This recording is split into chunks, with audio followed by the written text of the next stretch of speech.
This is released for the sake of education. This is a brief key insight about all the concepts of the book. We provide free audiobooks, key insights, summaries, and brief study notes on the concepts of the books. So make sure to subscribe and become a part of our family.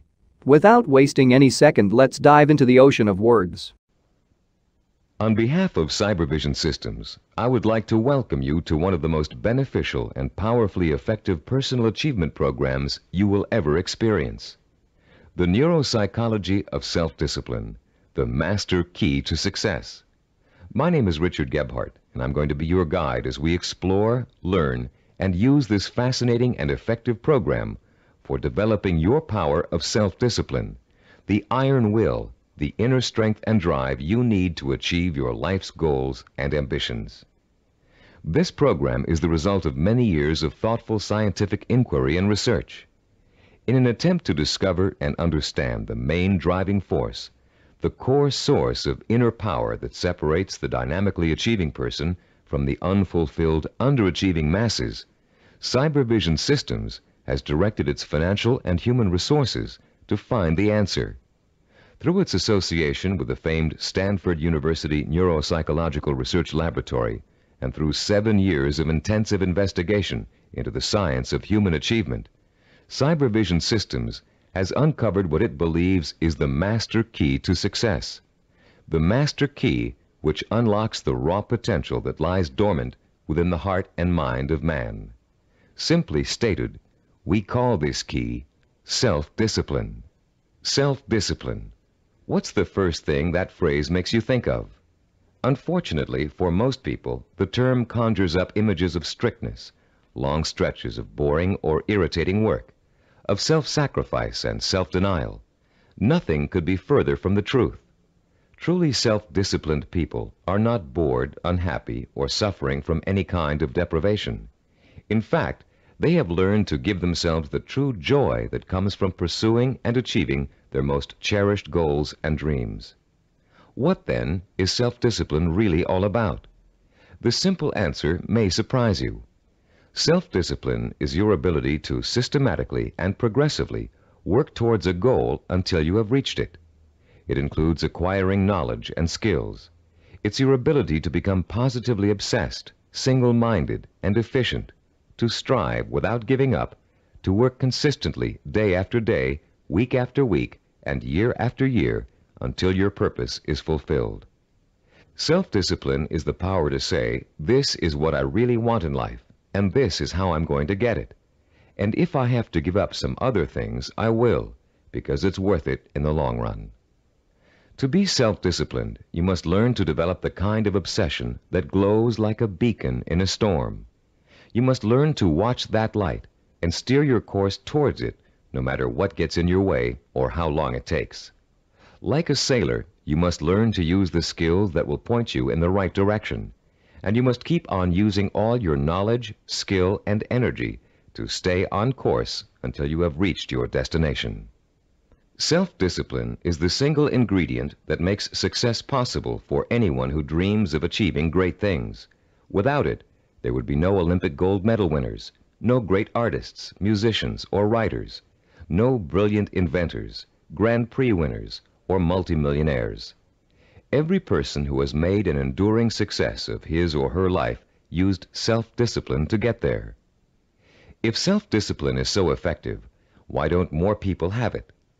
Unfortunately, we live in a quick-fix society where old-fashioned effort isn't appreciated. Nearly everyone wants to be an overnight success.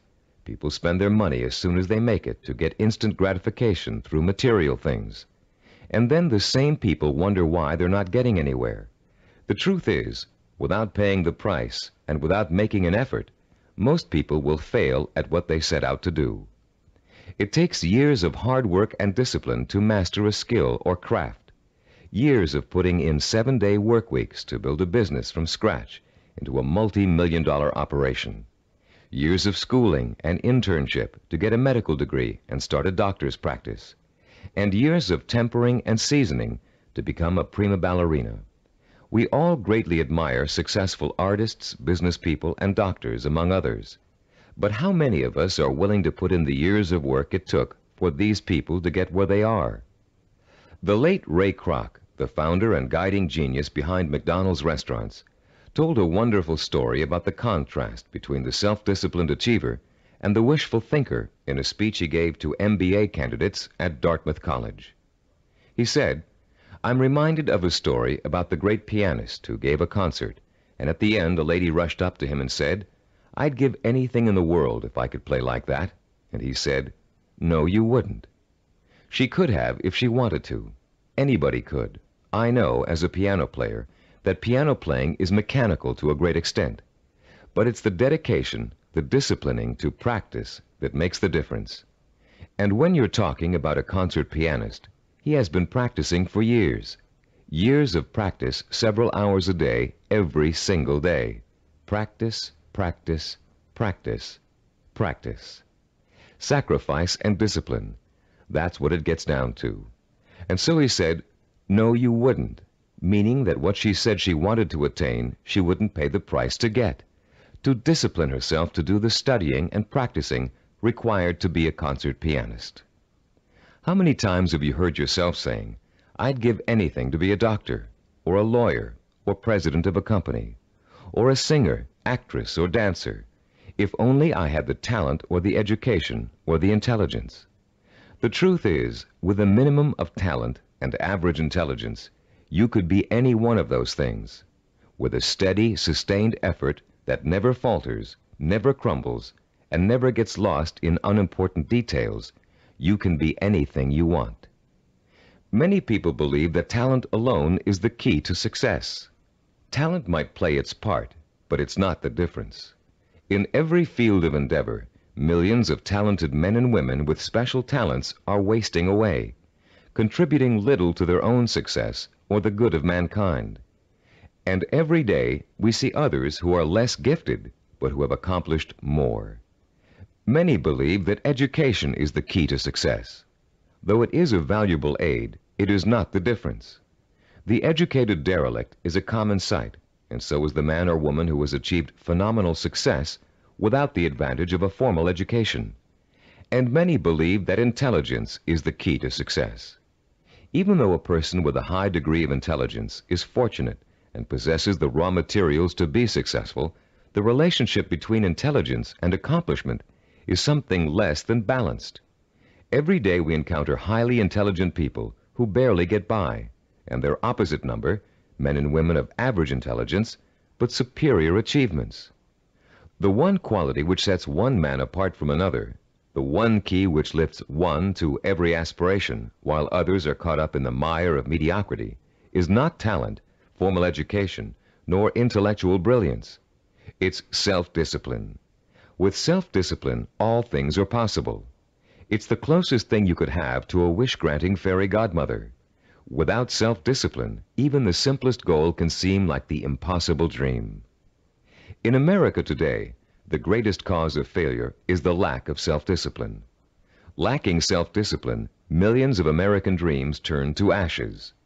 With lofty visions of success, many people don't know that it takes more than wishful thinking, shortcuts, gimmicks, and get-rich-quick schemes to achieve excellence. Somehow, most people have lost sight of the age-old truth that anything worthwhile achieving takes time, organized, persistent effort, and more time. As you look around you, you'll see the many obvious fruits of the undisciplined mind: poverty, unhappiness, and drugs, the social cancer of a quick-fix society. But it is the not-so-obvious, more subtle effects of the lack of self-discipline that we address here, the raw power and potential of talented and intelligent people that lies dormant, unchanneled, and wasted, untapped and unfocused because of the inability of these people to commit and mobilize themselves to a course of consistent action.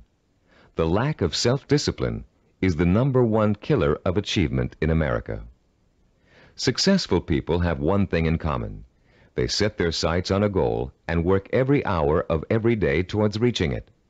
They learned what they needed to do to reach that goal, and they found a way to do it.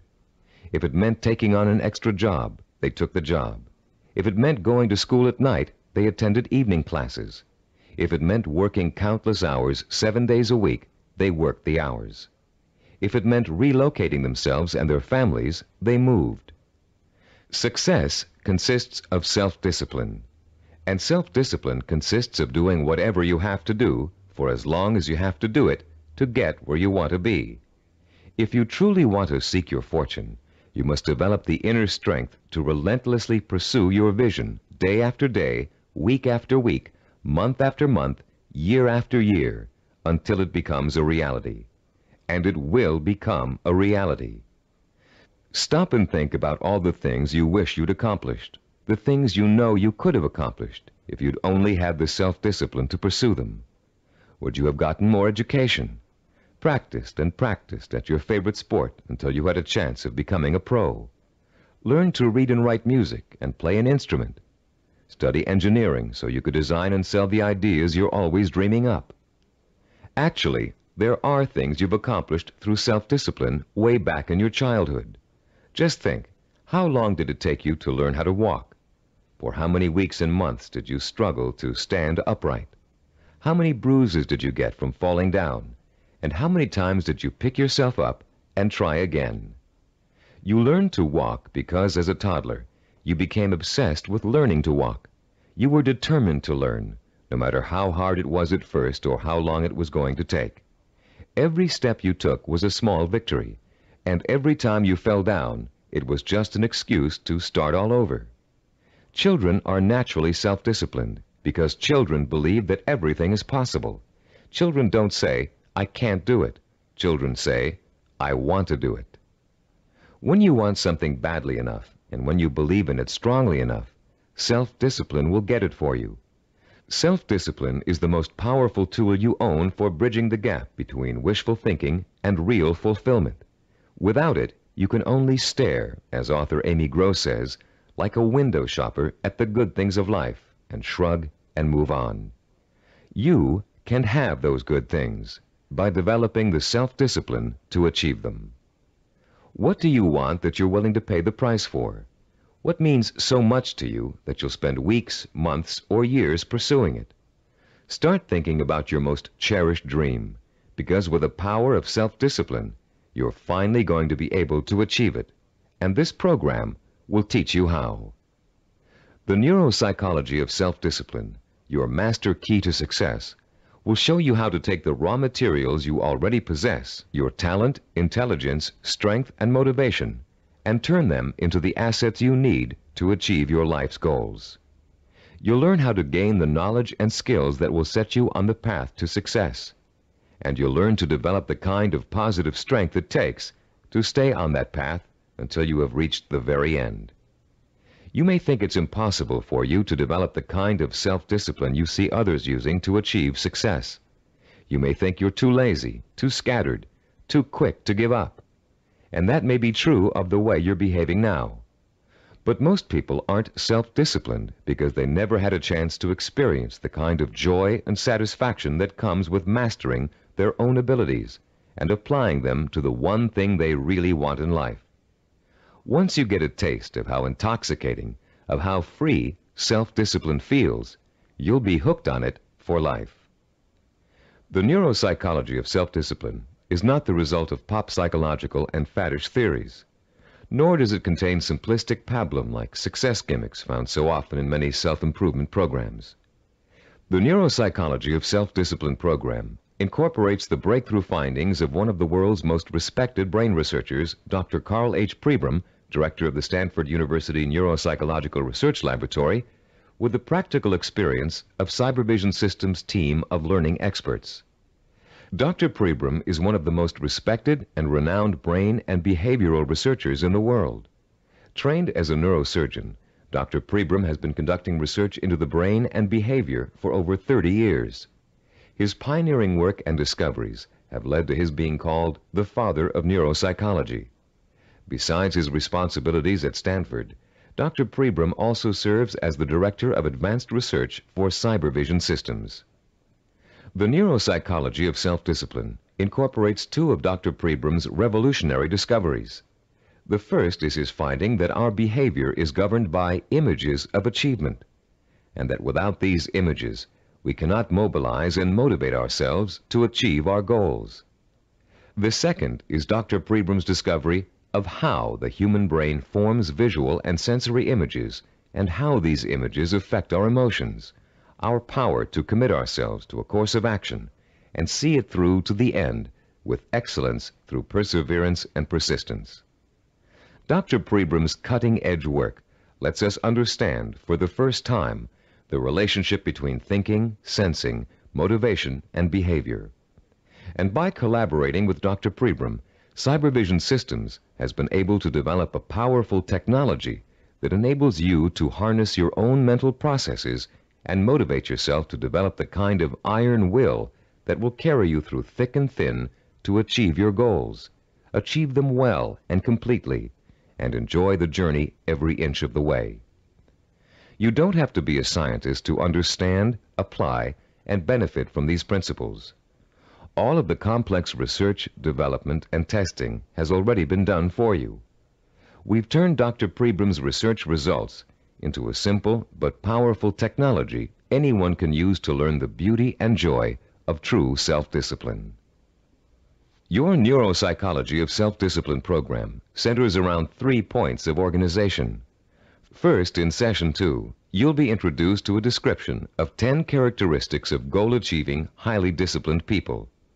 Countless hours of research and interviewing went into gathering this information, all to discover the tools these people used to develop and exercise their powers of self-discipline. These characteristics will become a model or benchmark that you will strive to incorporate into your life. By keeping these characteristics close in mind, you'll have an achievable ideal against which you can measure your own behavior and habits as you strive to acquire and make permanent the skill of self-discipline. The second crucial section of this program is what we call the Knowledge and Information section. In Session 3, you'll be systematically guided through the easy-to-understand and learn principles of Cybervision's power of self-discipline. You'll learn once and for all that the power of self-discipline is the master key to your success. Not only will you learn why, but you'll thoroughly understand, in depth, the power principles of self-discipline. The third, and to you the most important section of the program, is what we call Action and Implementation. In Sessions 4 through 10, you'll begin the actual process of becoming self-disciplined, of developing the core skills that will enable you to achieve anything and everything you desire. You'll start by learning how to determine exactly what it is you want to achieve in your life. You'll then learn how to select role models who have already achieved what you desire to achieve, and learn patterns of success from them. You'll discover how to transform those desires into emotion-provoking imaginary blueprints, sensory images rich in sight, sound, touch, taste, and smell, images that excite and stimulate your emotions. You'll learn how to overcome the poisonous doubt that gnaws deep within you as you dwell and reflect upon your chances for success. You'll learn how to determine the knowledge and skills you need to achieve your desire and how to plan your time so that you can progressively achieve your goal over a sustained period of time. And you'll discover the principles of persistence, how to break through the barriers of time, how to keep going no matter how difficult, painful, or tiring it may be until your dream is realized. Once you have mastered the principles of self-discipline, you'll discover that nothing, literally nothing, is impossible for you. You will feel like a lean, hungry lion who has just been set free from temporary captivity, proud, aggressive, and equipped with the instincts and tools of survival. Included with this program is a personal study guide. It was designed to assist you in mastering the materials and applying the techniques contained in the audio cassettes. Use it well, for it will help you every step of the way in developing the power of self-discipline. Before you go any further with the audio cassettes, please read the introduction in the study guide. Complete the written exercises for this session, Session 1. Then prepare yourself to listen to Session 2 by first reviewing the background information on Session 2 in the study guide. By following the principles of this program, you will, for the first time in your life, be able to achieve whatever it is you desire and accomplish it with the pride of excellence. Talking about success is one thing. Anybody can do that. Achieving it day by day Month by month and year by year is another. That's what you're going to learn in this program. How to do it. Behind every great achiever, there's another achiever. It may be someone close to home, a parent, teacher, or friend. It may be someone who's currently famous. Or it may be a historical or mythological figure. There are probably many young cadets at West Point and Annapolis today who secretly dream of someday repeating the astonishing feats of General George S. Patton, the legendary World War II hero. Yet Patton himself attributed his success on the battlefield to great military leaders of the past. From early childhood, one of his favorites was Alexander the Great, the young Greek ruler who nearly conquered the world over 2,000 years ago. Fascinated by Alexander's repeatedly successful conquests and his dashing personal style, Patton read everything he could about the ancient warrior. Soon he came to know Alexander intimately, his personality, his leadership style, his way of thinking and solving problems, his military strategies. And finally, Patton got to the point where he could think like Alexander the Great, act like Alexander the Great, and get results like Alexander the Great. When he planned his battle strategies, Patton used tactics that followed along the lines of Alexander's greatest military achievements, and they worked. Patton was so successful in battle after battle that the Germans considered him to be the Allies' greatest weapon. Patton had Alexander the Great and his own disciplined personality to thank for his success. But Alexander himself had someone else to thank for his own brilliant military maneuvers. Alexander drew his inspiration from the mythical Greek god Hercules. After studying everything that had been written and that was known about the mythical god of courage and strength, Alexander began to pattern his thinking, personal style, and actions after him. There are countless other examples of the great learning from the great. Baseball champion Babe Ruth was once asked how he developed the hitting style that made people call him the king of the home run hitters. Ruth replied that he had simply studied and copied the greatest hitter of his time, a player called Shoeless Joe Jackson. Most, if not all, great achievers draw their inspiration, their style, and their strategies from role models. How much we eventually achieve in life may well boil down to one simple ingredient: the quality of the models we choose to emulate. All human behavior begins with models. We learn to walk, talk, dress, and feed ourselves by watching our families doing those things every day. But we learn more than simple everyday activities from the people who surround us as we grow up. We also learn how to think and behave by watching the way they do. Some people have excellent role models, successful parents, or a family friend who has achieved far beyond the ordinary. But having a role model is just the first step toward becoming a disciplined achiever. You must use that model, make it a part of your own personality in order to succeed. This program will take you through the entire process, from start to finish. In this session, you're going to start by being given a role model of your own, a model of the disciplined, motivated achiever. You'll learn the 10 dominant characteristics of that model and be able to compare your own behavior to it. And you'll also learn about its opposite, the undisciplined underachiever, and why that person is destined to fail. Years of research have gone into the creation of this model.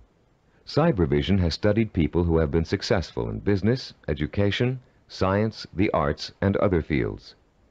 These people were tested for the possible presence of dozens of characteristics and attitudes. And when all was said and done, Cybervision found 10 qualities that were common to every one of them. Understanding the characteristics of the highly disciplined achiever can be as inspiring to you as Alexander the Great was to George Patton. Together, they will form a living, breathing picture of the type of person who is highly self-disciplined and who gets things done. With this picture in front of you, you'll have a model to pattern your own behavior after, and you'll be able to begin to reshape your life along rewarding, achievement-oriented lines. As you listen to these 10 characteristics, compare your own behavior to each one. The idea isn't to become discouraged because you're not living up to an ideal. Rather, concentrate on rating your strengths and weaknesses so you'll understand from the beginning what areas you need to work on the most. Recognize that, as a Chinese philosopher once said, the journey of 1,000 miles begins with a single step. You've already taken that first step by acquiring and beginning to use this program.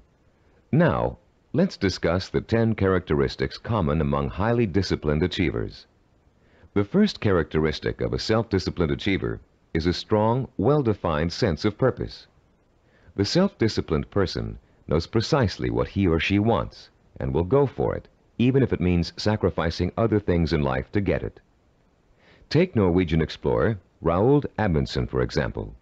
In 1887, when he was a boy of 15, Amundsen read the story of Arctic explorer Sir John Franklin. He was so inspired by Franklin's adventures that he secretly resolved to dedicate his life to polar exploration. And since no man had yet physically found the South Pole, Amundsen set his sights on being the first. His mother had other ideas.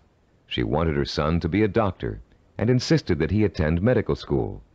At first, Amundsen gave in, but then, unhappy and frustrated, he quit school, joined an exploration party, and went to sea.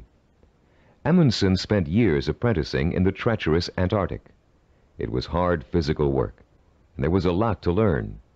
He studied nautical techniques until he became a master sailor, and then he began to organize his own expeditions.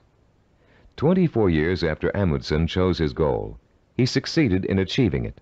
In 1911, he became the first man to find the South Pole. Contrast Amundsen's single-minded pursuit with the profile of a person who isn't sure what he or she wants to accomplish. The purposelessness personality drifts through life uncertainly, always searching, never finding. This is the type of person who changes jobs, leaves relationships, and starts projects but never finishes them. It's someone who never stays with anything long enough to become successful at it. People today are becoming more and more afraid of commitments. They're afraid of committing themselves to one career. They're afraid of committing themselves to one relationship. They're even afraid to commit themselves to staying in one place for very long. They talk about leaving their options open. Ironically, these people are very much committed to failure, because without a sense of purpose, they can't apply themselves to any one thing, and without applying themselves, they can never succeed. Look around you, and you'll see 40-year-olds and 50-year-olds who are still jumping from job to job, from relationship to relationship, always searching for an answer somewhere. They'll never find it. The second characteristic of the self-disciplined person is that he or she seeks out and uses positive role models, often called mentors. Patton found and learned from Alexander the Great. Roald Amundsen got his inspiration from Sir John Franklin. To be self-disciplined, you must find a mentor who can inspire you with his or her own example of discipline. This person will instill you with a sense of real possibility, the belief that if he can do it, so can I. The person who has no self-discipline tends to identify with and tries to emulate people whose values are quick fix. The undisciplined think success can be achieved through gimmicks, luck, or who you know. For this reason, they actually distrust and resent the truly successful. They cannot bring themselves to admit that it takes hard work and consistent effort to reach a lifelong goal. Rather than working to get their own lives in order, these people blame their lack of success on bad breaks. They will always have bad breaks until they give themselves a break. The third quality that distinguishes the self-disciplined person is the strength of his or her imagination. Self-disciplined people use a goal-setting technique called sensory vision. Robert Kennedy's immortal words explain it very well. Kennedy, himself a highly disciplined achiever, said, "Some men see things as they are and ask, why? I see things as they could be and ask, why not?" The key to developing this kind of vision is learning to use your imagination in a clear, creative way. Once you've decided on a goal, you must learn to visualize the outcome with strongly detailed, sensory-rich images. You must learn to clearly imagine the rewards of success through sight, sound, touch, taste, and smell. The French have an expression, déjà vu, which means already seen. The self-disciplined, when they reach their goal, have this sense of déjà vu, because they have already been there thousands of times in their imaginations. You can be sure General Patton knew what victory felt like long before he fought his first battle. And for Roald Amundsen, reaching the South Pole must have felt like a homecoming. The great film director Alfred Hitchcock said that the actual process of directing a film was almost anticlimactic for him. By the time production started on each of his films, he had already visualized every single frame and every single camera angle so clearly in his own imagination that making the movie consisted of just going through the motions. Hitchcock began each project with a template of what he wanted clearly and firmly set in mind. Those who lack self-discipline also lack vision. They have only the vaguest images of goals they might, maybe, someday want to achieve. These people are quite capable of creating sensory-rich visions, but unfortunately, they tend to apply those visions to scenarios of failure rather than success. The fourth quality exhibited by the self-disciplined individual is what we call a positive sensory orientation. Achievers dwell on their own past accomplishments as proof of their ability to succeed. They won't admit to failure. In fact, it can truly be said that they don't know the meaning of the word failure. If things don't first turn out as planned, they just chalk it up to experience and keep on working toward their goal. Self-disciplined people are so eager to learn that they feel every bit of life experience just brings them closer to achieving success.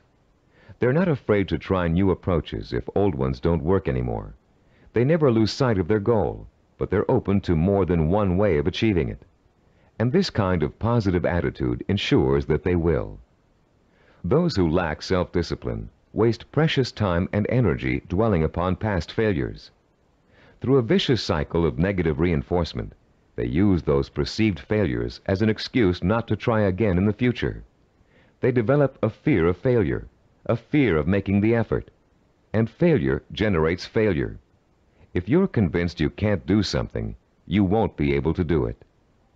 The characteristics we've discussed so far all add up to a quality called self-assurance. The self-disciplined have a strong gut-level belief in themselves and their ability to succeed that is truly unshakable. Deep down in their hearts, they know they can do it, and no one can convince them otherwise. When Christopher Columbus set out to find a new route to the West Indies, Europeans thought he was crazy. The world is flat, they told him. If you sail west, you'll fall off the edge and be devoured by monsters. But Columbus believed the world was round, and he stubbornly applied to every monarch in Europe until he found one who would finance his voyage to what turned out to be the New World. The disciplined achiever is fueled by self-confidence, but the undisciplined are hampered by self-doubt. This foreboding of failure haunts them in everything they attempt to do, and effectively slams the door shut on any possibility they might have of succeeding. The sixth characteristic that self-disciplined people share is their ability to plan and organize. The self-disciplined achiever knows how to take his or her goal and break it down into pieces that can be worked on one at a time. Priorities are set, and the important tasks are tackled at the beginning. This practical, methodical approach is the only way to achieve success, no matter what your endeavor. When Henry Ford designed the Model A, he had a goal in mind. He wanted every American to be able to afford to own a car, his car. But in those days, cars were hand-built, and the time and effort involved in making one resulted in a very expensive price tag. Ford knew he had to find a faster, cheaper way to build cars. So he patiently worked and planned out a radical new idea, the assembly line. Each person on the line would perform just one task, enabling them to perform it quickly. And an entire machine could be assembled in record time. People laughed and said it wouldn't work, but Ford had spent years planning it out in every detail, and it did work. The assembly line became such a success that other industries began to use it as well. One man's careful and patient planning launched a new industrial era. Contrast Henry Ford with the typical man on the street. His attention is scattered, and he's disorganized. He either has no idea what he's going to do next, or he has so many irons in the fire that he can't keep track of them all. Maybe he's trying to start a business, but he's busy hiring employees when he still doesn't have any clients or office space. Maybe he's decided to switch careers, but he's already planning how to spend all the money he's going to make, even though he's going to need 4 more years of schooling before he can begin to practice his new career. This type of person is wasting time and energy. Without a detailed game plan, and without following that plan as closely as possible until you reach your goal, you can spend your life floundering among half-started projects and missed opportunities for success. Many people think all you need to be successful is a great idea, but without planning, organization, and hard work, the most brilliant ideas aren't worth a dime.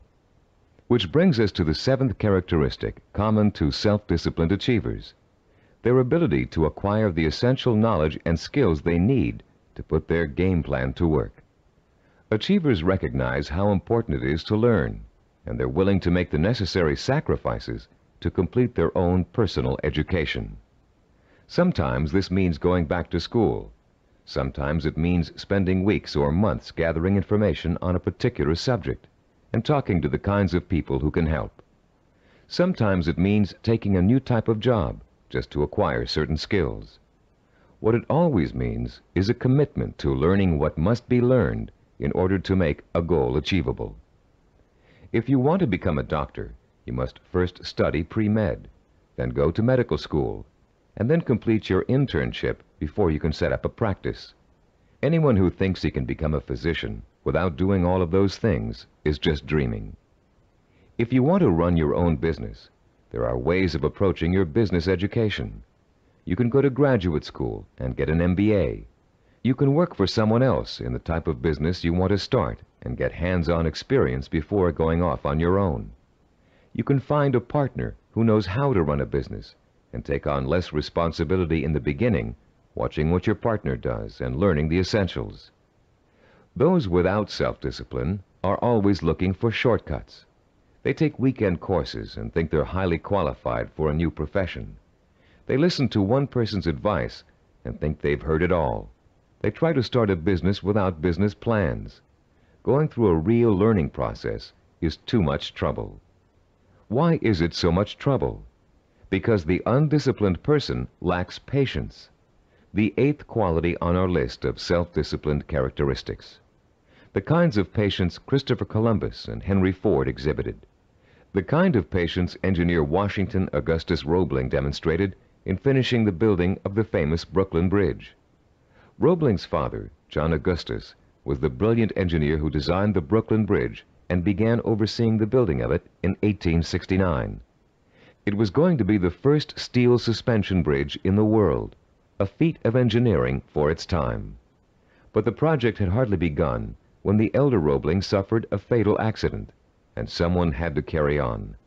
That someone turned out to be his son.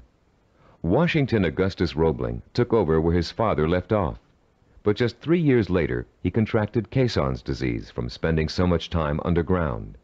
The illness left him almost completely paralyzed, in great pain, and confined to a wheelchair for life.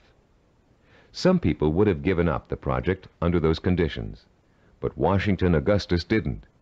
Instead, he moved to an apartment in Brooklyn Heights that overlooked the bridge, and he sat all day at the window, watching the work as it progressed and supervising it from his living room. Messengers ran back and forth, conveying his instructions to the workers on the bridge. Washington Augustus worked this way for 11 years, until the bridge was opened in 1883. Obviously, the younger Roebling's patience paid off, mostly because he, like other self-disciplined achievers, was not intimidated by time.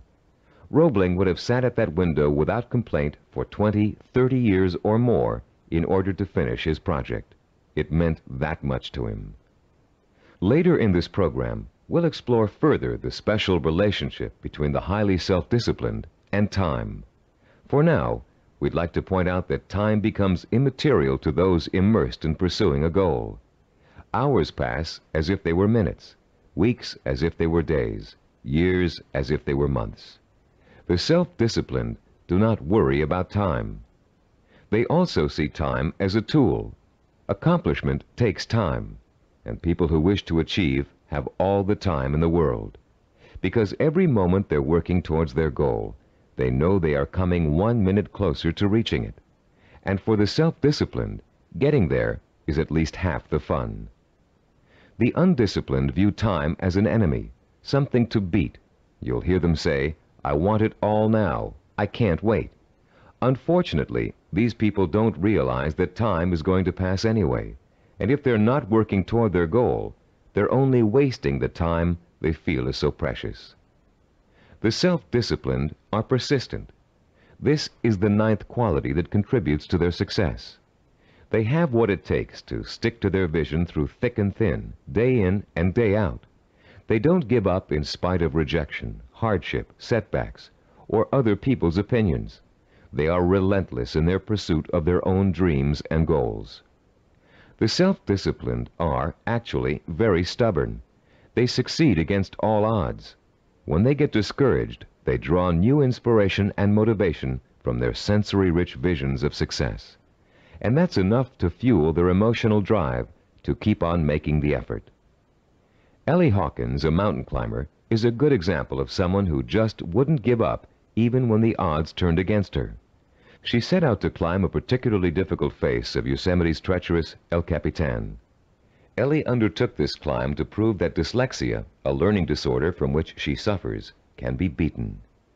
In the middle of the climb, Ellie slipped and suffered a rope burn on her left hand that was so bad she almost lost complete use of the hand. She could have stopped there, but she didn't. What started out to be a 6-day climb turned into a torturous 8-day ordeal as Ellie worked with one hand, holding her wounded arm above her head to lessen the pain.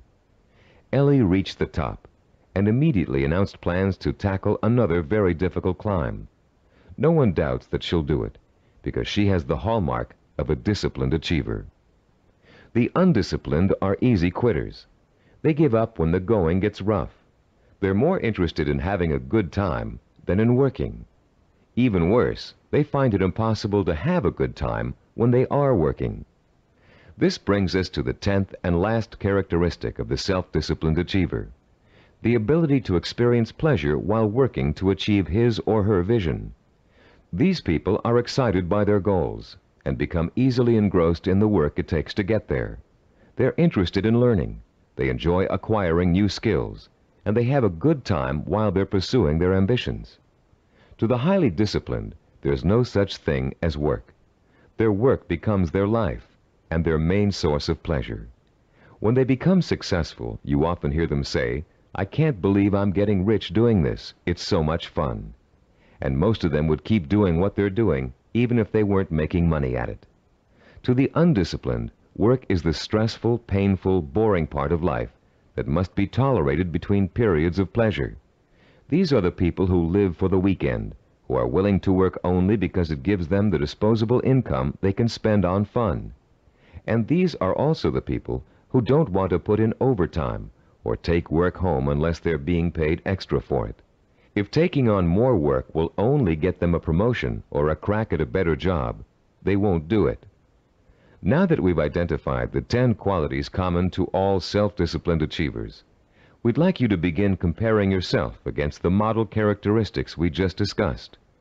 This self-assessment will give you a good idea of your own strengths and weaknesses. After you've finished listening to this session, turn to page 11 of your study guide and follow the instructions for using the personal assessment form you'll find there. Let's summarize the characteristics of self-disciplined achievers. First, they have a strong, well-defined sense of purpose. They know what they want. Second, they seek out positive role models for inspiration and learning. Third, they use sensory-rich visions and a vivid imagination to set the stage for their own achievement. Fourth, they have a positive sensory orientation. They expect to succeed rather than fail. Fifth, they have a deep-rooted belief in their ability to achieve. They are immeasurably self-assured. Sixth, They have the ability to plan and organize. They can break down what they want to achieve into manageable steps and set priorities that let them accomplish the most important things first. Seventh, they know how and when to acquire essential knowledge and skills. They're not intimidated by the thought of having to learn something new. Eighth, they have patience. The passing of time doesn't bother them. They'll keep working toward their goal for as long as it takes. Ninth, they persevere. They're stubborn, and they don't give up, even when the going gets rough. 10th, they view work as pleasure, because work is bringing them closer and closer to the realization of the goal that will be their final reward. Turn off the tape now and score yourself on the personal assessment form. When you're done, turn the tape back on.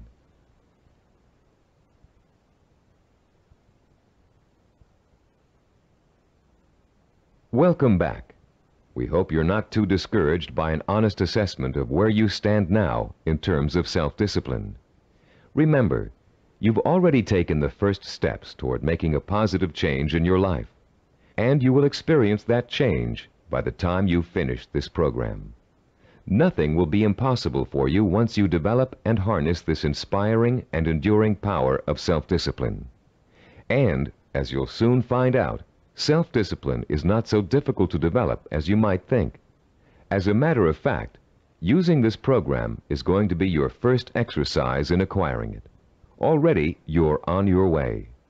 In the next session, we'll explore the power behind the characteristics we've just discussed.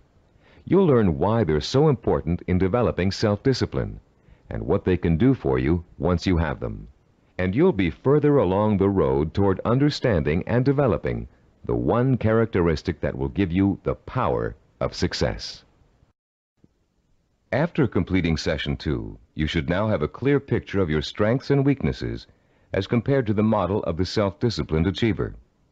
Perhaps for the first time in your life, you're able to objectively see which of your attitudes and behaviors have been acting as barriers to developing the kind of self-discipline that will enable you to achieve your dreams and ambitions. Now that you have a better understanding of the 10 characteristics of the self-disciplined achiever, we're going to provide you with a scientific foundation for Cybervision's unique self-discipline program. In this session, you'll learn how recent scientific discoveries have made it possible for you to acquire, harness, and focus the power of self-discipline, the power to achieve whatever your mind and heart are set on achieving. That power is what sets achievers apart from the mass of ordinary people, people described by American philosopher and writer Henry David Thoreau as leading lives of quiet desperation. That power is what drove great achievers like Dr. Jonas Salk, Ludwig von Beethoven, Albert Einstein, and Mahatma Gandhi. But what does that power consist of? What is the force that motivates high achievers to sustain a long-term effort that might take 10 years, 20 years, or a lifetime to achieve? More importantly, if we can define and isolate such a force, how can you or I tap into it? The force exists, and it has a scientific basis. By the time you've completed the neuropsychology of self-discipline, you'll understand its origins, its strength, and its power. And you'll be armed with all the tools you need to stay in touch with that force in order to accomplish anything you set out to do. There are many self-improvement programs that, like crash diets, offer good short-term results but stop working after a few days or weeks. These programs tend to rely on one of 3 kinds of motivation. The first is evangelical. A powerful orator, we'll call him Speaker X, comes to town with promises to increase motivation and production after a single seminar or series of seminars. Perhaps your boss encourages you and your coworkers to go. Perhaps he even purchases a block of tickets. Meeting night arrives, you attend, and the speaker is indeed inspirational, as are the bells and whistles and songs and slogans that accompany him. It is a fever-pitched, emotionally charged experience that Speaker X has to offer. As he exhorts you to live up to your enormous potential, to work harder, better, and more enthusiastically, to use your talents, to use your mind, you feel power welling up inside you, and the people around you are feeling the same kind of power inside them. Yes, you're all saying, we can be more productive, we can have a better attitude, we can get ahead if we want to. The very air becomes charged with mass enthusiasm. The next day, you're at your desk a half hour early, and you work a half hour past normal quitting time.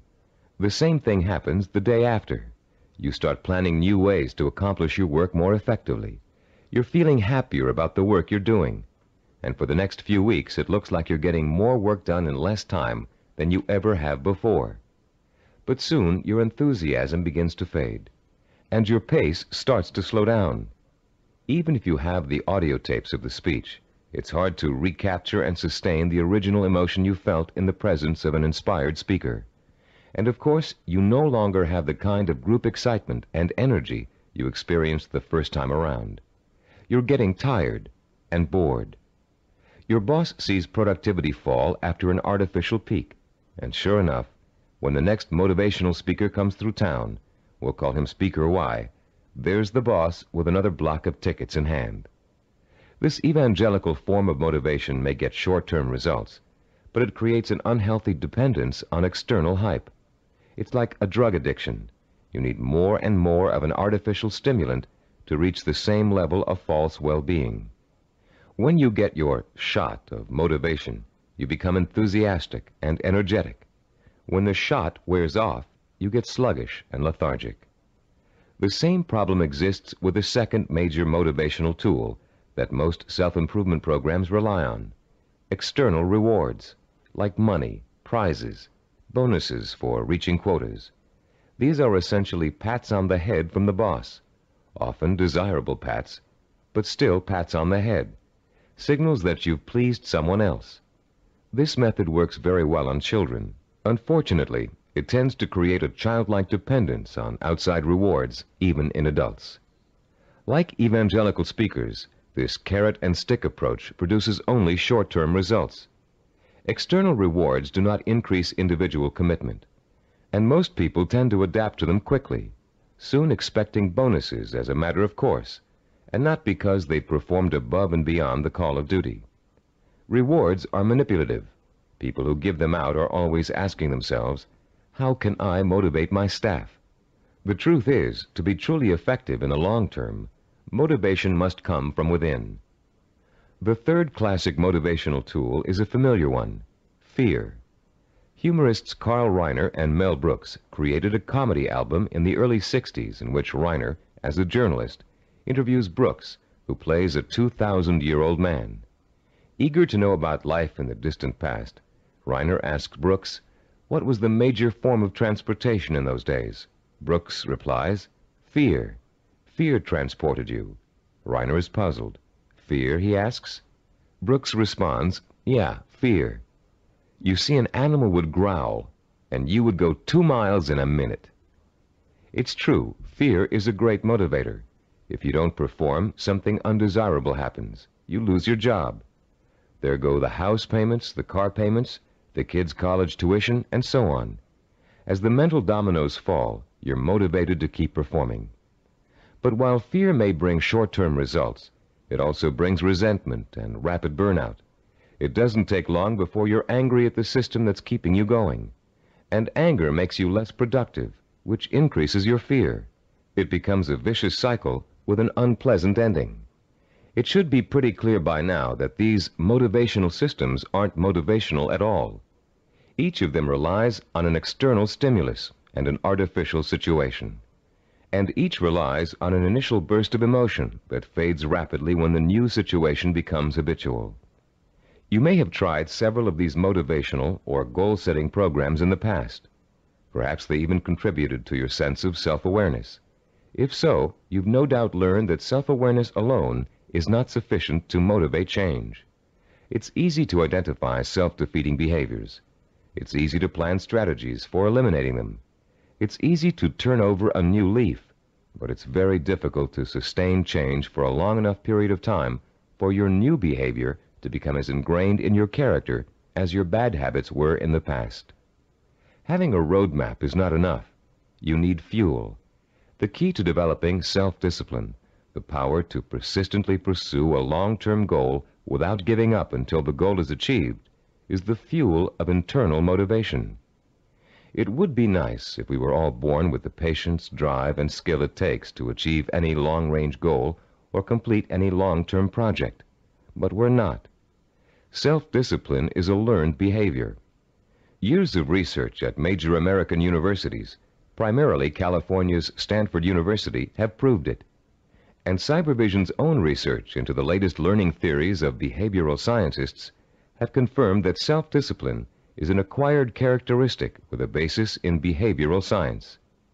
The neuropsychology of self-discipline has been developed according to materials gathered from two major sources. Our information comes from our own research into the way human beings learn, and from the revolutionary discoveries about the structure and organization of the human brain made by Dr. Carl Pribram. Head of Stanford University's Neuropsychology Research Laboratory, Dr. Pribram is one of the most respected brain scientists in the world. Trained as a neurosurgeon, his research into brain function led to a deep interest in the behavioral sciences. His pioneering work in both of these areas led to the fusion of the two into the science of neuropsychology. As a neuropsychologist, Dr. Pribram studies how the nervous system and its component parts affects human behavior. Those studies have led to two revolutionary discoveries. The neuropsychology of self-discipline incorporates both of them. The first of Dr. Pribram's discoveries explains how the human brain forms visual and sensory images, and how those images affect our minds, our bodies, and our behavior. The second discovery is that our behavior is governed by images of achievement, neuronal blueprints of the skills and actions that determine our success or failure in the achievement of our goals. Let's discuss how each of these scientific discoveries leads us to understand the power and the origins of self-discipline. Many scientists and psychologists have believed for years that the human brain barely distinguishes a real experience from an imagined one. Best-selling self-help books like Psycho-Cybernetics, Think and Grow Rich, and others have used this belief as their foundation for motivation and change. This idea has also been the cornerstone belief of people involved in metaphysics and the human potential movement. The idea that the brain cannot tell the difference between a real experience and an imagined one has never been scientifically proven until Dr. Pribram's research showed us that it is true. But Dr. Pribram's research did not prove that, as many people think, all you have to do is imagine what you want, and through the magical power of the mind, you will achieve it. If this were true, achievement would be easy. And as anyone who has tried to achieve a long-term goal will tell you, it is not. Put into its proper perspective, this concept of imagination is critical to achievement, but not because imagination possesses a magical power to attract success like a magnet. Imagination is critical to achievement because it evokes the power and emotion that stimulates and sustains the drive to achieve. The human nervous system responds emotionally to imaginary images rich in sensory detail, in sight, sound, touch, taste, and smell, as if they were real. In fact, the brain doesn't distinguish between sensory-rich imagination and reality. That's why the sight of a hand reaching for a murder victim on a movie screen can inspire the same terror, the same rapid heartbeat, and rush of adrenaline as a real threat does. You can perform a simple demonstration of how an imaginary image affects the body's responses right now. Close your eyes and imagine for a moment that you're holding a firm, ripe lemon in your hand. Now bring the lemon up to your mouth and slowly bite into it. As your teeth break through the peel, penetrate the skin, and sink into the flesh of the fruit, imagine the juice exploding into your mouth. What did you experience during this exercise? Did you develop a feeling of bitterness and distaste? Did you pucker up in response? Did you begin to salivate, as you would if you really took a bite out of a lemon? The feeling of bitterness is an emotional response, provoked by the imaginary sensation of the lemon juice being absorbed by the mucous membranes in your mouth. The buildup of saliva was a physiological response. Saliva neutralizes the acid level in lemon juice. You can create a similar response by imagining yourself biting into an onion. Rather than experiencing a sense of sourness and a watering of the mouth, your eyes will begin to burn and tear. This power of imagination to create physiological and psychological responses is crucial to the survival of the human species. The images of love and eroticism stimulate sexual response for reproduction. The image of fear stimulates the fight or flight response for survival. But our brain's ability to respond to images is a two-edged sword. The person who is dominated and controlled by emotional impressions becomes a victim of his own sensory images. These people act impulsively in response to their feelings. They have little control over their environment. They are easy prey for fear, superstition, and con artists. They are usually unhappy. On the other hand, the person who understands the power of imagery and who can deliberately harness a flood of sensory images to reinforce an intellectually formulated plan has a lifetime source of energy to apply toward positive action. This person uses emotion as fuel. Only when the imagination is harnessed and focused on the benefits and rewards of a specific goal can we light the fires of self-motivation and develop the kind of self-discipline that will help us achieve that goal. Dr. Pribram made a second significant discovery in his research into the brain and human behavior. He found that all of our actions are governed and driven by what he calls an image of achievement. That image of achievement is actually a mental blueprint for reaching a goal. It is made up of images rich in sight, sound, touch, taste, and smell. And in the mind of a highly self-disciplined achiever, it serves as the source of emotional fuel that drives him to work long and hard to reach his goal. Wimbledon tennis champion Stan Smith reported that once he realized that he could compete with some of the world's best tennis players, he established a vision of himself becoming the #1 tennis player in the world. He imagined winning the Wimbledon title years before he actually achieved it. He saw himself receiving the trophy, dancing at the winner's ball. He felt the worldwide acclaim that would accompany his success. He used that vision as an emotional well from which to draw the necessary strength, persistence, and perseverance to spend thousands of hours in practice and competition, developing the skills and experience that would eventually see him to the realization of his dream. Have you ever heard someone say, "I wanted it so bad I could taste it"? That's the kind of stimulus that motivates the self-disciplined achiever. Not only can the achiever taste victory, he can see, smell, hear, and feel it too. After years of research, we now know that such deep, sensory-rich images are the actual language of the brain. Although it is actually far more complex, the brain can be compared to a computer. Computers, also referred to as hardware, can do nothing by themselves. They are simply the vehicles for programs called software that tell the computers what to do. Think of the brain as hardware and the imagination, images of achievement, as software.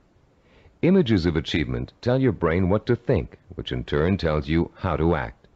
The right images can set in motion a chain of events that will lead you towards any kind of achievement you can imagine. Author Joe Himes describes watching a Taekwondo master named Young Tai Lee practicing blows against a straw-covered board.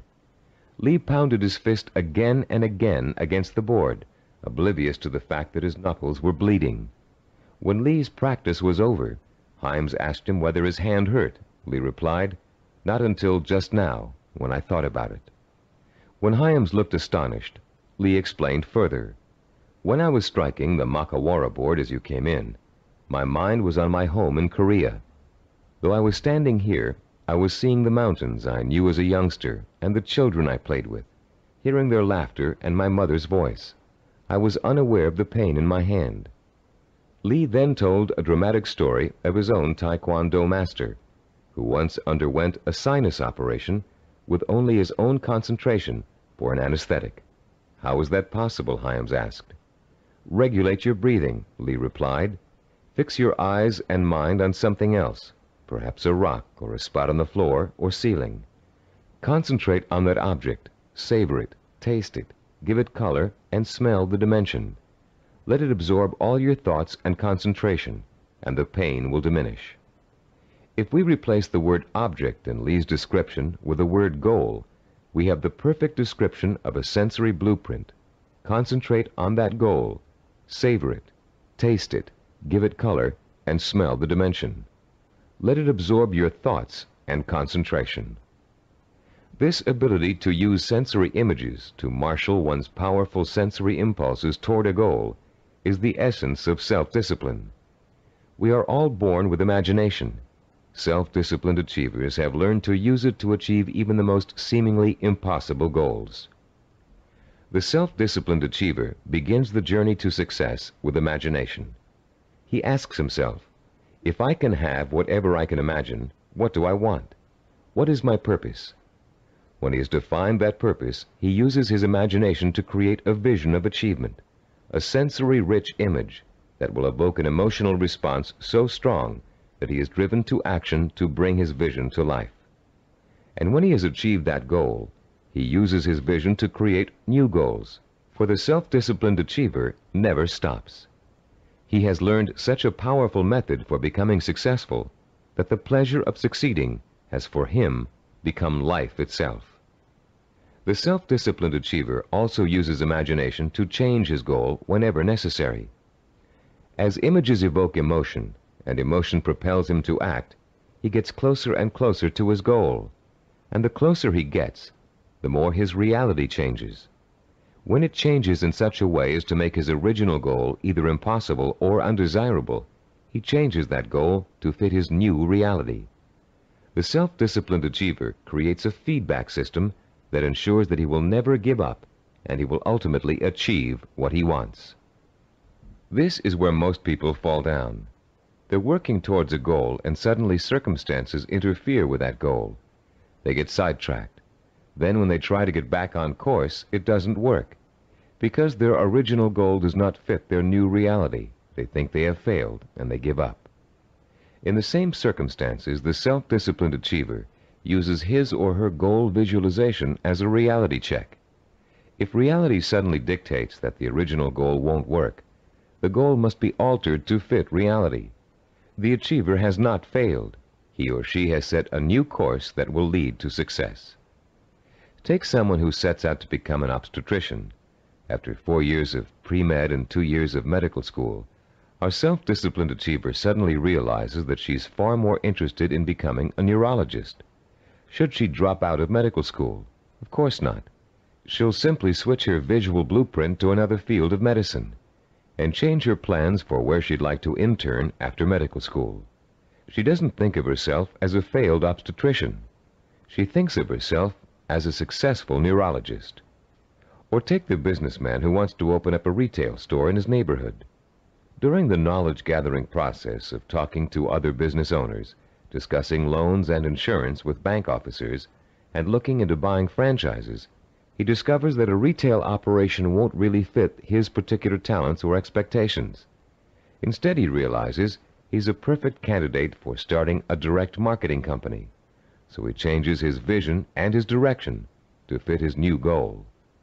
For these people, the fire still burns, but the trial and error process of working towards their goal has led them in directions they wouldn't originally have thought to go in, and they will be successful because they're flexible enough to grow and change as their goals grow and change.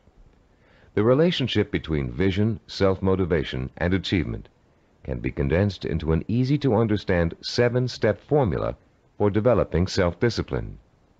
As we explain that formula, you can refer to your study guide and follow along as we talk about the 7 keys to self-discipline outlined in Diagram 3.1. The first step in developing the power of self-discipline is to create a purpose. You must define a cause to which you can wholeheartedly commit your time, resources, and energy. This cause points you in a direction. It gives you a reason for making the effort.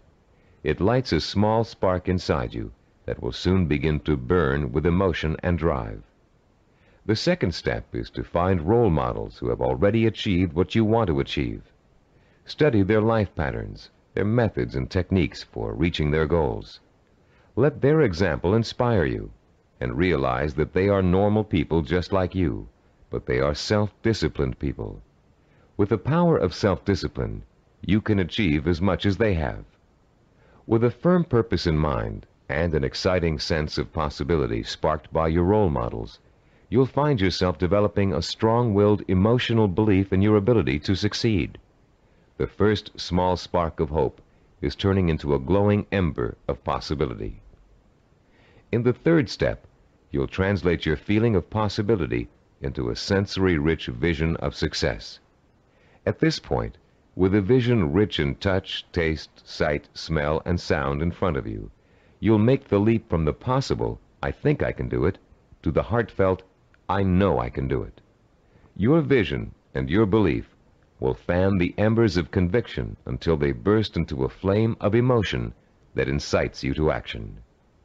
This all-encompassing flame of emotion is the fourth step of the formula. It is what gives you the energy, the creative power, and the desire to single-mindedly see your vision through to its successful completion. Motion is the root word for emotion.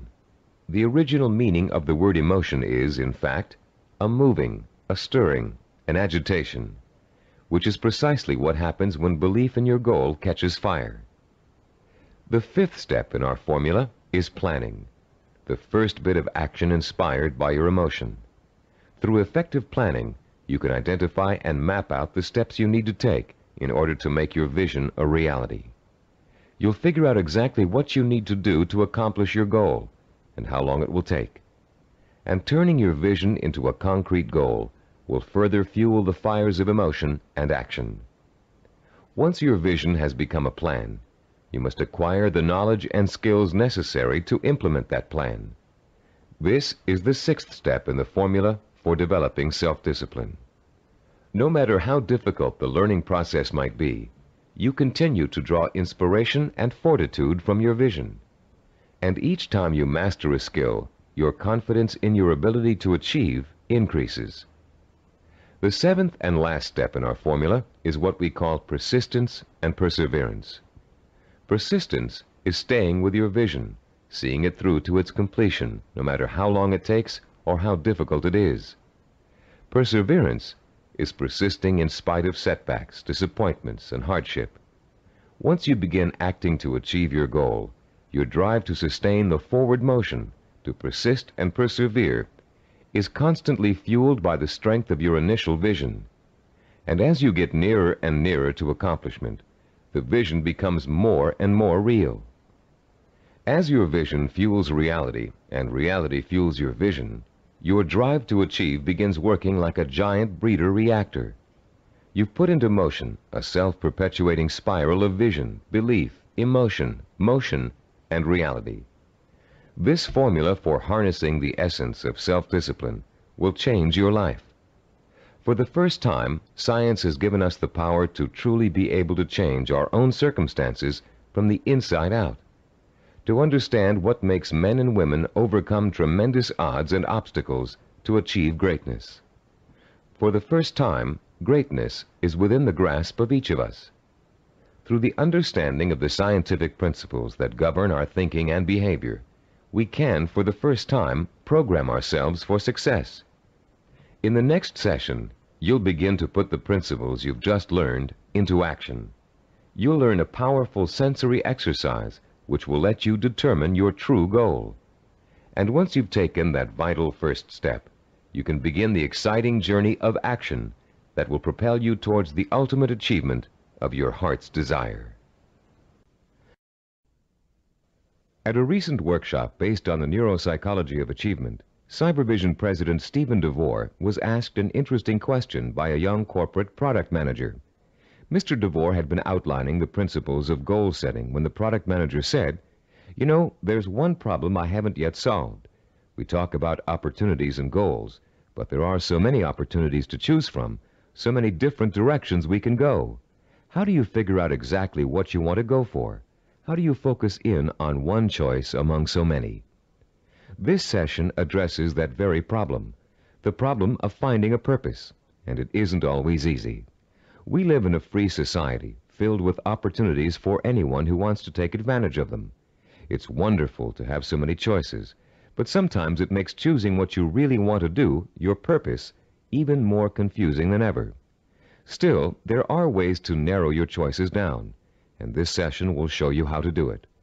Through an exciting and powerful 4-point exercise, you're going to learn to pinpoint what it is you want most in life, out of all the things you may think you want. It will take some effort, some soul-searching, some creative thinking, and the outcome may surprise you. By the end of this session, you'll have chosen and defined what we call a macro purpose. The term macro means large or inclusive. Your macro purpose is equivalent to what creative people call the big idea. It's your main desire, your real purpose in life, your reward for hard work and effort. It's going to become your very reason for existing. Besides defining your macro purpose, in this session you're going to learn what micro purposes are and how they're used. Micro purposes are the stepping stones to your macro purpose. They consist of all the things you need to do to achieve your most important ambition. To help you thoroughly understand the concept of macro and micro purposes, think back for a moment to your early years in school, when you first learned to do simple math. Remember what a struggle it was to understand how to add, subtract, multiply, and divide? Numbers seemed a mystery to you back then, and you may have thought you'd never learn how to perform the most basic math functions. At the time, learning math for you was a macro purpose, and all the elements of learning it were micro purposes. You had to learn to count, for one thing. You had to learn the symbols for addition, multiplication, subtraction, and division. And you probably had to memorize the multiplication tables. As an adult, math seems to hardly be important, but you couldn't balance your checkbook or manage your money without it. And if you're a stockbroker, accountant, retail store manager, or bank teller, among other things, math is an important part of your job. So math was a micro purpose that helped you launch your present career, your macro purpose. If your desire is to earn a college degree, a macro purpose, you must take a certain number of courses and amass a certain number of credits. Each course you take that counts toward your degree is a micro purpose. But if you want to be a doctor, earning a bachelor's degree by itself is only a micro purpose. You still have to attend and graduate from medical school and complete an internship, more micro purposes, before you can be licensed to practice medicine. As you can see, macro and micro purposes change according to your stage in life and what you want to accomplish at the moment. A teenager may enter college with no clear idea of what he or she wants to do except finish school, the macro purpose of the moment.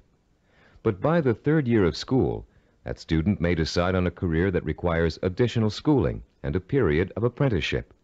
So finishing school becomes a micro purpose, a stepping stone to a rewarding career. But macro and micro purposes don't just apply to careers or lifelong goals. Setting a macro purpose and determining what micro purposes are necessary to achieve it is an excellent way to help you accomplish any goal, no matter how large or small. It's a logical and creative process that lets you organize your thoughts and actions to make your goal clearer, more rational, and easier to achieve. Just imagine for a moment that you're stranded alone in the wilderness on a freezing winter day. It's late afternoon, and there's no hope of rescue before the next morning. Somehow, you have to figure out a way to survive the bitter cold night, your macro purpose. Your micro purpose is keeping warm, and right off the bat you can think of 3 ways to do this. The first is to put on some more warm clothes, but you don't have any, so that choice is out. The second is to find shelter, but there's none in sight, and you don't have the time or the tools to build anything before nightfall. The third is to light a fire and keep it going through the night. Since the woods around you are filled with dry logs and kindling, this looks like a real possibility. But you don't have any matches, and as for rubbing 2 sticks together to start a fire, it never worked when you were a child, and you doubt that it will work now. There has to be another way. Looking around you for another solution to accomplishing your macro purpose, you notice a sliver of broken glass on the ground, and there's still enough sun left for you to be able to feel its warmth. Picking up the glass, you hold it so the sun's rays can penetrate its surface and focus on a dry stick of wood underneath. In 10 minutes, the stick is burning. But your ordeal isn't over. After the fire is lit, you have to gather enough logs and kindling to last through the night. Another micro-purpose. And then you have to force yourself to stay awake all or most of the night to make sure the fire doesn't go out. In the course of this harrowing experience, you've chosen a macro-purpose, staying alive, and defined all the micro-purposes that went into it. And if you succeeded in accomplishing all of the micro-purposes, you also achieved your macro-purpose. You survived. Defining your life's purpose and the steps you must take to achieve it may not be a life and death matter, but the principle works the same way. By the time this session is over, you'll have a macro-purpose, a clear understanding of what to focus your energy, talent, and intelligence on. And you'll be able to light your own inner fire and feed it with a life-enriching, emotionally compelling purpose. And purpose, as we've noted, is the starting point from which self-discipline and achievement spring. Your first step in determining your macro-purpose involves something everybody loves to do: play. You've already learned how important enjoying work is to the highly self-disciplined. To these achievers, work and pleasure are synonymous. Now you're going to get a taste of how easily this can happen. For the next few minutes, I'm going to ask you to work and play as you engage in a process called limitless wishing. Start by closing your eyes and relaxing. Imagine that you're on a beautiful, deserted beach, walking barefoot in the sand. A soft breeze is keeping you cool, and you're enjoying the sound of the waves splashing rhythmically against the shore. As you stroll along the water's edge, you see an object in the near distance that's half buried in the wet sand. The waves splash over its surface, then recede, leaving it exposed to your curious eyes. You wonder what it is, and you start to walk a little faster so you can reach it before it's engulfed by the next wave. In a couple of minutes, you're standing over it, still not sure what it is. It's metal, somewhat round, and looks like an old lamp. You dig your fingers into the wet sand and pull it out. There's an inscription on the side of the object, but you can't read it clearly. You begin to rub some of the sand away from the oddly shaped letters. Suddenly, the lamp begins hissing, and it releases a cloud of what looks like steam or gas. Frightened, you drop it, but you continue to watch what the lamp is doing out of curiosity. Slowly, before your very eyes, the cloud begins to assume human shape, and soon you're looking up at the largest person you've ever seen. When it speaks, its voice is rich and kind, and its message is amazing. The genie thanks you for releasing him from hundreds of years of captivity inside the lamp, and according to the hospitality of his people, he offers you a reward for helping him. You have only to name 5 wishes, he says, and they will be granted. You can ask for anything, he tells you, as long as it is specific and humanly possible to achieve.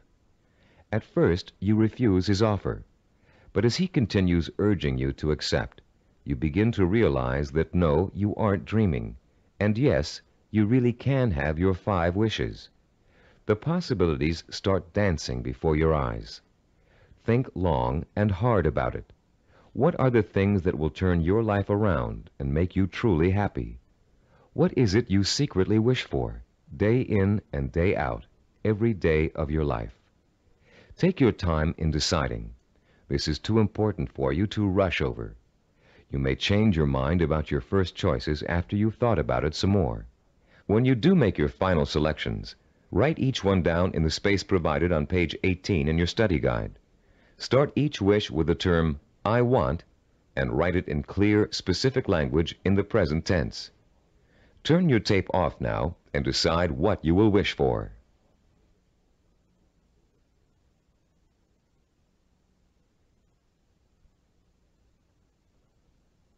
Welcome back.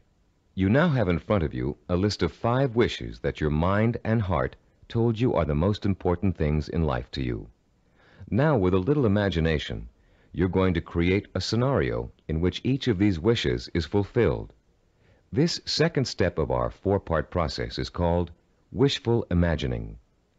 Close your eyes again and picture, in as much detail as possible, that your first wish has come true.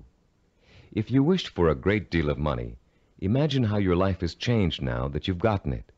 Imagine the kind of house you're living in, the kind of car you're driving, the kind of clothes you're wearing, and what you're eating for breakfast and dinner. Maybe you've got a private plane or a swimming pool, a new career, new friends, or the same friends you have now, but with a new attitude toward you.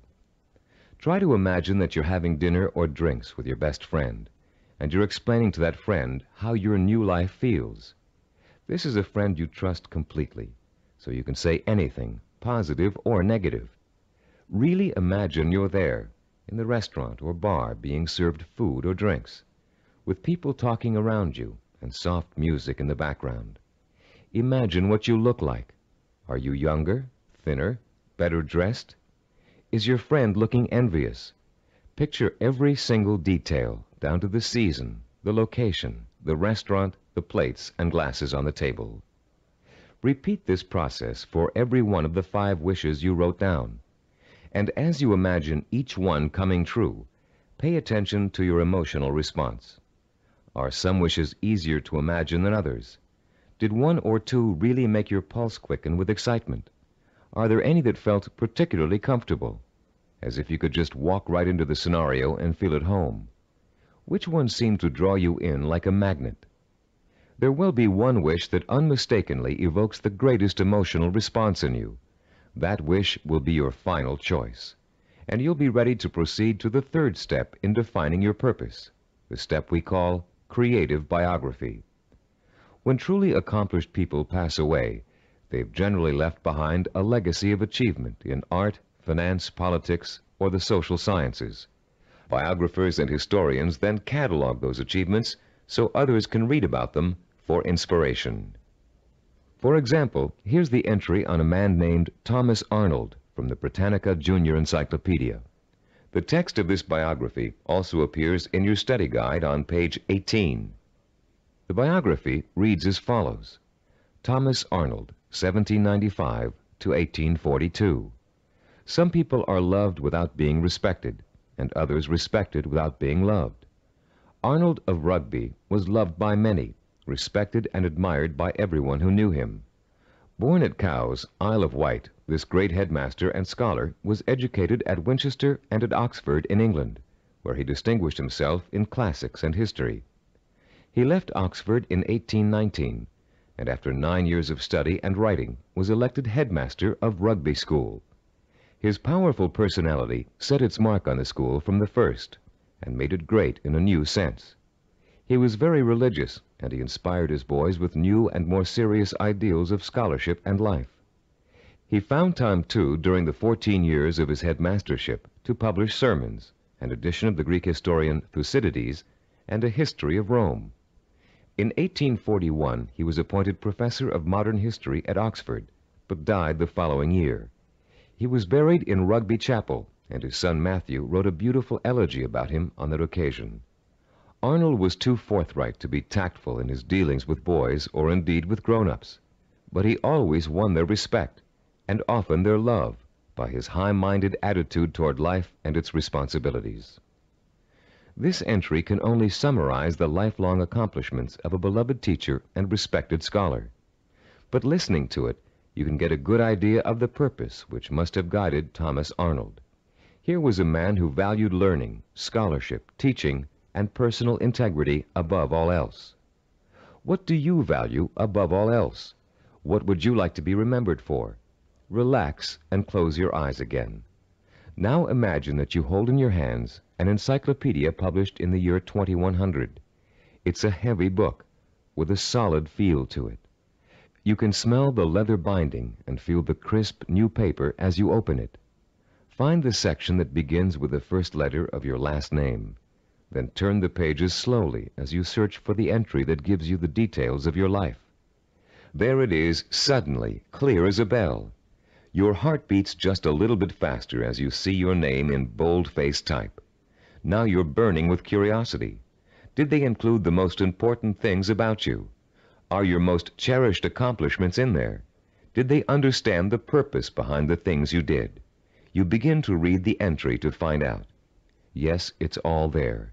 your birth date and hometown, the schools you went to, where you lived, and then the words that describe your highest achievements, your contributions to society. Savor the words as you read them. Let them form a clear picture in your mind of the kind of person you were and what your purpose in life was. When you've finished reading your own biography, turn off the tape and write down what you just read in the space provided on page 19 of your study guide. Don't leave out a single detail. Make sure you paint a vivid picture of the self-disciplined achiever who worked so long and hard in pursuit of a single purpose that he or she ended up deserving an entry in such a distinguished publication. When you've finished writing your own biography, please turn the tape player back on.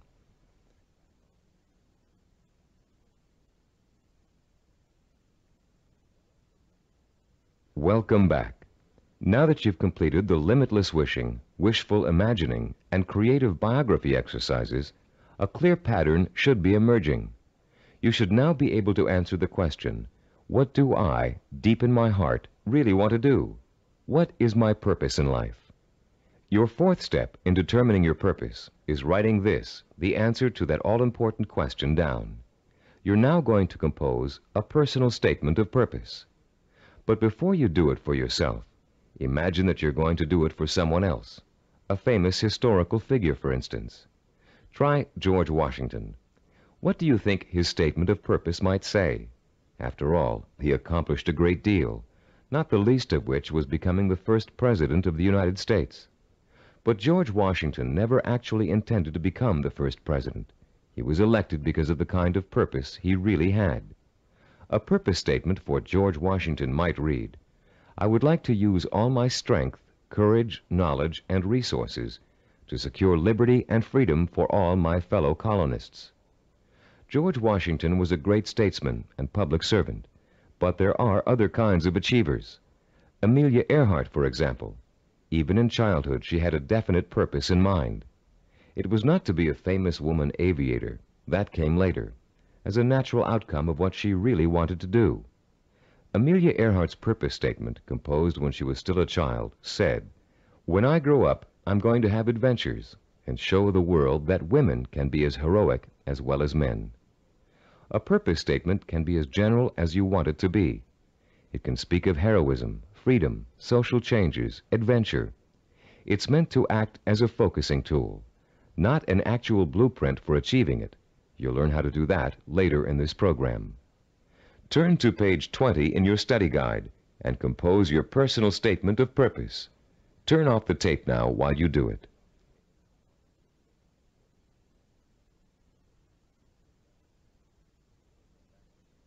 Welcome back again. You've come a long way in this session. You've learned to use limitless wishing, wishful imagining, creative biography, and a statement of purpose to narrow down your options and make a final choice about where you're going to focus your efforts. You've just used this four-part process to make a major decision about what you really want to accomplish and achieve in your life. But you can use it again and again, anytime you feel it's necessary, to aid you in making any kind of decision, from the smallest to the most important. This process works equally well for macro and micro decision-making. Whether you know it or not, you're now well on your way to becoming a self-disciplined achiever.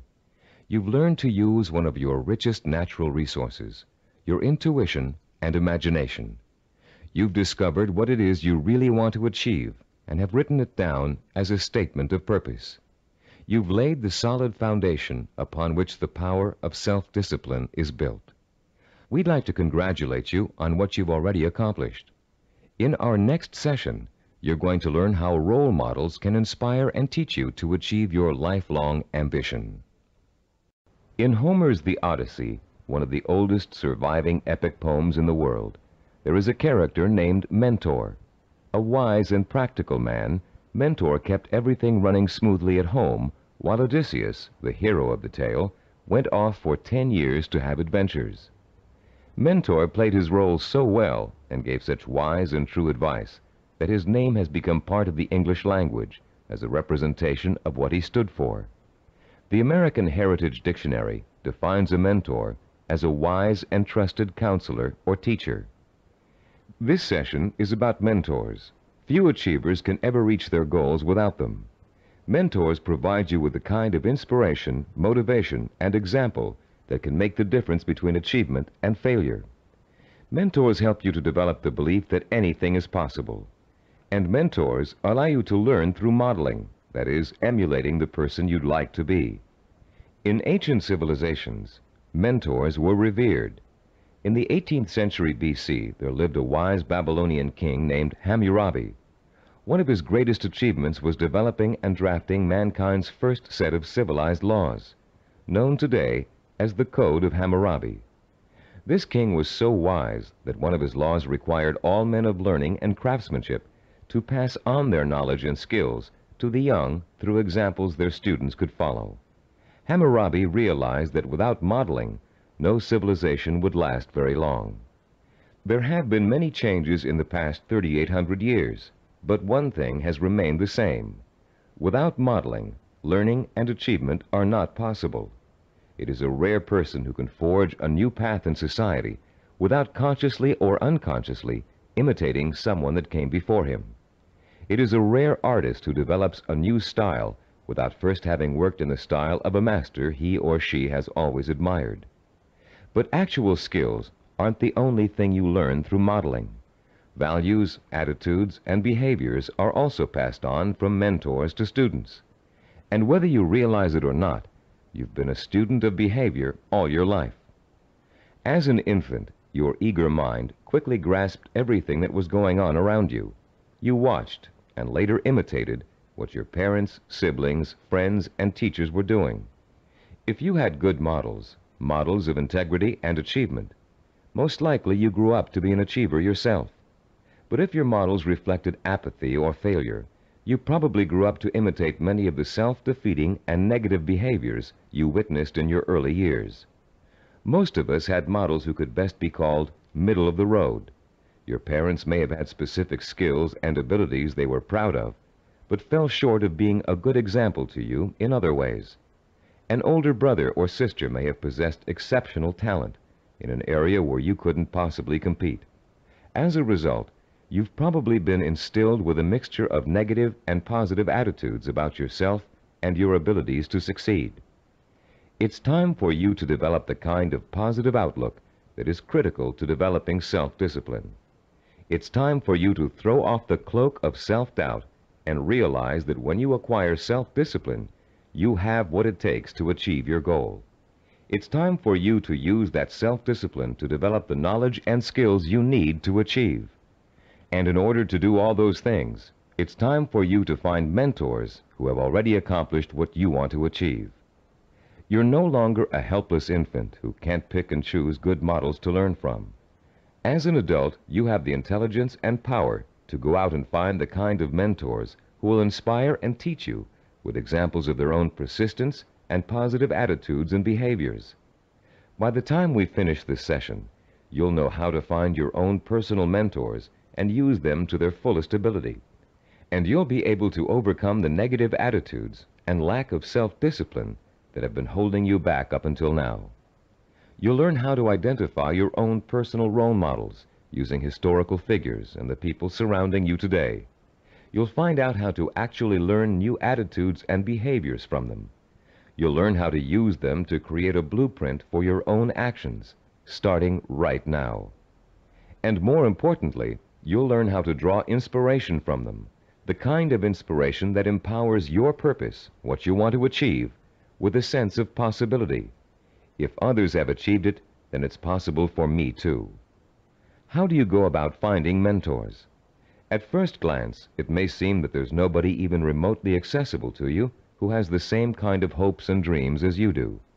But high achievers always find a way, and so can you. In our research, we discovered that achievers draw their inspiration from role models in two ways: indirectly, from reading and watching films, and directly, through day-to-day observation and contact.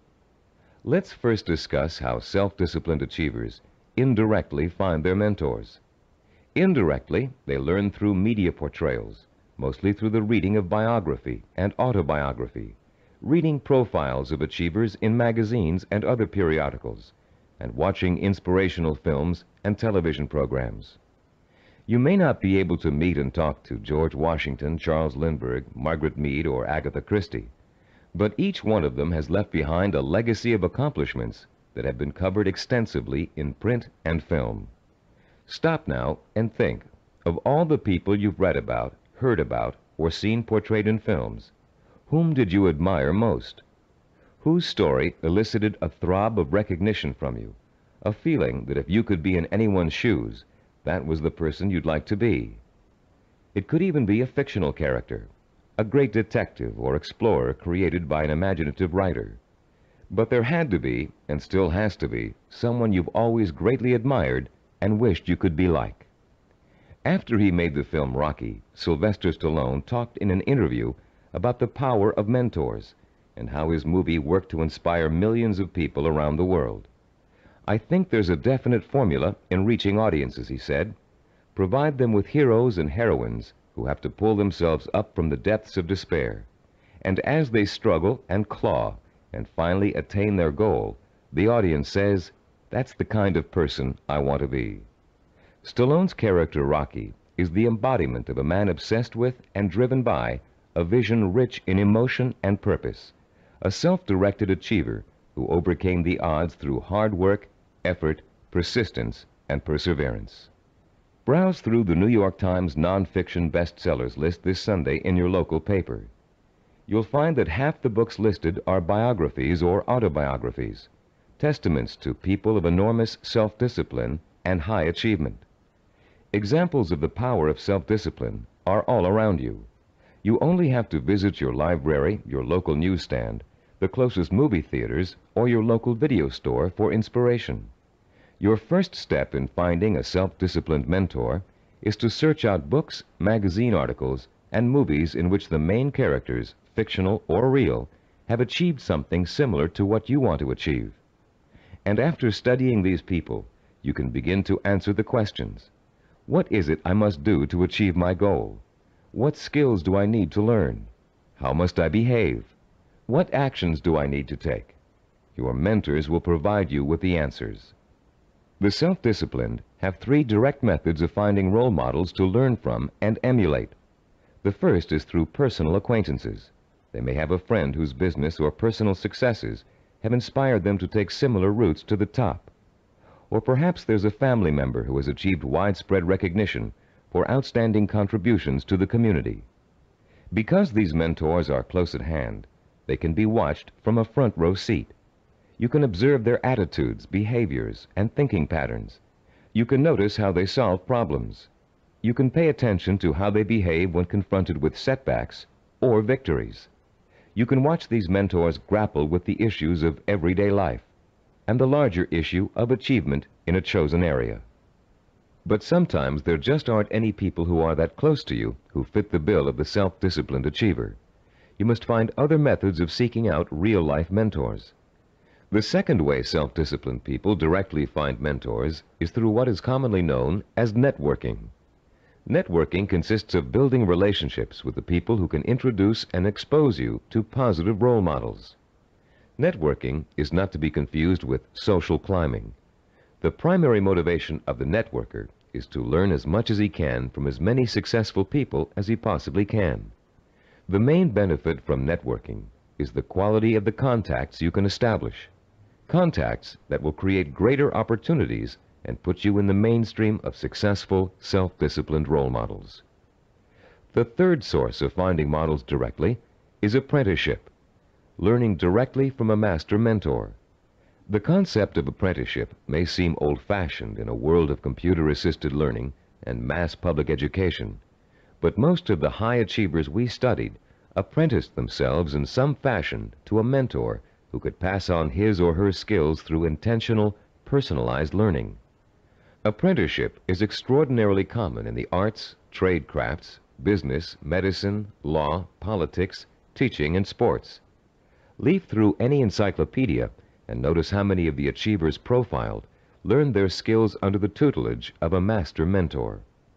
Some people are obvious masters of their craft and easy to pick as mentors, but sometimes it isn't so obvious, especially when it comes to business or professional achievers. How can you choose among several possible candidates? How can you pick the person who is most likely to provide you with the inspiration and example you need? In Session 2, you used an assessment form to compare your own behaviors, habits, and thought patterns against the 10 positive characteristics of the self-disciplined achiever. On page 25 of your study guide, you'll find a similar form that you can use to identify the strengths and weaknesses of prospective mentors, with instructions on how to use it. Put this form to work for you as you seek out that special person who can help you achieve your most cherished dreams and goals. When choosing a mentor of any kind, pay particular attention to how he or she developed the knowledge, skills, and abilities it took to reach his or her goal. Was there special schooling involved, particular reading materials, an apprenticeship with a mentor of his or her own, carefully sought-out teachers? How many hours did your mentor work every day toward achieving his or her goal? Also, pay close attention to your mentor's way of thinking. Be sure to choose someone who handles stress and pressure well, someone who responds to difficult problems by coming up with creative solutions, someone who loves what they do but still finds time for important personal relationships. The highest achievers work hard but are not workaholics. They still find time to enjoy their friends and families.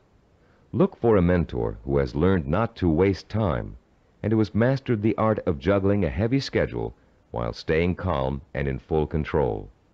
This will be an important trait for you to imitate, and find someone who neither capitulates to everyone around him, nor is so arrogant he won't listen to the opinions of others. You'll want to learn how to listen well, and then make your own decisions.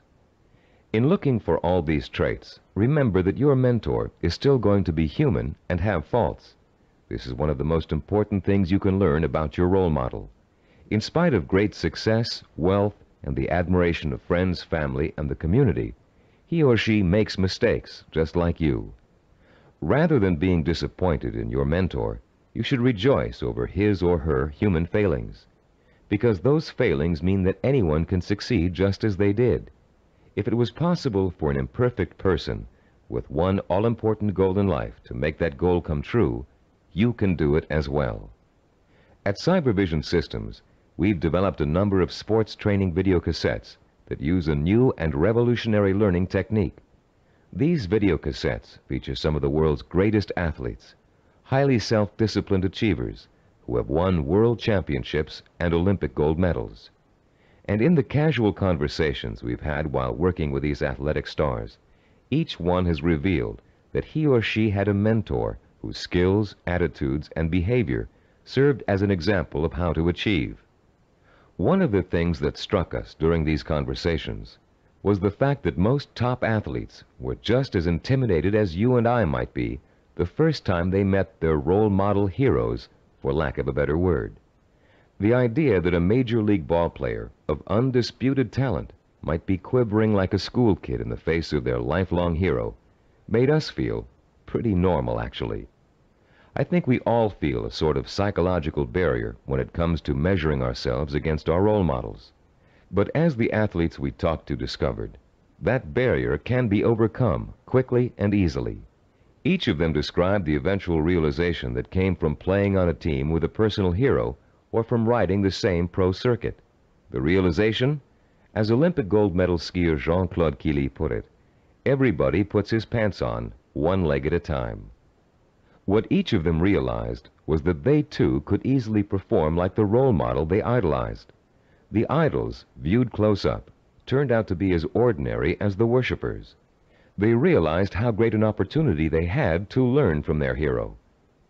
Discovering that their idols were human and fallible, they began to believe deep within their hearts that they could equal or even surpass their idols' accomplishments.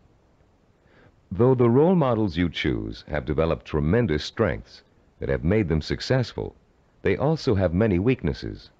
Renowned fiction writer Ray Bradbury, for example, who was first published when he was in his teens, will never win the Monaco Grand Prix, or even a race to the local supermarket.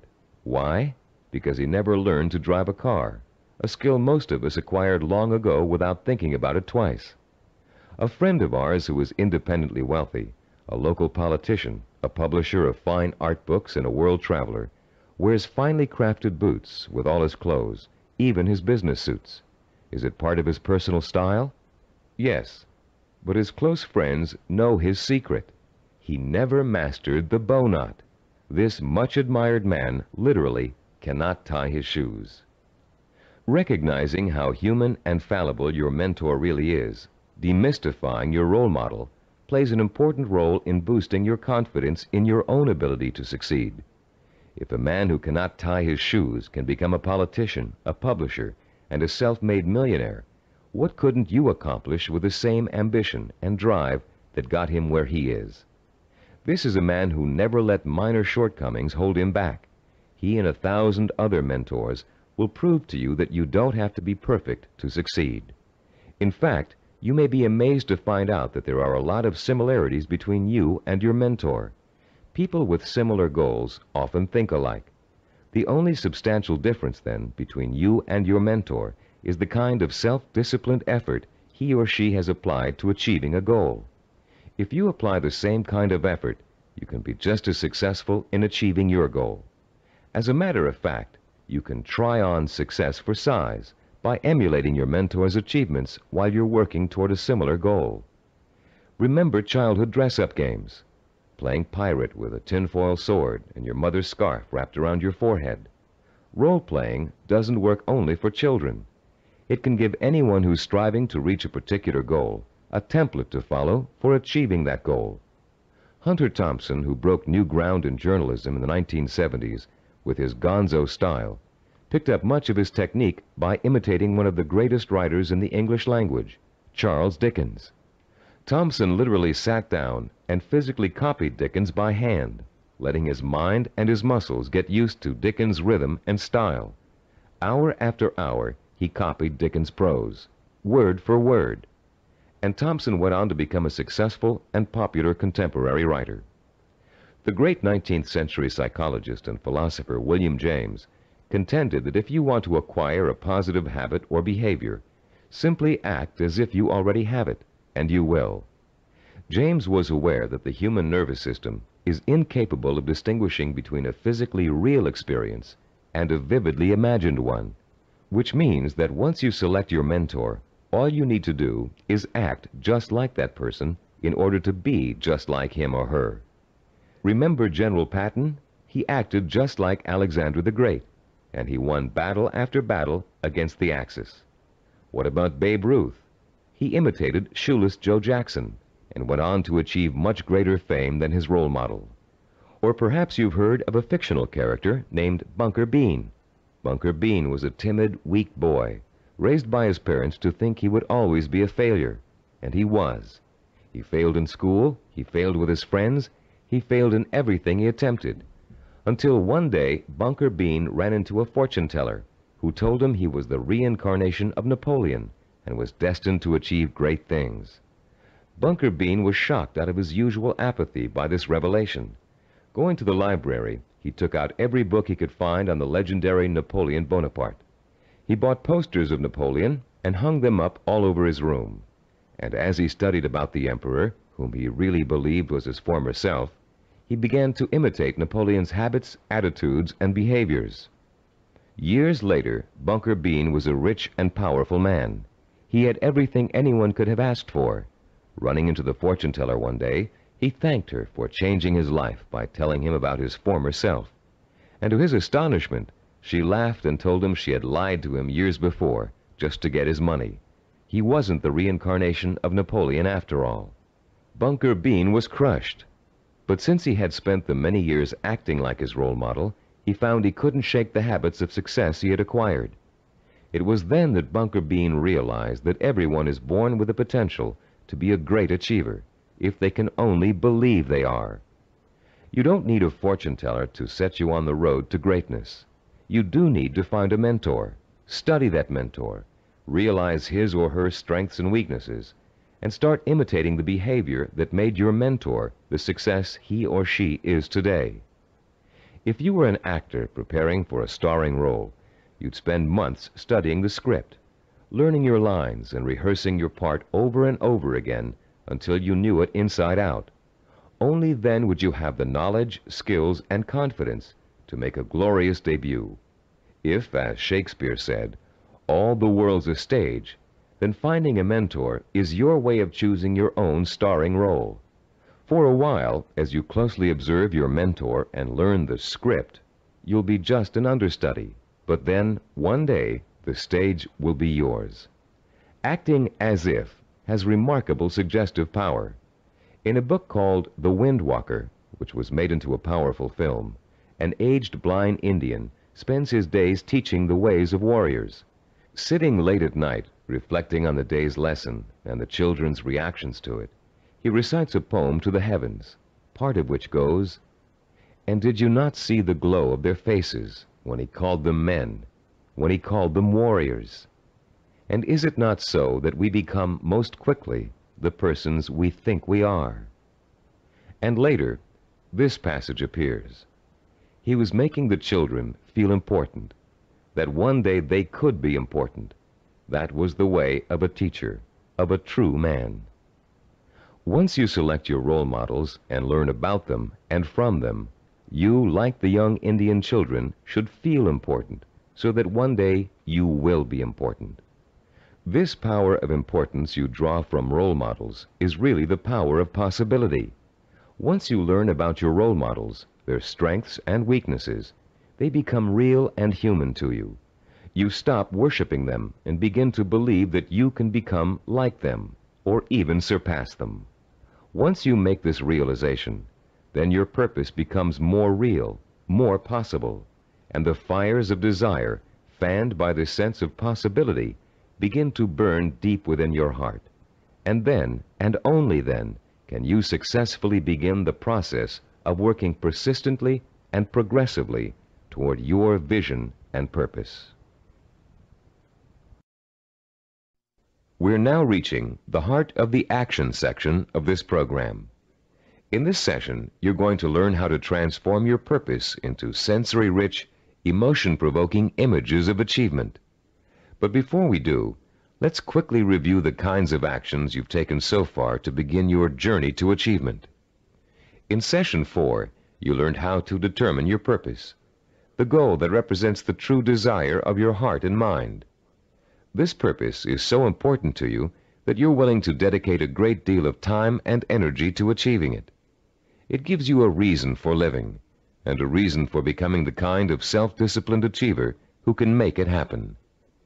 In Session 5, you learned how to identify models of achievement, people who have already attained goals similar to yours. You learned how to turn those models into personal mentors, people who can inspire and teach you to achieve in much the same way they did. You found out how to isolate and identify their talents and habits. You also learned to use your mentors to create a strong sense of possibility, a feeling that if they could do it, so can you. With a clearly defined purpose and a strong feeling of "it's possible for me," you have already broken through the chains of failure that shackle and bind more than 90% of mankind. Most people don't have a purpose. They don't think that they're capable of achieving anything worthwhile. Now you're ready to take another giant step on the road to achievement. In this session, you're going to learn just how to translate your purpose into an emotion-provoking vision. This vision will become so real in your imagination that it will inspire and motivate you to work towards it every minute of every day until you make it come true. What we call your vision of success is a clear, sensory-rich, highly detailed mental picture of what you want to achieve and the rewards you'll experience as a result of its achievement. When this vision of success is linked to your purpose and a strong sense of possibility, it will, like a hot branding iron, burn itself deep into every fiber of your being. Not only will you become obsessed with this vision, but you'll also develop a sense of deep belief in your ability to achieve it. Your vision allows you to make a quantum leap from the sense of possibility to the sure-fired conviction that I know I can do it. You're about to learn a simple but powerful 4-step process for transforming your purpose into a sensory-rich goal. Once you have done that, we're going to give you 5 easy-to-use guidelines that will help implant the goal deep into your mind and nervous system. It will then become a permanent part of you and serve as the fuel that fires your emotion and incites you to purposeful action. Let's now begin to learn about the process of sensory goal setting and how you can use sensory goals to develop what we call a magnificent obsession, a burning desire to achieve your purpose. The first step you must take is to translate the statement of purpose you developed in Session 4 into what we call a sensory goal statement. As you recall, your statement of purpose was a general statement of what you would like to achieve. Your sensory goal statement is going to be much more specific. There are 3 main elements to the statement you are now going to write. First, it must be result-oriented. It must focus primarily on what you want to get out of your achievement. Second, your sensory goal statement must be time-specific. You must determine a point in time when your goal will be achieved. And third, it must be measurable. You must specify a criterion that lets you know when your accomplishment is complete. If you want to become a doctor, for example, your criterion might be finishing your internship and setting up your own practice. If you want to start your own business, your criterion of success might be the day you move into your own offices or hire your first employee. Having a measurable goal gives you the motivation to work towards a specific end. It also lets you measure your progress along the way and take corrective action if you're moving off target.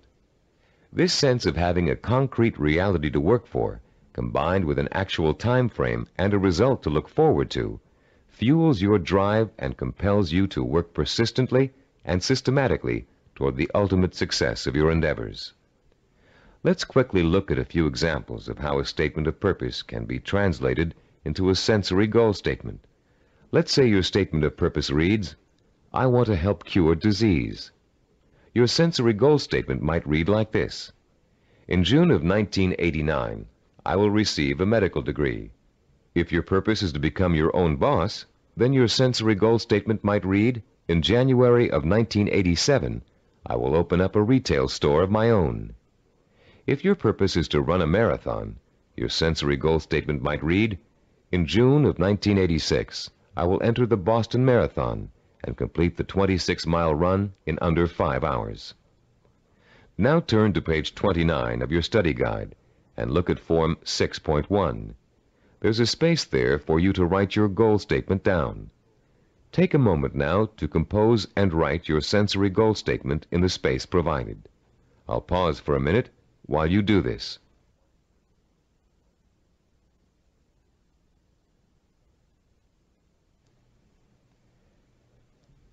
After writing your sensory goal statement, your next step in the sensory goal setting process is turning that statement into what we call a vision of achievement.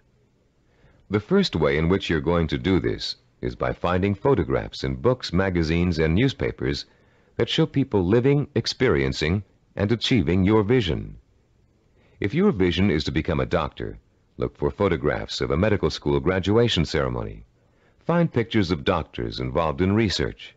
Look at Scientific American, the New England Journal of Medicine, and similar publications aimed at doctors and scientists. If your vision is to be your own boss, find photos of people who own successful businesses.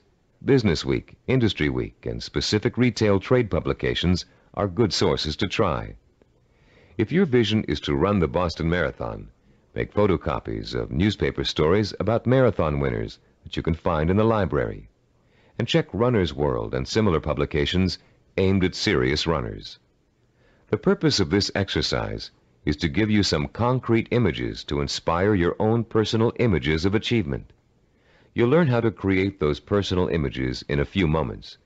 Creating a vision achievement scrapbook of pictures that personally speak to you about your own desire for achievement can have a powerful effect on your motivation and drive.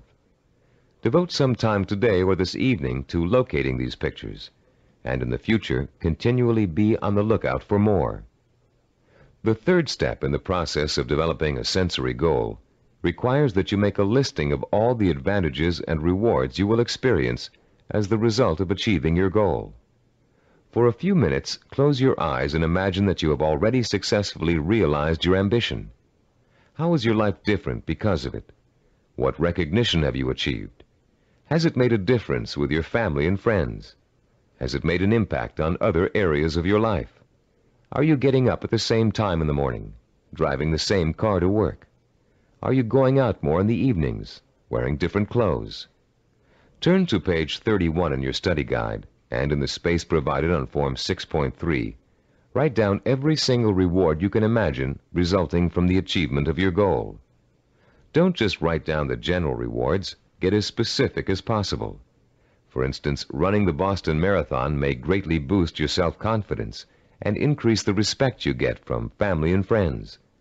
But training for it will also get you into superb physical shape, meaning you'll have more energy, more stamina, more drive. You'll look better, feel better, sleep better, and do a better job at work. Use the photographs from your scrapbook to help you identify all the rewards you can think of that are associated with your goal.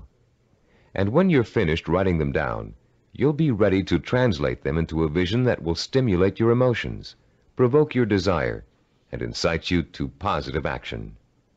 Close your eyes for a few moments and imagine that you have just achieved your goal. Where are you? What do you see around you? Are you indoors, outdoors, in your own home, at the office? Who are you with? Notice every tiny detail of your surroundings, including the texture of wallpaper, the color of the sky, the faces of the people you're with, the clothes they're wearing. Pretend you're going to have to draw a picture of this scene in a moment, so you really need to focus in on every little item so as not to forget it. Now, holding that visual image before you, switch your focus to sounds. What are you hearing? Are people talking to you? Are they congratulating you? If so, what are they saying? Are you hearing the voices of your parents, your spouse, your children, your friends? Are you all watching TV, where a famous newscaster's voice is reciting the story of your achievement? Maybe there's a party being held in your honor, and you can hear music in the background. Concentrate on every single sound you can hear and differentiate. Now, let's add the sense of touch. Are people shaking your hand? Do their hands feel smooth, rough, warm, cold? Are the grips firm or slack? Are you being patted on the back, hugged by your family and friends? Is someone pulling at your sleeve to get your attention? Next, imagine the prevalent smells that are surrounding you. If you're in the middle of a celebration, can you smell the food on the buffet table? Is the fragrance of champagne wafting up from the glass you're holding? Can you smell people's perfume or cologne? Now concentrate on taste. Are you sipping that champagne you were holding a moment ago, eating hors d'oeuvres? Or is the taste of success so sweet that you don't need or want any food? Finally, what are you feeling emotionally? Pride? Satisfaction? Maybe you're feeling relief that the hardest work is behind you. Maybe you're feeling the power of your new position. Perhaps you're feeling the exhilaration that comes with knowing that having achieved what you did, you can now achieve anything. You might even be feeling humble, having come face to face with weaknesses you never knew you had during the long, hard effort to reach success. After you have awakened all of your senses to the sight, smell, taste, touch, sound, and feeling of success, turn to page 32 in your study guide and complete Form 6.4, entitled The Sensory Vision Worksheet.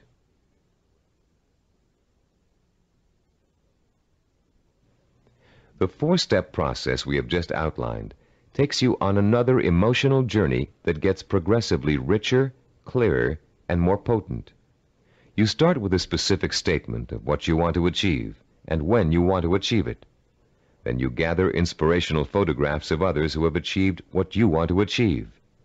You imagine and list the rewards and benefits you'll experience as a result of achieving your goal. And finally, you bring these three steps together into an imaginary scenario rich in sight, sound, touch, taste, smell, and emotion. This scenario is your vision.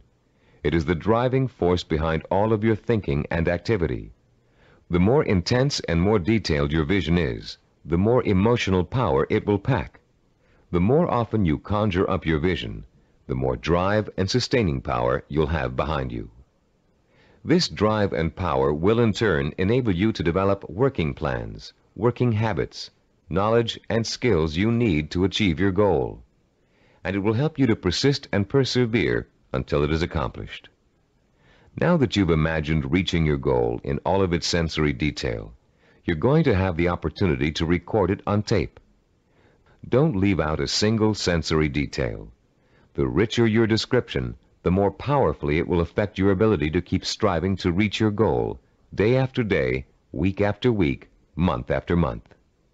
Use as much enthusiasm as you can during your description. You should be enjoying yourself. After all, it's your vision of success you're describing. After you've finished recording, play back your description and listen to it carefully. Did you falter in places? Were there things you couldn't describe fully? Did it sound as if you didn't quite believe what you were saying? If the first version of your story doesn't satisfy you, erase it and create another one. Do this over and over until you have a version that completely satisfies you. It should be highly detailed and utterly convincing.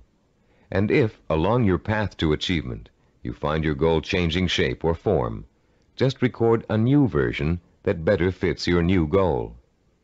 You're now going to learn to use this recording as part of a 5-step daily plan for internalizing your vision and making it so much a part of you that it will drive you to plan, to work, to achieve, to persist. Your first step will begin early in the morning, soon after you wake up. The first thing you're going to do before going about your daily business is to review your statement of purpose, your sensory goal statement, your photographs of achievement, and your list of rewards for achieving your goal. This is not just to remind you of why you're striving for success. It's to remind you of exactly why you need to succeed. Your statement of purpose, your list of rewards, your photographs, all speak of your deep need for achievement and the ways in which it will satisfy you and enrich your life. This is what you need to awaken in yourself anew every single morning. After you've reviewed those materials, your second step is to listen to your recording of your sensory goal description. The sound of your own voice, filled with enthusiasm, describing the joy and pride you feel in achieving your goal, will light a fire inside you that will give you the energy and stamina to persist in your efforts to reach success every single day.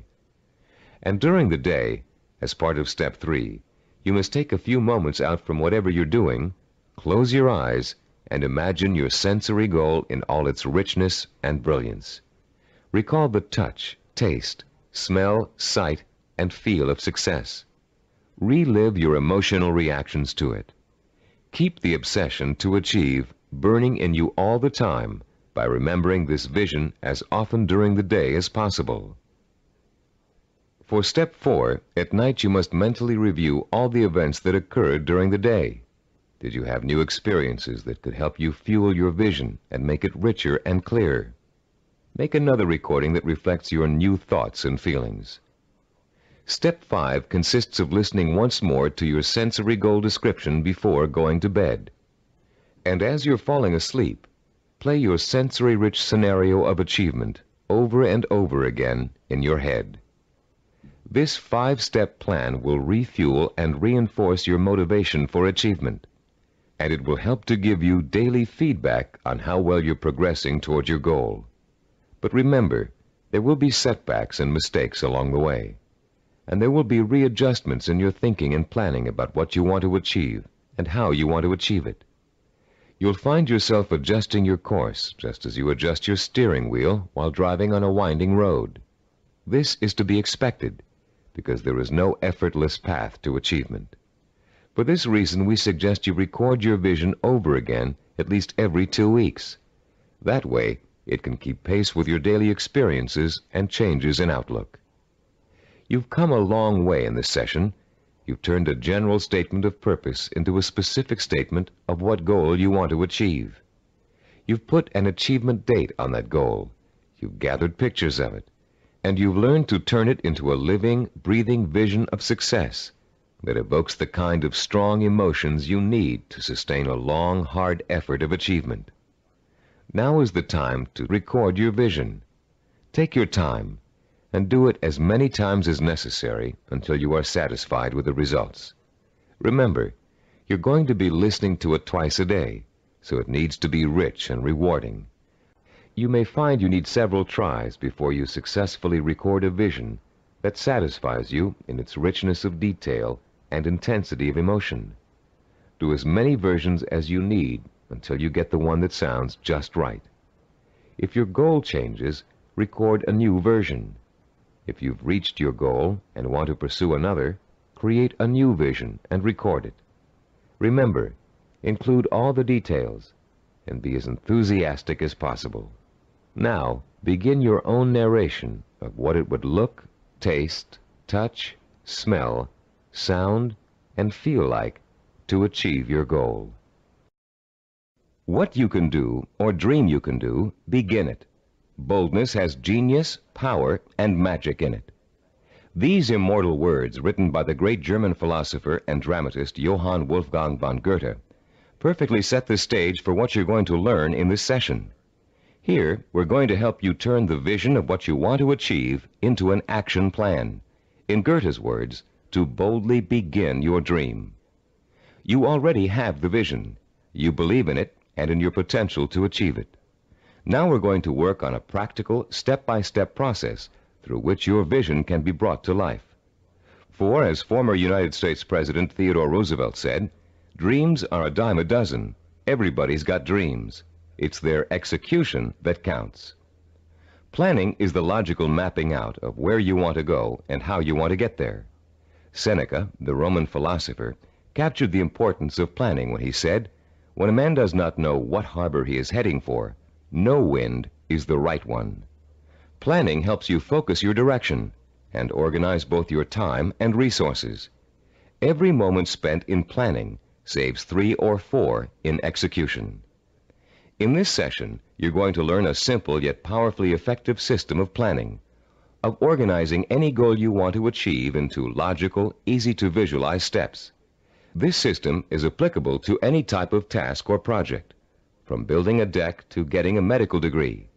It will help you to make short or long-range plans, organize your resources, create schedules to meet necessary deadlines, and improve your decision-making skills. It will also improve the quality of your work. While following this plan, you'll experience an increase in self-confidence and pride as you realize that you are on your way to becoming a self-disciplined achiever. Every small task in your plan that you accomplish will be living proof that you are one step closer to your goal. And as you take each step, your faith in your ability to accomplish your goal will be reinforced and expanded. In approaching the creation of a plan, it is important to keep the following basic facts in mind. First, planning is a way to look at both the whole picture and parts that make up the whole. It is a way to organize those parts in a logical and sequential way. One step should lead to another. More than that, each step you take should make the next step possible, like adding links to a chain to make a fence. We've introduced you to the concept of macro and micro achievements. The whole picture is your macro achievement. The steps you must take to achieve your macro achievement are micro achievements. If you want to build a house, a macro achievement, you must start by leveling the site and digging a foundation. Only after those steps have been accomplished can you go on to pouring the foundation, putting up the framing, putting in electricity and plumbing, finishing the walls, installing the roof, and so on. The second fact to keep in mind is that ideas take time to implement. I won't dwell at length on the subject of time now, since we're going to devote all of Session 8 to time. But I'd like to tell you a short story about a Micronesian island leader named Pialug that illustrates the kind of time and patience it takes to achieve excellence. 50-year-old Pialug is the most respected and powerful man in his community because he's a navigator. His grandfather had told him, "If you learn navigation, you will have a name. You will eat the navigator's food. At sea, you will have more power than a chief." Pialug began learning navigation at the age of 5. Using shells and pieces of coral on sand, his grandfather created models of the constellations to teach him how to chart distance and direction. Pialug learned that at the right time of year, he could simply point the bow of his canoe at the rising star to steer his course. But since the stars rise 4 minutes earlier each evening, the rising star changes position every day. So Pialug also had to learn the positions of the multitude of lesser stars. It took him 45 years to learn every movement of every major and minor star and constellation in the nighttime sky. But having taken the time to learn, Pialug now enjoys the respect, admiration, and status in his community that comes with being a navigator. Like Pialug, you must recognize that it will take time to achieve your goal, weeks, months, or years. Like Pialug, you must develop patience in learning the steps that lead to your goal. With time and patience on your side, you'll be assured of realizing your ambition. And like Pialug, you'll achieve the respect that comes with final accomplishment. A third fact to remember in creating a plan of action is that ideas take concentrated work to come to fruition. Too many people like to think that managing a project means that others do the detail work. They can simply spin out ideas like sparks from a child's pinwheel toy, leaving others to tend the fire. If you leave others to tend the fire, don't blame them if the house burns down. Admiral Hyman Rickover spent over 40 years building America's nuclear submarine fleet. Rickover himself supervised the research, design, construction, and operation of the mighty underwater craft. His reputation as an excellent manager who always got results was only equaled by his talent for engineering. Upon Rickover's retirement, he explained his philosophy of management to an interviewer. "The man in charge," Rickover said, "must concern himself with details. If he does not consider them important, neither will his subordinates. Yet the devil is in the details. It is hard and monotonous to pay attention to seemingly minor matters. In my work, I probably spend 99% of my time on what others may call petty details. Most managers would rather focus on lofty policy matters, but when details are ignored, the project fails. No infusion of policy or lofty ideals can correct the situation." 3 basic elements to keep in mind, then, when creating an action plan. They include looking at the whole picture, taking time to complete each step before you go on to the next, and paying attention to details. A 4th point to remember is planning, and the implementation of a plan is a trial and error process. You will make mistakes. Most of them will be unavoidable and will serve as springboards of learning and refinement. When you make a mistake, learn from it. Take corrective action to avoid making it again, and get right back on course. Remember, supposed experts have made greater mistakes than you're going to make, and have managed to turn them into creative successes. Take the Coca-Cola Company's introduction of the new Coke, for example. After spending millions of dollars on market research, and more millions of dollars marketing their reformulated soft drink, they were forced by public pressure to bring back the old formula. They made a mistake in trying to change the taste of Coke, and their marketing executives admitted it. But because of that mistake, Coke is now in a stronger marketing position than ever. The Coca-Cola Company has brought back their old formula, now sold under the name Classic Coke, and they still have their new formula on the market, which was formulated to appeal to Pepsi drinkers. Was Coke's surprise move really a mistake? Nobody thinks so now. By correcting its mistake, Coke has the potential to win over an even larger share of the market than it had before. This process of self-correcting behavior is what scientists call cybernetics. The term may sound very space age, but there's a reason for that. The organizational method you're about to learn is the same one NASA engineers used to put men on the moon. In the early 1960s, when former President John F. Kennedy ordered NASA to put a man on the moon within a decade, NASA's engineers and systems designers rose to the challenge, accomplishing the task by July of 1969. How did they do it? They took their macro objective, putting a man on the moon, and broke it down into a series of micro-objectives that would lead to the final great accomplishment. When the project started, NASA scientists and organizers immediately began preparing flowcharts, identifying each step they would have to take in order to put a man on the moon. First, they had to build a new type of rocket. Then, that rocket had to successfully orbit the Earth for longer and longer periods of time. They had to design spacesuits that would be able to protect the astronauts from the moon's atmosphere. Each step got them closer and closer to achieving their objective, until that historic day when they got the job done. You can duplicate the same process of planning simply and easily. You can apply it to any job you might be called upon to handle. We call the system of planning you're going to learn in this session visual network planning. Visual because it helps you to look at, identify, and visualize each of the steps necessary to complete an objective.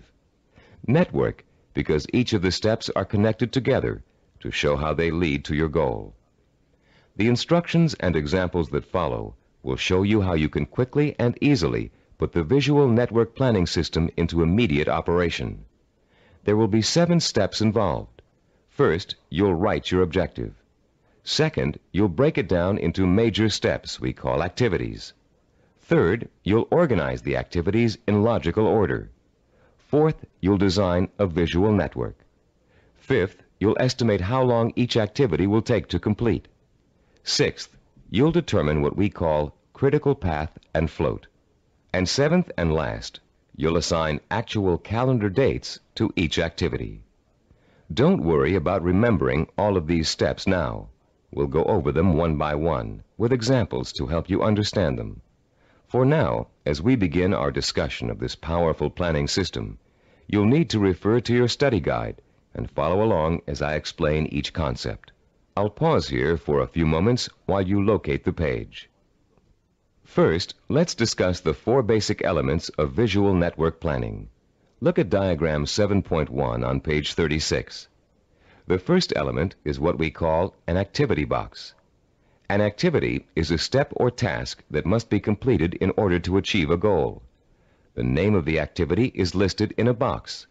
One activity is linked to another activity by a line with an arrow. This linking of activities is the second element of a visual network plan. The third element is the activity's reference number. Each activity is assigned a number for the purpose of identification.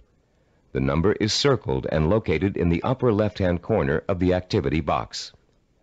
Any number can be assigned to an activity box, and the numbers you do assign don't necessarily have to follow in numerical order. Activity number 23 can follow activity number 15. The fourth basic element of a visual network plan is what we call duration. Each activity takes a certain amount of time to complete. That amount of time is called its duration. Duration is listed at the bottom right-hand corner of the activity box. It can be represented in minutes, hours, days, weeks, months, or years. Now let's use these elements to build a simple network, a group of linked activities that lead to a goal. Refer to diagram 7.2 on page 36. This diagram assumes that you have some hard winter wheat and a wheat grinder, and you want to make some fresh, hot, whole wheat cereal. How would you develop a simple visual network plan to illustrate all of the steps you must take to end up with a bowl of piping hot cereal? Your first step would be to get a piece of paper and pencil and list your objective on the top. In this case, it would read something like, cook whole wheat cereal from scratch. Your second step would then be to break your objective down into its major steps or activities. In this case, there are 2 major activities involved. The first is grinding the wheat. The second is cooking the wheat. Third, you would then put the activities into their logical order. In our example, the wheat must be ground before it can be cooked. And fourth, you would construct a visual network plan in which the 2 steps are placed in activity boxes with reference numbers, durations, and linked arrows. We have already developed the visual network plan for this objective in diagram 7.2. As you can see, activity number 2 is grinding the wheat.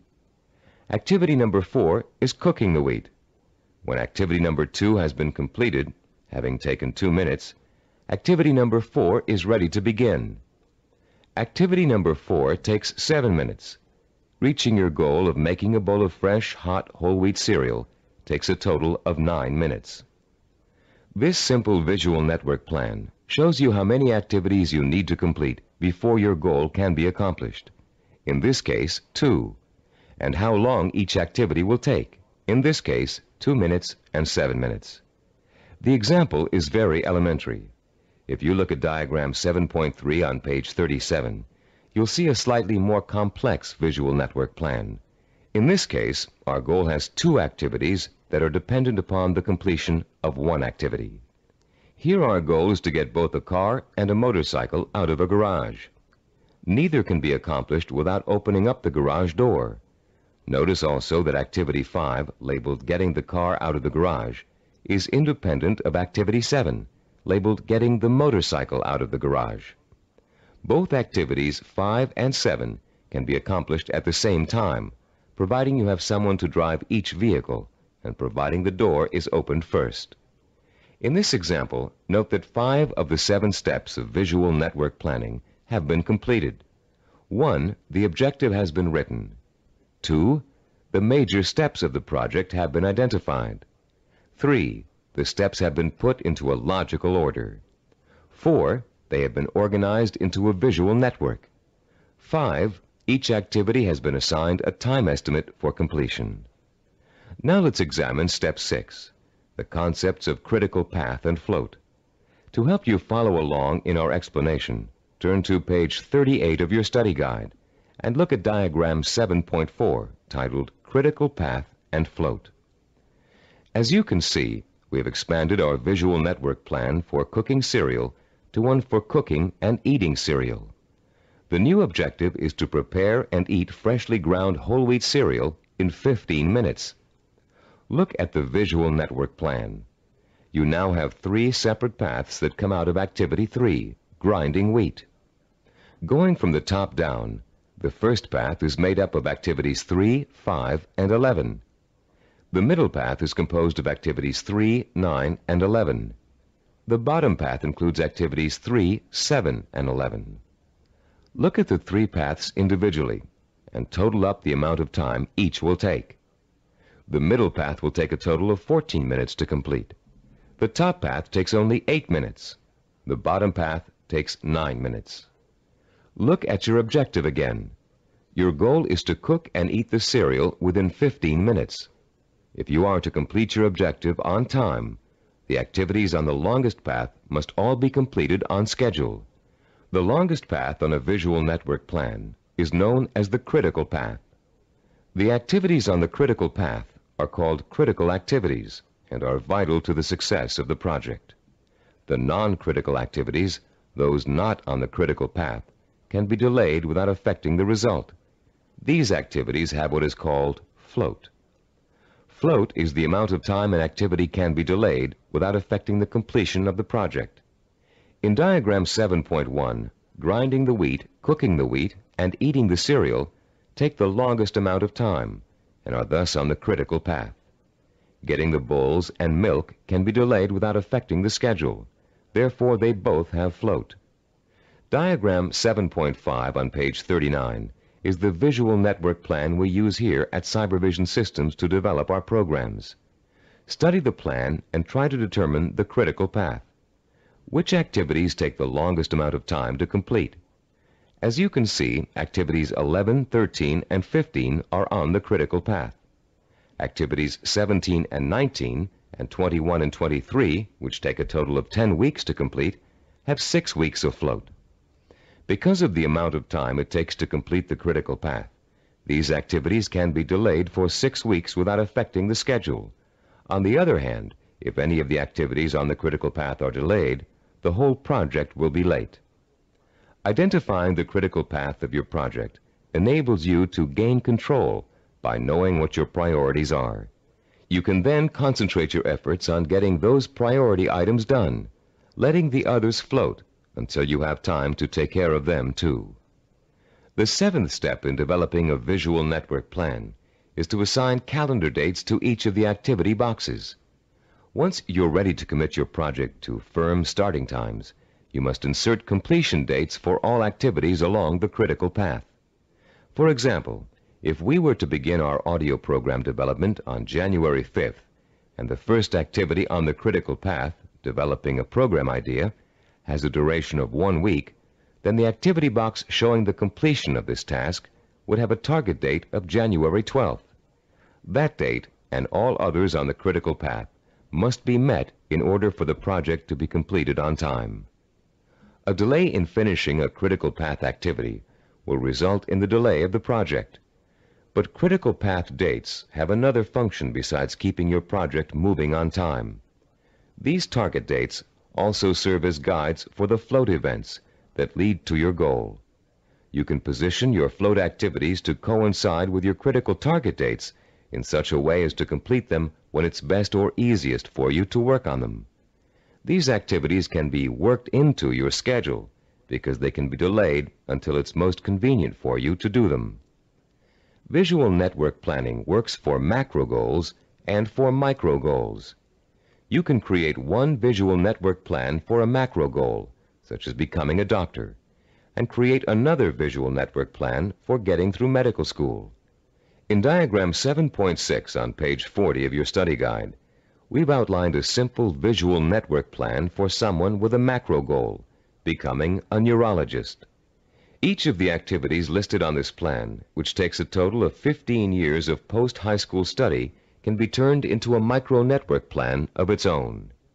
Any project that has a beginning and an end will benefit from visual network planning. Before embarking on your plan for accomplishing your macro goal, we suggest you try this organizational method out on something smaller, so you can see the results in a matter of a few hours or a few days. Apply it to a project around the house that you've been putting off for weeks, pruning your trees or repainting several rooms.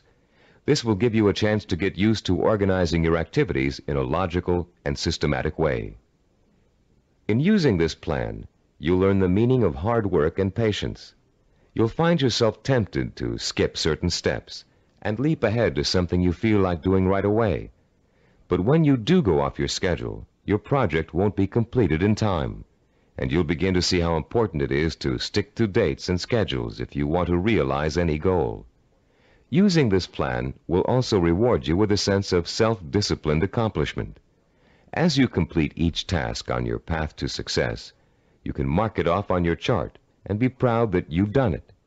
You'll also be able to look at your chart at various times during your project and see how far you've come. Before we go on to complete this planning session on cassette side 10, I'd like to say a final word about the planning system you've just learned. No one can be totally certain about the outcome of a string of planned events. Mistakes, unforeseen problems, and outside events over which you have no control can and will contribute to the changing of your plans. Your visual network plan is not carved in granite. It's a living, working system that must change to accommodate the changes in your life. You may underestimate the amount of time it will take you to complete an activity. You'll know better the next time. You may find that you don't need to perform a certain activity at all, giving you some breathing room in your schedule. The objective of this plan is not to give you a rigid yardstick against which to measure your success or failure. Rather, it is to give you a logical, working system for achieving your goal. In creating your visual network plan, do your best to be as accurate as possible about dates and durations of activities. But remember that things may go wrong, and you may have to change those dates. This is not an excuse to quit. It is a good reason to keep sticking to your plan, for without it, you have little chance of achieving your goal at all. Remember, to successfully realize your purpose, you must have the courage to take risks, the courage to fail, and the courage to learn from your failures. Visual network planning is a roadmap that points out your destination and suggests a way to get there, but it doesn't tell you how to take the trip. It's up to you.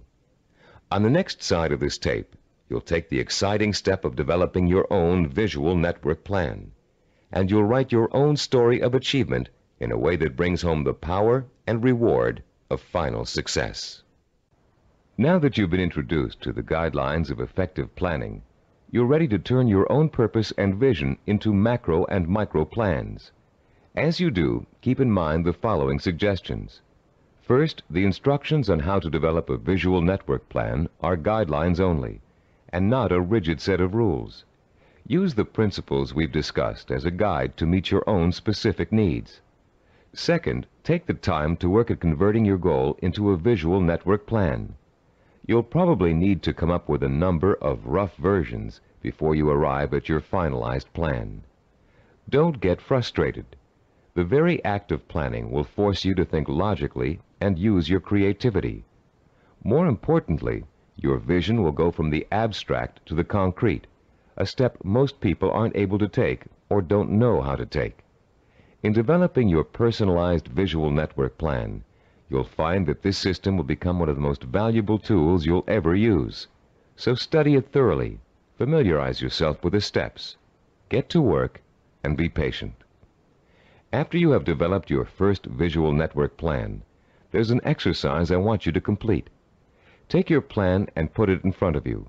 Study what you've written for a few minutes.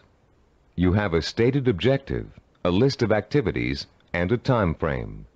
That's all it takes to tell a story.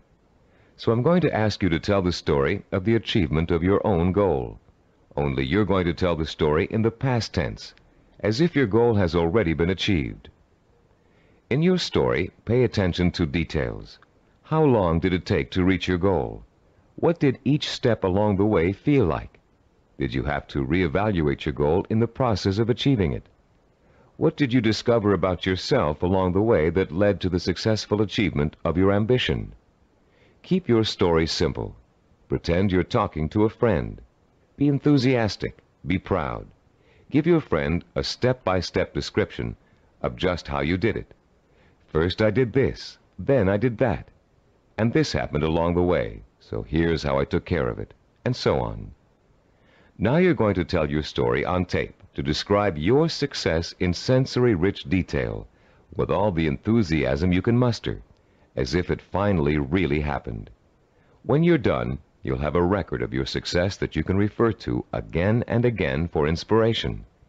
When you play your story back for the first time, listen very carefully to your descriptions. Did you falter in places? Was there a lack of conviction in your voice in certain areas? Did you hesitate, as though to tell yourself you really didn't believe that success was yours? Or were you self-assured and utterly convincing? If the first version of your story doesn't satisfy you, erase it and create another one. Do this over and over until you have a version that completely satisfies you with its richness of vision and inner strength.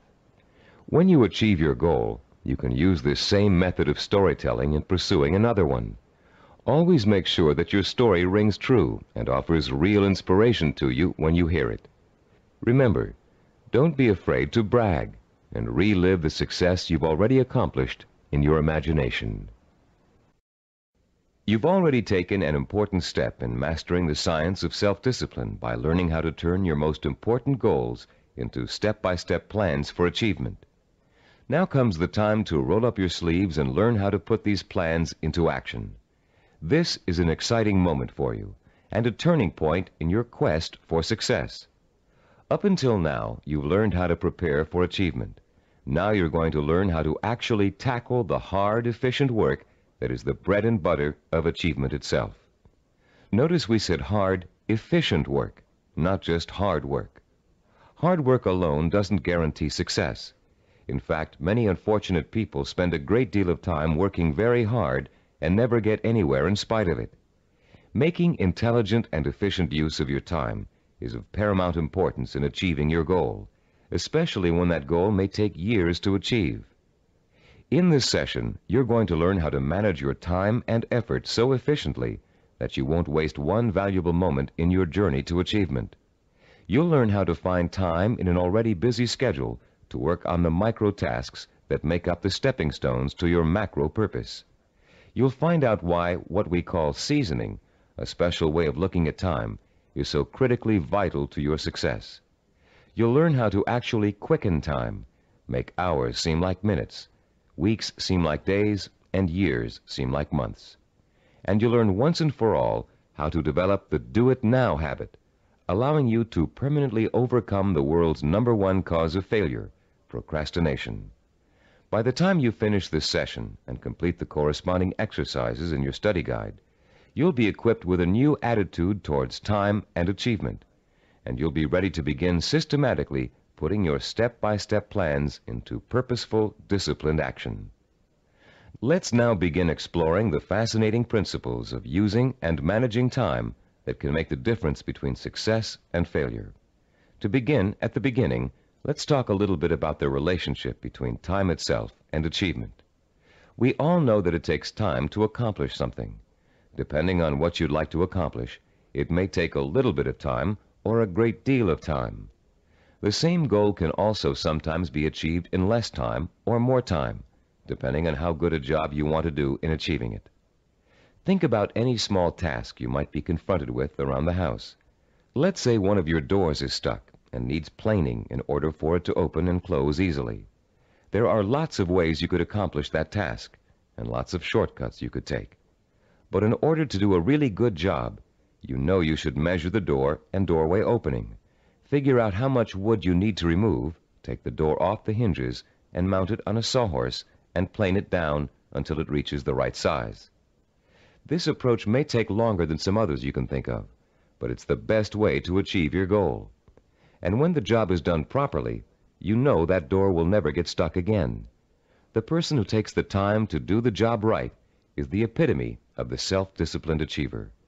Someone who has learned not to worry about time, but use it to its full potential to achieve a goal in the best way possible. None of your goals are going to be as simple as this one to accomplish, but the principle remains the same. To achieve with excellence, you're going to need a long period of time in which to allow your knowledge and skills to mature and grow. This is the concept of time that we call seasoning. Seasoning is a law of nature. All things take time to come to fruition. People, in their impatience to get what they want without going through this growing process, often end up stunting their own personal growth and making true success impossible. Shortcuts only lead to mediocrity and failure. Scientists, philosophers, artists, and statesmen have always recognized the importance of seasoning in accomplishing any goal. When asked by an impatient student how long it would take to become a master teacher, the Roman philosopher Epictetus replied, "Nothing comes into being all at once, not even the grape or the fig. If you say to me now, 'I want a fig,' I shall answer, 'That requires time.' Let the tree first bring forth tender blossoms. Let the blossoms endure the weathering of the sun, wind, and rain. Let the tree then put forth its fruit, and finally, let the fruit ripen." Cybervision founder Steve DeVore recalls learning about seasoning the hard way. "When I was 5 years old," he said, "I planted a garden in my backyard. Because I didn't understand how seeds grew, I would go out and dig them up every day to see if they'd sprouted yet. I hardly watered them, and I didn't weed them regularly as I should have. Because I was so impatient and neglectful, my plants never got the chance to grow properly. And when harvest time came, my vegetables were pitifully small and undeveloped.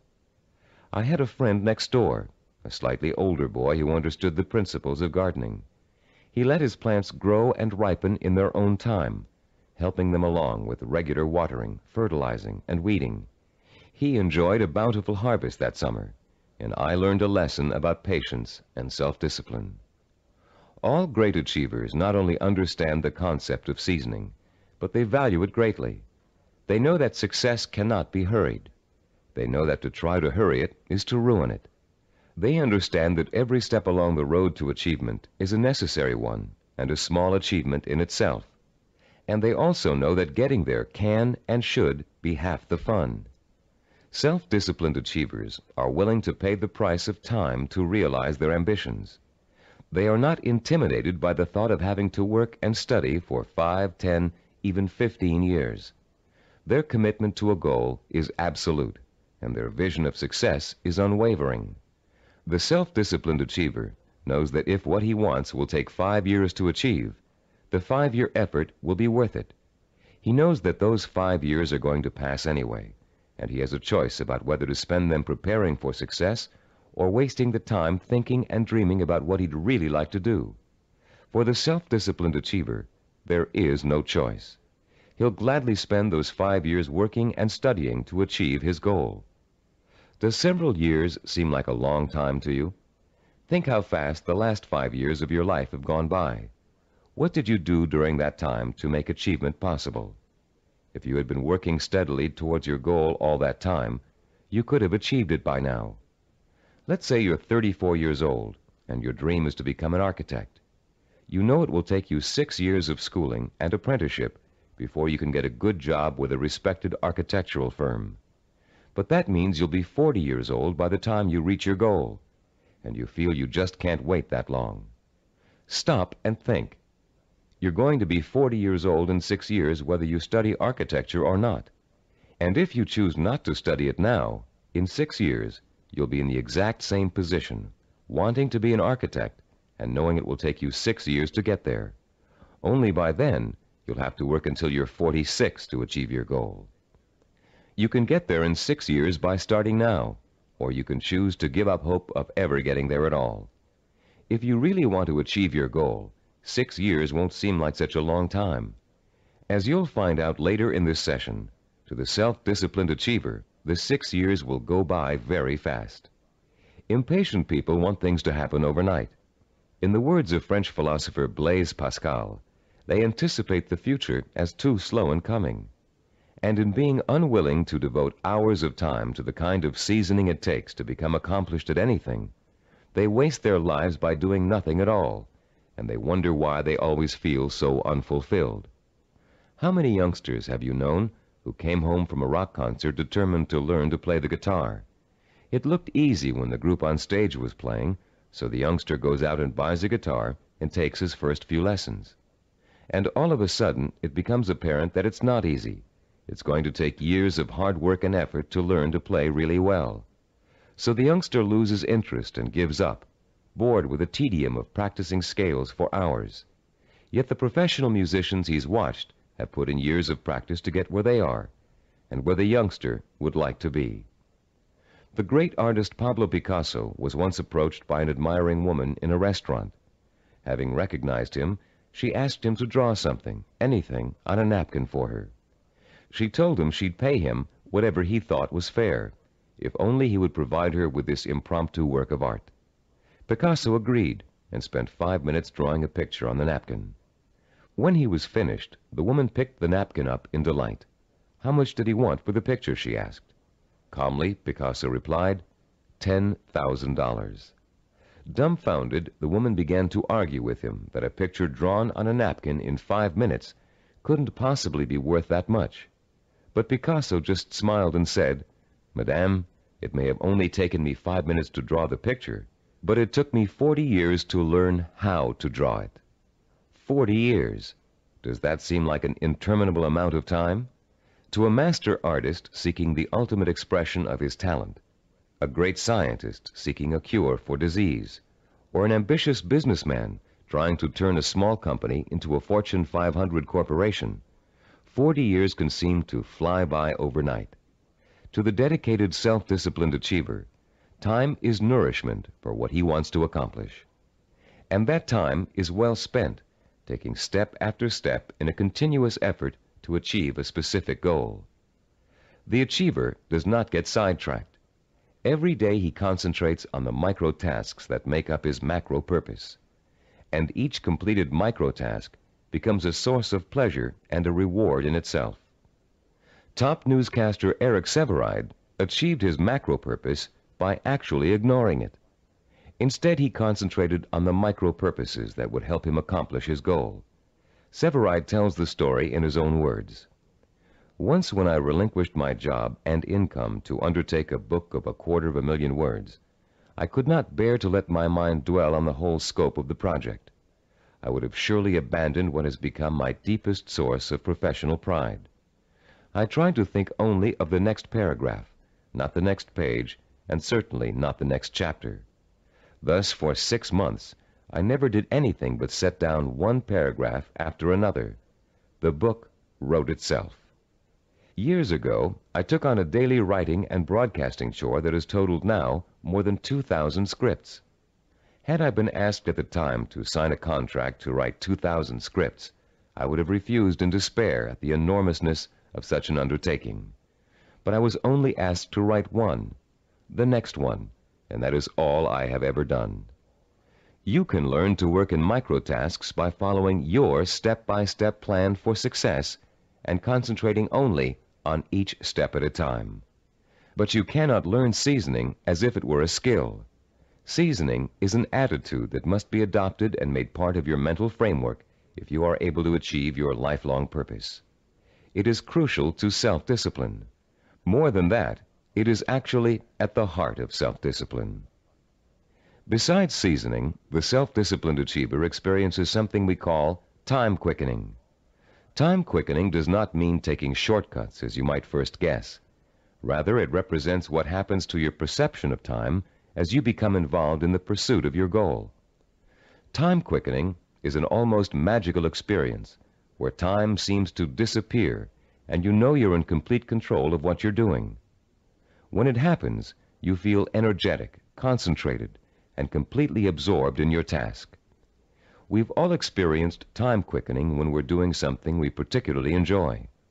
For you, it may have happened while you were reading an exciting murder mystery, watching an action-filled movie, playing a game of tennis, or even weeding a garden.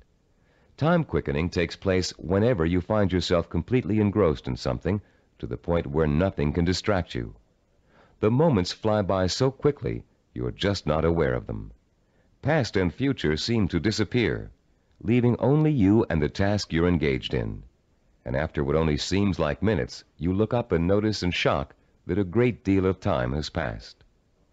Dreams are a reverse example of this phenomenon. Although you may often wake up feeling as if you've been dreaming a particular dream for hours, the whole thing has actually taken place in just a minute or two. The human mind has the amazing ability to alter our own perception of time. Once you learn to use this ability to your advantage, you will no longer be discouraged at the thought of having to spend so much time pursuing your goal. Scientific research has shown us how to trigger the experience of time quickening. You can actually learn to consciously create the sensation that time has stopped. You can do it by becoming single-mindedly and uninterruptedly involved in an activity for a significant period of time. Time quickening occurs when you surrender your attention and your senses to something outside of yourself. There are 6 steps you can and must take to experience the benefits of time quickening. Listen to them carefully, and then try to recreate them, first with lesser tasks that may or may not be related to your goal, then with your actual micro-purposes. First, create or find a working environment that is free of distractions and potential diversions. Second, focus on doing one task at a time and stick with it until it is completed. Third, surrender yourself to the task at hand. Work hard and work well, and don't stop working until you have finished as much or more of the task as you started out to do. Fourth, plan to work uninterruptedly for a significant span of time, several hours if possible. Fifth, don't watch the clock as you work, and don't continually compare how much you've accomplished against how much you still have to do. Sixth and last, stop working when your thinking becomes muddled due to fatigue. The first few times you try using these 6 steps, you may have a hard time following them all. But the more you practice, the easier it will get. And soon you'll notice that time seems to be flying by quicker and quicker every time you sit down to work. Time quickening makes work enjoyable and helps prevent the normal wear and tear of work on your mind and your nerves. It is the antidote to burnout and the key to maintaining a healthy emotional balance during long hours of effort. Time quickening will enable you to successfully complete the string of microtasks that over an extended period of time will take you closer and closer to the completion of your macro goal. And if your goal is years away, time quickening will make it seem to all happen so quickly that the illusion of overnight success will almost seem as if it's coming true. Using time quickening to follow a step-by-step plan for reaching a goal is one way to make that goal appear closer than it really is. But time quickening won't do you any good if you find you can't even get started on your micro-tasks. For most people, the biggest enemy of success is procrastination, postponing doing the work you know you must do in order to accomplish your ambitions. Like most people, you may think procrastination is relatively harmless, a trivial problem that you don't really need to worry about. But there's nothing trivial about a habit that is the cancer of self-discipline. Procrastination is an achievement killer, and unfortunately, the more often you succumb to it, the more habitual it gets and the harder it is to deal with. Procrastination is a serious deterrent to self-discipline, and it takes a serious effort to overcome it. In the next part of this session, we're going to explore some common reasons for procrastination and the most effective ways of overcoming the would-be achiever's most self-defeating habit. Psychological research tells us that chronic procrastinators fall into 3 groups. The first group fears failure. The second group fears success. And the third group uses procrastination as a way of rebelling against authority. Let's examine each of these groups to see how they turn their own psychological problems into reasons for procrastination. The first type of procrastinator may actually already be a successful business person or professional, but he or she is successful only up to a point. These people set such high standards for themselves that they live in constant fear of not being able to meet those standards. They cripple their own efforts to succeed by working at less than their capacity, so they are never really challenged and therefore never will fail. People who are successful early in life, usually in school or in an athletic career, often turn into this type of procrastinator. Take Sarah, for example, a city planner who graduated at the top of her class from Stanford University. Soon after graduation, Sarah joined the planning director's office in a major West Coast city. One of her duties is to generate reports for her boss to use in making important presentations. Sarah has begun putting off doing the reports until the last minute. While she collects the material in time, she finds that she dawdles with the writing process until the night before, or sometimes even the morning of the presentation. She then rushes through the writing and ends up turning out an adequate but far from superlative report. What Sarah manages to do in each case is avoid testing herself to the maximum. She is not certain whether she can live up to the high promise of her success in school. By putting off her work till the last minute, she doesn't have to find out the truth about her abilities, because of course at the last minute nobody could be expected to turn out a perfect report. In the course of this kind of procrastination, Sarah has picked up a new skill called brinksmanship. She flirts with catastrophe by not doing her work in time, then pulls herself out of the brink at the last minute. If her performance doesn't measure up, she can always blame lack of time for failure. When her performance is good, she can applaud her ability to come through in the clutch.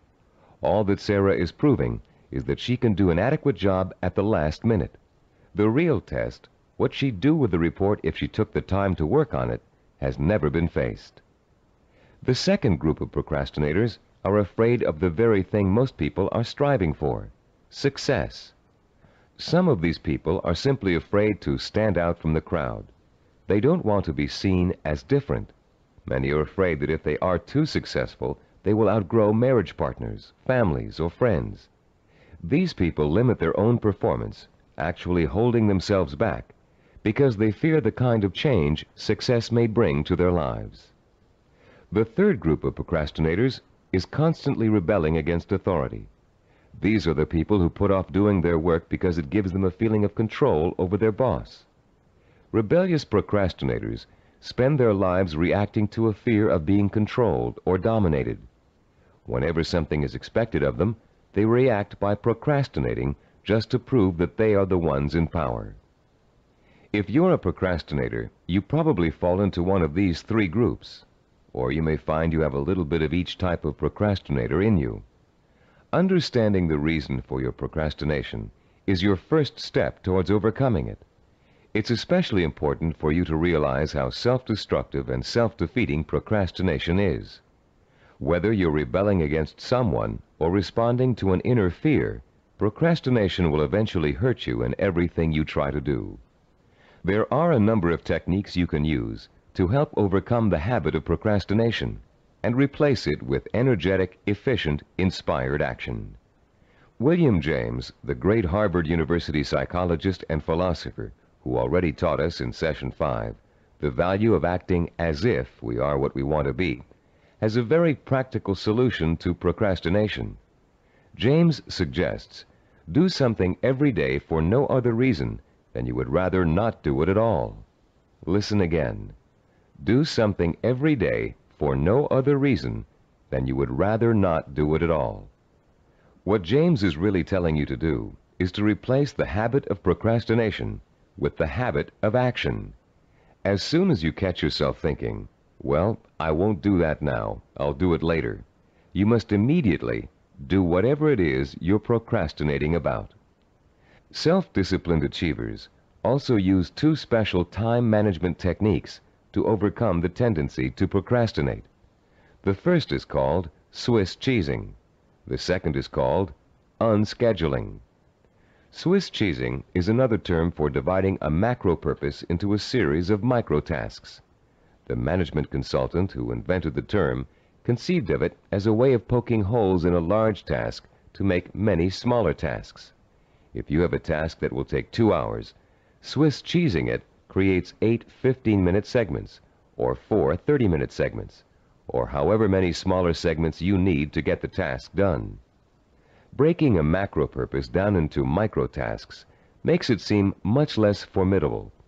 In fact, this one-step-at-a-time approach is the only way to achieve a major goal.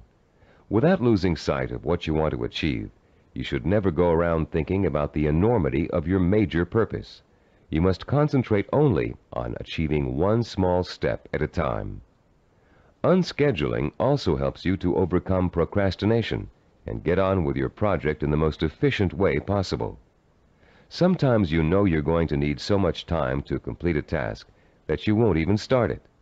You rationalize that you'll never find the time to finish it anyway. But often people overestimate how much time it really will take them to do something, and they don't realize that by Swiss cheesing, they can find the time to do it in an otherwise busy schedule. Turn to page 45 of your study guide and look at Form 8.1. You'll see a chart with the days of the week listed along the top row, and the hours in a day listed vertically along the left side. There are 7 days listed and 16 hours per day. The chart presumes that you get up at 6 o'clock in the morning and retire at 10 p.m., but you can easily change the numbers to correspond to your own daily hours. It's often a shock to look at a chart like this and realize how many hours you actually have available to you in a one-week period. Of course, many of those hours are taken up with the necessities of everyday life. Your first task in this exercise is to fill in all those hours that are occupied with travel, meals, work, meetings, regular recreational activities, and other commitments. Only fill in the time that absolutely must be devoted to activity. If you regularly watch television or read magazines for 3 hours every night, that doesn't qualify as a life necessity unless it's part of your job to do so. When you've finished, look at the boxes you haven't filled in. These represent your free time, time you have full control over and can devote to your own micro projects. You may be amazed to find that you easily have 20 or 30 hours per week of free time to devote to your project. And if you include time that's spent commuting on a bus or train, the hours may add up to considerably more than that. Once you've ascertained when and where your free time occurs, you can begin allocating that time to your micro projects. When the hour arrives to start working, remember William James' advice and do it now. Work uninterruptedly during that time, taking scheduled breaks only as necessary. And don't allow yourself to get sidetracked. Working uninterruptedly means learning to say no when people try to take you away from your work. If a friend calls up and asks you to go bowling while you're working, you must learn to refuse. Make a date to go some other night, but complete your working hours in the time you've allotted to them. Let your family know that you're serious about completing your tasks. Schedule time to enjoy being with them, and let them know that when you're working, you are not to be interrupted. After successfully completing each work session, fill in the blank hours on your chart with a special colored pen or pencil. Choose a name for your project and fill in the blanks with that name. It will soon become extremely rewarding for you to look at the chart and see the red or green boxes begin to take up considerable space on the page. More rewarding, you'll begin to see real progress in your effort to complete your micro tasks. As you learn to devote uninterrupted time to your work, you'll find the time-quickening experience begin to occur more and more often, and you'll be less and less inclined to procrastinate. Soon your micro-projects will become as much a part of your life as eating and sleeping. And an excitement will take hold as you begin to realize that, yes, you are working steadily toward your goal. And not only can you really do it, you are really doing it. Be careful not to overcommit yourself in terms of time spent on your project. Your goal is not to exhaust yourself. And beware of trying to go in too many directions at once. That can cause the kind of anxiety that will make you want to give up before you even get started. Concentrate on accomplishing one task at a time. That task will get done, and then you can start on the next, which will also get done, and so on. Keep in mind through all of this that your objective is not to punish yourself with work in every free hour you have during the week. Working towards a macro goal by accomplishing micro tasks should not be an unpleasant experience. By creating a healthy balance between work and recreation, you'll find yourself looking forward to those hours when you can devote yourself to pursuing the goal that will make life truly worthwhile for you. You'll reach a point where you wouldn't trade those hours for anything in the world. You've come a long way in this session. You've learned how to overcome the tendency to procrastinate, how to experience time quickening, and how to learn to value seasoning as inevitable in reaching any goal.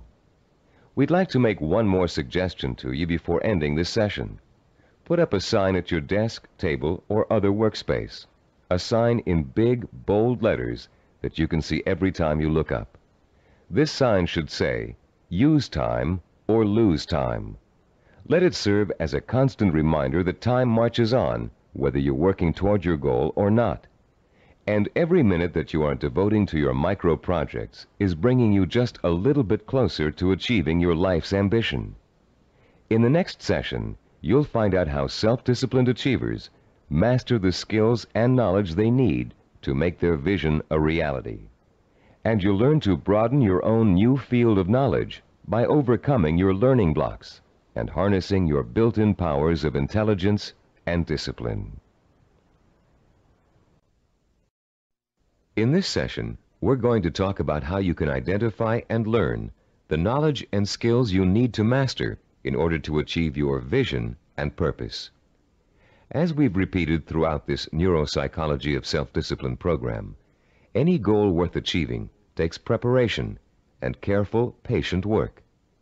As easy as running is, as natural as it seems, you wouldn't go out today and run a marathon without months of preparation, slowly working up to 3 miles a day, then 7, then 10, then 15, gradually working toward the 26-mile goal. You would start marathon conditioning with a careful program of nutrition, stretching exercises, reading, talking to other runners, and even a doctor's checkup. You'd determine what knowledge and skills you'd need to accomplish your goal of 26 miles, and you'd accumulate the knowledge and skills step by step until your goal was achieved. The goal of this session is to help you learn how to learn. Many of us were programmed years ago with the belief that there are certain things we just cannot learn. We were tracked in school into one path or another because of test results which told us we had no aptitude for a particular subject area, or by teachers or counselors who believed we were best suited for one discipline over another. In some cases, the stereotype was as blatant as girls take home economics, boys take shop. In other cases, the grounds for tracking could have been racial or economic, or some other person's perception of our intelligence. In a now famous psychological study, new teachers in an elementary school were told that certain students in their classes were gifted and certain others were slow. In truth, there was no measurable difference in the student performance up till that time. But by the end of the following semester, the students labeled gifted were doing work above grade level, while the slow students were performing below. The only thing which had changed was the teachers' attitudes toward the children. Much of our response to learning has been based on what we've been told about our ability to learn. In this session, you'll learn how to break through the learning barrier and clear away the mental blocks that have you falsely entrapped in the belief that you can't learn certain difficult subject matter and skills. You'll learn how to learn all over again, this time recognizing that your potential is as unlimited as your imagination. You, like other self-disciplined achievers, will know how and when to acquire the essential knowledge and skills that will enable you to achieve your goals. In our research into human achievement, we found that the world's most persistent and successful people had developed a four-step approach to learning that ensured they would successfully acquire the knowledge they need to achieve their goals. The process is a simple one. Listen carefully as we go over its basic components. First, they're able to determine what new skills and knowledge they must learn in order to achieve their goals. Second, they call into play their belief in their ability to learn. They believe they can learn any subject or skill, no matter how difficult it might be. Third, they're patient. They understand that acquiring new knowledge and skills is often a slow, step-by-step process that requires systematic trial and effort. No matter how young or how old, the learner must go through the same progression of acquiring knowledge and skills.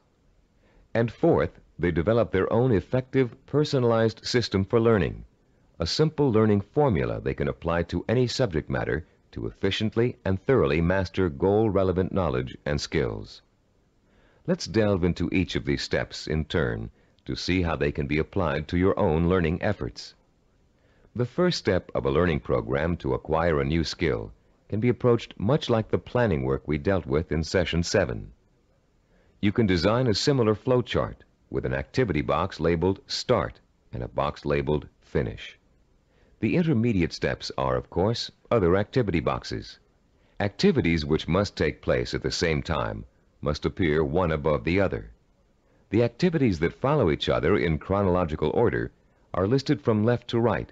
The activity that comes first is to the left of the activity on the right. Any research you have to do, consultations you have to make, background materials you have to accumulate, all are entered on your flowchart in the proper activity boxes. Let's assume for a moment you're just about to begin your first year of college. Your ambition is to become a neurologist. You know that to get into medical school, you have to excel in college pre-medicine. The thought of taking 4 years of math, chemistry, and biology seems pretty intimidating, and becomes even more intimidating when you realize that you have to have almost a straight A average in those subjects to be even considered for medical school admission. The intimidation would quickly go away if you could develop a 4-year visual network plan that outlines specifically what you had to learn and in what order you would have to learn it, year by year. Then, upon viewing the completed network plan, look at it and develop the deep inner belief that you have it in yourself to master each of the subject matter areas. Let's work through a visual network plan for successfully completing college pre-med. Granted, most of you listening to this program won't want to become medical doctors, but this example is applicable to any situation in which new knowledge and skills must be learned. Turn to Diagram 9.1 on pages 48 and 49 of your study guide. I'll pause a few moments while you find Diagram 9.1.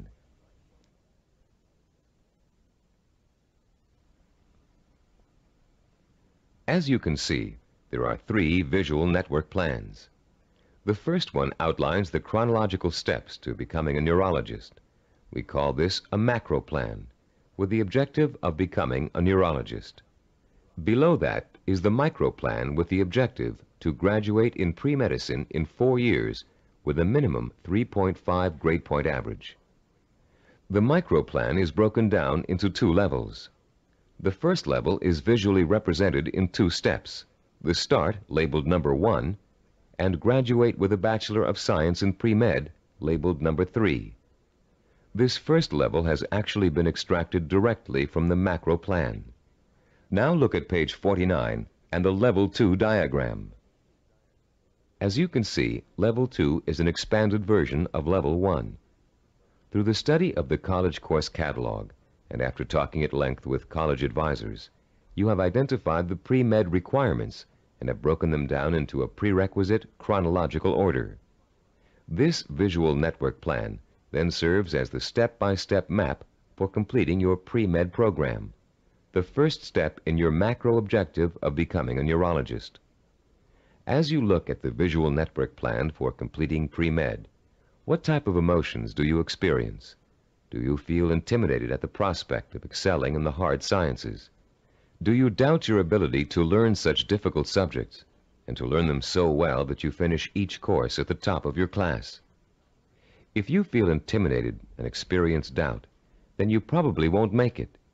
If you look at the plan and feel deep down inside that with enough effort, study, and application, you can master each of the courses, then you'll probably succeed. The difference, you see, is really not in ability or intelligence. Rather, it is an attitude, your belief in yourself. The belief in yourself as someone who is capable of learning is 90% of the learning hurdle. The other 10% is single-minded application mixed with ability. The belief in yourself as someone who has the ability to learn is the second step involved in the self-disciplined achiever's pursuit of goal-related knowledge and skills. Much of your own belief in yourself as someone who is capable of learning complex material may have been educated right out of you in school for a variety of reasons, some of which we explored at the beginning of this session. One major reason for this belief is a vicious cycle people get caught up in early in their learning experience. Take math, for example. Many people have learning blocks when it comes to math. They feel that they just don't have the aptitude to learn complex mathematical concepts, and they can prove this lack of ability to you from their grades and success in math classes. What most of these people lack is not the aptitude for math, but the application of self-discipline. Math requires progressive learning. You have to master one concept before you can go on to the next. If you miss a few steps in between, then it's really easy to get lost. And once you get lost, it's nearly impossible to catch up. To stay on top in math requires a daily effort of study. Most people who enter math because of their lack of self-discipline think that they can get by with a minimum of effort. Most of these people are intelligent. They can get by in most other courses by just coasting. They think they can do the same thing in math, but soon they get behind and can't catch up, and usually do poorly in the course. Then, after such an experience, they label themselves as poor in math. They carry this label with them throughout their lives. This label shades most of their decision-making when it comes to choosing courses of study and careers. Such people will avoid careers that require mathematical understanding because they think they don't have the aptitude. Actually, they probably had and have the aptitude, but not the attitude. Their life's potential was stunted by a false assumption. All they needed was someone to teach them the value and skill of self-disciplined application. Most of the people we studied in the creation of the neuropsychology of self-discipline program were not extra intelligent, but they did have a firm belief in their ability to learn anything and everything. To them, 90% of their ability to learn was their belief in their ability to learn. If you examine your own positive role models, you'll probably discover that few of them test out at genius level on intelligence tests. Most people think that Albert Einstein, for example, was a mathematical genius, when in actuality he flunked his college entrance exams and was a poor student in mathematics. As a youngster, he envisioned himself one evening riding through space on a beam of light. In his imagination, he sensorially experienced the theory of relativity. He knew what it was, but he was not able to explain it to others in a language they could understand. The only language was mathematics. Driven by his vision, he forced himself to learn mathematics. For Einstein, it was a day-by-day struggle, but he finally developed enough mathematical knowledge to simply express his experience mathematically. Einstein's theory of relativity and its mathematical expression ushered in the age of nuclear energy. Another scientist, whom most people attribute genius, was the inventor of the laser, Dr. Theodore Myman. While at Stanford University, he flunked his Ph.D. oral exams and had to take them over again. Learning didn't come easy for him. It was a daily, step-by-step struggle. Baseball hitting great and cybervision role model for its baseball neuromuscular training video cassette, Rod Carew, didn't make his high school baseball team because his coach thought he wasn't a good enough hitter. Since then, through thousands of hours of practice, Carew has won 7 American League batting titles and is one of 13 players ever to get more than 3,000 career hits. The list goes on. Famous author, philosopher, and scholar Leon Uris flunked high school English 3 times. Malcolm Forbes, publisher of Forbes magazine, one of the most successful business publications in the world, did not make the staff of his college newspaper. The editor said he lacked the basic skills of reporting and editorial writing. Stephen DeVore, who founded Cybervision, speaks the Finnish language, considered by language experts to be the most difficult language for Western tongues to learn. Though he mastered this difficult language, he lays no claim to a superior intellect either. When I was 19, he told an interviewer, I was selected to go to Finland for 2 years of volunteer work. I had no foreign language ability at that time. In fact, I had nearly flunked out of high school French and Latin. So I thought of myself as having absolutely no ability to learn languages.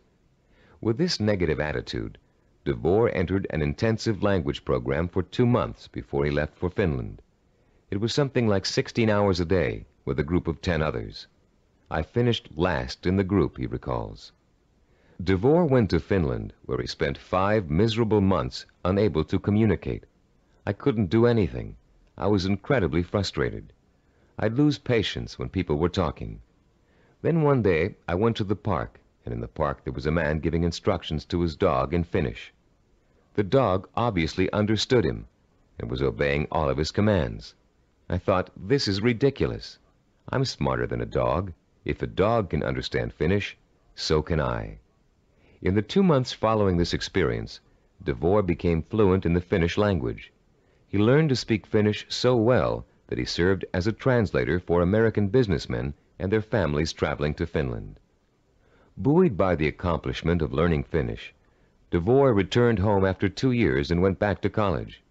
Where before he had been a lackluster C student because he was convinced he couldn't learn, he received straight A's and academic scholarships for the rest of his college and graduate school years. Which proves another point about learning, success, and attitude. Once you have successfully learned a subject or skill, it bolsters your confidence in your ability to learn other skills. Once you've proven to yourself that a negative concept you had was wrong, you begin to realize that all of your negative concepts may be wrong. What you couldn't do in the past, you can now do. You can do it because finally you believe you can do it. Breaking the cycle of a negative attitude may not be easy, but once you do, you'll be far less inclined to get back into the cycle. That's why small steps and small accomplishments are so important in pursuing a macro goal. You may look at a map for becoming a neurologist and say, I'll never get through all those math courses. But if you get 1 A in algebra, you'll realize that you can. Another way of expressing this is that success in learning begets more success. Once you have successfully learned a subject or skill, it bolsters your confidence in your ability to learn other skills. Your past, in which you may have been labeled or labeled yourself as a non-learner, is precisely that, your past. It is not your present. It has little relation to what you are capable of accomplishing now. What has happened to many of us is that we have been conditioned into a negative feedback loop where learning is concerned. The step-by-step accumulation of new skills is the way to break this loop and replace it with a much more positive cycle. Which brings us to the 3rd step in the learning process, the attitude and value that learning takes time and patience.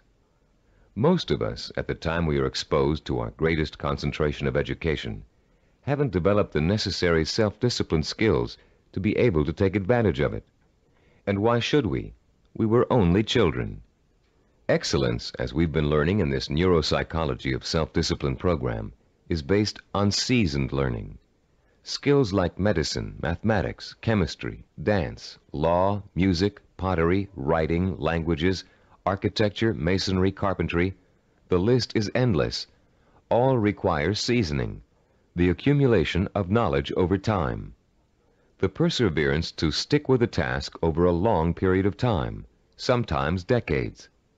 The ability to find pleasure in the accomplishment of steps toward a goal, rather than seeking the instantly gratifying quick fix.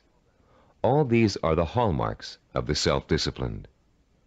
A wise philosopher, in speaking of the seasoning of a learner, once said, "There are very few human beings who receive knowledge complete and staggering by instant illumination. Most of us acquire it fragment by fragment, on a small scale, by successive developments, cellularly, like a laborious mosaic." One other myth about the acquisition of knowledge has it that you can get too old to learn. This bit of fallacious thinking has been handed down in the aphorism that you can't teach old dogs new tricks. It's worth laying to rest. A classic incident from the life of the great poet Longfellow illustrates the relationship between age and learning. Told by Howard R. Driggs, the story goes, it happened that while the poet, at over 80 years of age, was still teaching at Harvard, one of his appreciative students asked him, "How do you keep so perennially young, Professor Longfellow? We never get tired of your classes. You always have something new and interesting to give." "I've never had that question put to me before," returned the poet. Then, looking out of the window, he said, "You see those 2 apple trees in the yard? Do you observe any difference between the blossoms on the older tree and those on the younger one?" "No," replied the student. "They look just alike to me." "How do you account for the fact that the old apple tree flowers out as beautifully as does the young one?" persisted the teacher. "Let me tell you the secret. That old tree managed last year to grow enough wood to put forth its new blossoms. Blossoms, you know, always come on the new wood." "Oh, I see," said the young man. "To keep young, one must keep growing." "Yes," came the quiet response. Einstein, in his later years, was asked the secret of his ability to learn. His reply also illustrates the point and importance of lifelong learning. Einstein said, "The more I learn, the more I realize I don't know. The more I realize I don't know, the more I want to learn." Age should be no barrier to the acquisition of new knowledge and skills. If you have the self-discipline to see your efforts through, you can learn anything at any age. Let's now discuss the 4th step in the learning process, a set of tried and proven principles that work together as a system to make learning easy. If you'll turn this cassette over now, we'll introduce you to a very simple yet powerful system to learn effectively at any age, whatever the subject area. A recent movie called Educating Rita beautifully illustrates the points we're going to discuss in the remainder of this session. This film is about a working-class Englishwoman who has a dream about becoming educated. The film tells the story of a personal odyssey as she pursues her vision, her dream, in the face of incredible obstacles. She faces at one point or another during the story conflicts with work, with transportation, with her parents, with schedules, with her mentor's desire and ability to teach, with the disdain of other more educated students, and with a husband who wants her to stay home and make babies, not thesis.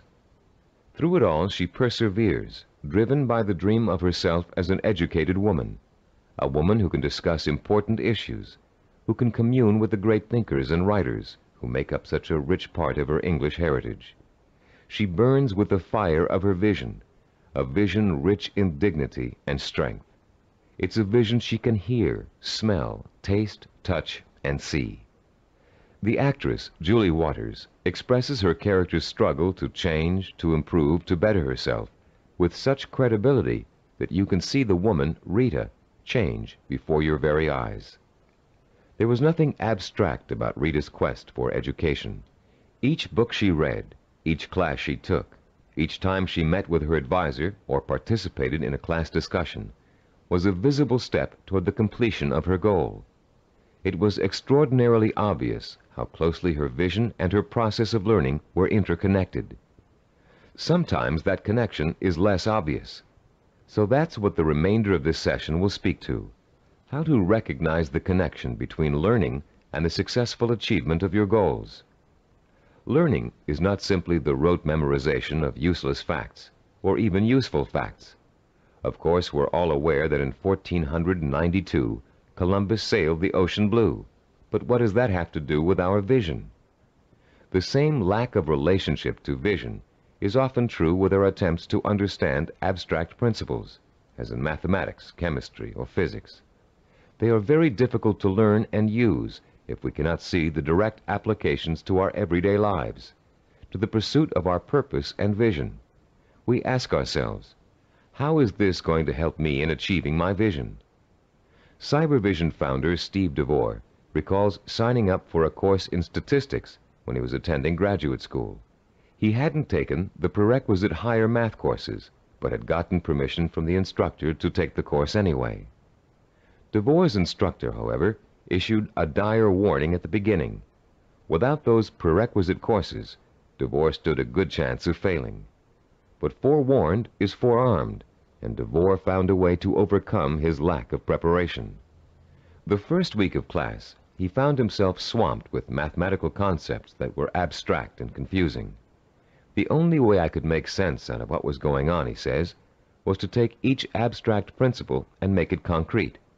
Instead of talking about X's, Y's, and Z's, I made them into apples and oranges, and I ended up with the second highest grade in the class. I find this concreteness also ties into vision, DeVore continues. Whenever you have to learn something that seems beyond your grasp, remember your vision and why you have to learn it. Then it will seem real and vital, and you'll have an easier time dealing with it. Whatever you have to learn, no matter how abstract or detailed the information, if it's necessary for your vision, then you can embody that information with your vision. Then it becomes something real and vital. You can put a handle on it. You have a reference for it. You've been learning the importance of vision all throughout this program. The sensory-rich, detailed kind of vision you created in Session 6 and are continuing to create on a daily basis. Making those visions concrete, you'll recall, sometimes even involved putting clippings or photographs of a desired goal upon the wall. This kind of work to strengthen vision is also at the heart of learning. As I promised earlier, I'm about to introduce you to a powerfully effective, easy-to-learn method of learning that will carry you through the rest of your life. This four-part learning system is the application of certain principles that reveal themselves in the course of our research with self-disciplined achievers. Learning and applying these principles will enable you to approach any subject matter with confidence and thoroughly learn the material no matter how difficult it might be. We call this system mega learning. We use the word mega to connote power. The power to achieve you acquire through the acquisition and application of knowledge. Let me quickly preview each of the 4 steps and then look at the process in greater detail. First, recognize the need to learn a principle. Second, relate the principle to your personal vision or goal. Third, internalize the principle by relating it to your own experience. And fourth, apply the principle in action. Let's examine each of these 4 steps in turn. First, recognize your need to learn new information and skills. You cannot reach your goal without getting an education first. This doesn't necessarily mean attending school. It means identifying the key skills and competencies that you must master if you are successfully going to reach your goal. Ask yourself, will I achieve my goal without this knowledge or skill? If your answer is no, then you have a strong motivation for learning. Your learning is now crucial, for without it, your road to achievement is blocked. Learning is a lot easier if you have a specific reason to learn. Once you recognize that you have a need to learn, you've taken the first step toward achieving your goal. Step 2 is simply asking yourself, how can I use this? How will it help me fulfill my vision? Imagine yourself achieving your goal and using the new knowledge and skills you are about to learn. See how each skill and bit of knowledge applies directly to your future success. no matter how unrelated or trivial it might seem to be in the beginning. This process is akin to putting a jigsaw puzzle together. You have a picture of what you want to achieve on the jigsaw box. Inside the box are hundreds of related but unrelated pieces of the puzzle. You put two pieces together. You pick up a third piece. You toy with it, mentally turning it over, looking at its edges, its contours, its unique characteristics, looking at the ways it might fit into the whole picture. Then comes the aha moment. You see exactly where the new piece of puzzle fits, how the contours of the piece are shaped to fit the pieces already in place. And as you place the piece in the puzzle, you get an idea of what the larger picture will look like. Perhaps you refer back to the picture on the jigsaw box, which is analogous to the mental picture you have of the goal for which you're striving. The very act of studying the information and putting it in its proper place helps you bring the picture on the box to life. The third step in our learning process is internalizing the principle by relating it to your own experience. If you're learning about electrical waveforms and frequency, for example, think about the times you've thrown a pebble into a pond and seen ripples form on the water. The bigger the pebble and the harder you threw it, the bigger and faster the waves would be. In Newtonian physics, you can easily understand the law that states, for every action there is an equal and opposite reaction, by remembering how you stand up from a sitting position. Do you just shoot straight up, or do you have to first push your weight down on the chair to stand up? In order to stand up, you have to first push down. That's Newton's law in action. Every time you find an example from your own experience to illustrate a bit of knowledge you're trying to learn, you'll reinforce your understanding of that knowledge. And you'll remember it because it's anchored to something very personal. Every time you think of Newton's law, you'll picture yourself pushing off a chair to stand up. It works for just about any abstract theory you can think of. The fourth critical step in learning is the actual application of the principle you're trying to grasp. Throw pebbles in a pond and watch the action when you're learning waveform theory. Sit down and stand up over and over again until Newton's law is firmly planted in your mind. If you're studying a new language, use the new vocabulary you learn every single day. As you walk down the street or through your living room, try naming every object you see in your new language. Using these 4 steps to learning will make the experience easier, less frightening, and more fun. You'll make mistakes just as everybody does, but persistent application of the mega learning system will pay off in greater understanding, greater memory retention, and a better education overall in whatever it is you're trying to learn. The 4 steps to enhance learning we've outlined here are similar to and related to the 4 stages which make up the process of creativity. Our definition of creativity is taking the knowledge and skills you learn and applying it to the realization of your purpose, vision, and goals. To be creative, you have to be armed with knowledge and skills tempered by experience. The first stage in the creative process is preparation. Creative problem solvers consciously collect all the information they can, gathering tools which will help them solve a problem or get a job done. During this stage, if there's a problem to be solved, the person might be perplexed, but at the same time excited about the possibility of coming up with a solution. Stage 2 is called incubation. Once the research has been done and the necessary information has been collected, the creative person often releases the problem and turns to something else, including rest, relaxation, or physical activity related to the problem. During this stage, the knowledge begins to reform itself below the level of consciousness, shifting and realigning until it becomes a whole. During this stage, tantalizing flashes of insights and glimpses of parts of the final solution may emerge. Stage 3 is called illumination. This is the moment of discovery. It is the point in time where all you have learned and experienced has been distilled in your mind. The solution or inspiration springs forth almost miraculously. Miraculously, if you don't recognize how much preparation and groundwork you've already laid in stage 1. Often this stage is accompanied by an overwhelming feeling of certainty that says, yes, this is the piece of art I want to create. Or yes, this is the product idea I want to explore. Stage 4 is called verification or revision. This stage takes place again on a conscious level. The details of an experimental process, if you are a scientist, must be worked out. If you're an artist, you must decide whether this picture will be painted in watercolor or oil. This stage involves visible work and rational thinking. It involves drawing from your base of knowledge and fundamental skills to make your work conform to the vision of your creative insight. As you can tell, the knowledge and skills you acquire are the tools for the creative process. The parallels to the simple approach to learning we've outlined here and the process of creativity should also help put to rest the misconception that self-disciplined people are not creative. That discipline involves being married to lists and systems to the exclusion of freedom and creativity. On the contrary, creativity is the byproduct of a disciplined, well-informed mind, a mind that is using its storehouse of knowledge to solve problems and achieve goals. The more you learn, the more creative you can become.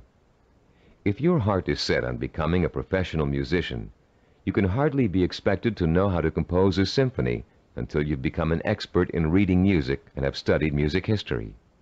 If you want to become a heart surgeon, you can't expect to pioneer new techniques in heart surgery until you've thoroughly mastered all the existing techniques. If you want to start a business, you must first study how other businesses are run, and then make your own decisions about how your company will work. If the realization of your vision requires the mastery of new knowledge and skills, I hope that learning will now be a stepping stone rather than a barrier to the creative realization of your goals. In our next and last session, you'll learn how to develop the twin pillars of the self-disciplined character, persistence and perseverance.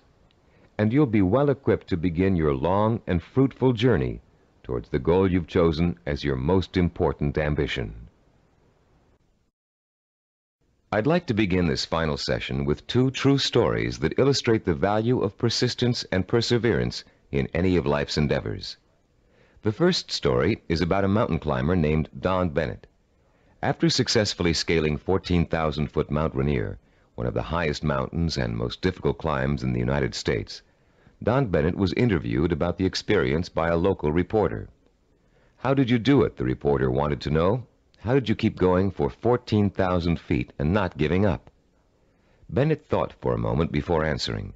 Then he spoke slowly, trying to get the reporter to understand the mental process that led him to the peak of that mountain. "Starting months before the climb," Bennett said, "I created a vision of myself at the top of the mountain. That vision was so real that I could actually feel the cold wind blowing in my face, and I could see the spectacular mountains and valleys all around me. I saw and felt this vision 100 times a day. It inspired me. It motivated me. It kindled my determination to see the climb through to the end. During the climb itself," he continued, "I drew upon my vision for inspiration. When the going got tough, I saw myself at the top of that mountain just as clear as could be. And then finally, I reached my goal and my vision became a reality." The reporter was impatient with Bennett's explanation. Yeah, he said, "I've heard all that vision stuff before. But that doesn't explain how you did it. You're an amputee. How did a one-legged man climb a 14,000-foot mountain?" Don Bennett looked the reporter straight in the eye and said quietly, "One hop at a time. My vision became a reality, one hop at a time." Our second true story takes place during the last few weeks of World War II. Don McCall was a seaman on the Navy ship Indianapolis, which at the time was cruising the Philippine Sea. Suddenly, the ship was struck by Japanese torpedoes, and immediately it began to sink. McCall was asleep below decks when the first torpedo hit. He instinctively grabbed his life jacket and made his way up to the deck as the ship began to roll over. As he launched himself into the churning sea, the ship sank, taking 300 men with her. Another 900 or so had been pitched into the water. "I made up my mind that I was in big trouble," McCall told an interviewer, "and I also made up my mind that I would do whatever I had to do, no matter how painful, to survive." The first thing McCall did was to move away from the other survivors and float alone. He knew about the dangers of mass panic, especially if there was a shark attack, and he knew he'd stand a better chance if he stayed away from the other men. McCall also protected himself from exposure in the blistering sun by keeping a life jacket over his head. He kept a hose on his person so he could retreat underwater in case of a Japanese attack. And most important, he kept in mind the lesson he had learned about the danger of drinking seawater, no matter how thirsty he got. For days, McCall watched men succumbing to mass panic and hallucination. He watched them being torn apart by sharks, while he escaped attack by remaining perfectly still. He watched them drinking seawater and dying of dehydration, while he swallowed his own desire to drink. He watched them dying all around him, while he remained alive. 4 days later, a Navy patrol boat plucked an exhausted 90-pound McCall out of the sea. He had survived 4 days without food or drink in the blistering sun, in shark-infested waters. An incredible feat, and he had proved the power of self-discipline even in holding death at bay. Like mountain climber Don Bennett, McCall never lost sight of his vision, staying alive. He used all his knowledge and skill to make that vision come true. He resisted drinking seawater to get immediate gratification of his thirst, which would have killed him. And he found creative solutions to the problems of exposure to the sun and Japanese attack. Both Bennett and McCall used self-discipline to endure terrible physical hardship and achieve seemingly unachievable goals. Your own goal may not seem as urgent as theirs, but the principle of achieving it remains the same. Through vision, commitment, patience, and creative application of knowledge and skill, you can see your goal through to the end.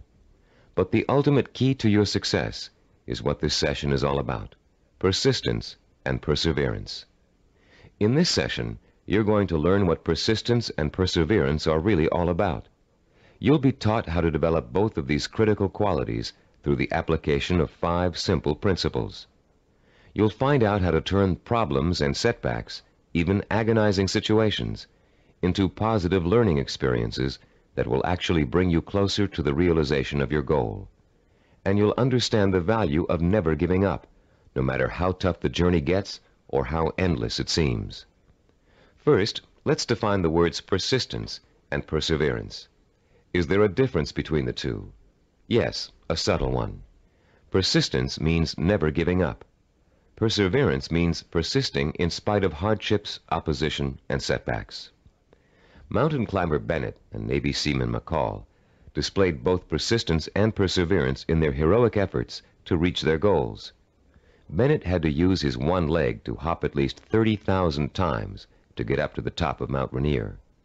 McCall had to stay calm and follow a life-saving plan while spending 4 days in shark-infested waters without any food or drink. These men reached their goals because they had already developed the qualities of persistence and perseverance. Now you are going to learn how to develop these qualities too. There are 5 crucial steps involved in learning how to develop into the kind of self-disciplined achiever who never quits and never loses sight of his or her goal. Listen carefully while I outline each one. The first step is to rekindle and refuel your vision and purpose every single day. Remind yourself daily of the rewards and benefits that await you when you successfully realize your goal. The emotion you draw from these constant reminders of why you're working so hard and giving up so many things will sustain your powers of persistence and perseverance. The second step is to firmly anchor the following attitude deep within your heart and mind. I can achieve anything I set my mind to. Nothing is impossible for me to achieve if I want it badly enough and am willing to pay the price for it. No matter how much hard work it takes, no matter how long it takes, no matter how difficult it is, I can and will achieve my goal. I will never forget that a journey of 1,000 miles begins with a single step. Step 3. Realize that obstacles are going to arise and setbacks are going to occur. Keep in mind that these difficulties are really opportunities to learn. Every obstacle that you overcome, every setback you bounce back from, strengthens your character and makes you smarter and stronger. Whatever you do, don't try to hide from or ignore problems. They never go away by themselves. Meeting challenges squarely and solving problems creatively is at the heart of self-discipline and at the heart of achievement. As Benjamin Franklin said, those things that hurt instruct. When your progress seems blocked, it means that it's time to increase your knowledge and look for creative solutions. This is the fourth step in developing persistence and perseverance. You may be doing the wrong things for the right reasons, and now is the time to find out. Start experimenting with taking different paths to your destination. But whatever you do, don't quit. Most people quit when things don't work out as they planned, or when they realize how much hard work they're going to have to do. Remember, a failure is someone who has not learned from his mistakes. Step 5. Turn your work into fun. Make what you have to do into something you want to do. Working towards a lifelong goal shouldn't feel like a sacrifice, because that goal is what you want more than anything in the world. If you follow these 5 steps faithfully, your long road to success will turn into an exciting journey of knowledge, discovery, challenge, and reward. And for as long as you feel you're making progress, even hard work and minor interferences won't shake you from your purpose. The real problem arises when a major setback occurs, especially if it's unforeseen. A seemingly insurmountable obstacle is often enough to make even the most determined achiever decide that the fight simply isn't worth it. Setbacks make people give up just at the point when they should not. How can you deal successfully with setbacks? How can you learn not to feel like a failure when it suddenly seems that all of your hard work may have been for nothing? There are 5 ways you can turn every setback you encounter into a learning experience, one that will leave you stronger and wiser and more determined than ever to keep working toward your goal. Listen carefully while I outline each one in turn. First, never try to ignore a problem or handicap. Deal with your problems directly. Don't avoid them or try to hide from them. If you want to start a business but can't find people to back you up financially, that doesn't give you the right to plunge into your project with no capital and a lot of ideas for spending money. If you want to become a doctor but don't have the grades to get into medical school, it won't help you to start applying to schools you know you can't get into. When you have a problem, study it from all angles and try to determine the best way to proceed. Which brings us to our second point. Don't blame other people for your setbacks, and don't chalk it up to bad luck. You make your own luck in this life, and you have to solve your own problems. Learn to tackle them head on, being as realistic as possible and as level-headed as possible. Mentors can often provide a great deal of help in a bad situation. Try acting as if you are your own mentor. What would he or she do in your situation? Or what has he or she already done to overcome an obstacle similar to yours? Third, continually strive to strengthen your qualities of self-discipline. Setbacks often occur because of weaknesses in certain areas. Try to turn those weaknesses into strengths. Be your own severest critic, but not your own worst enemy. Don't tell yourself, I failed. Tell yourself, I slipped, but I'm going to pick myself up and go on. Fourth, in almost every setback, there's a seed of opportunity, a silver lining, if you will. Find it and use it.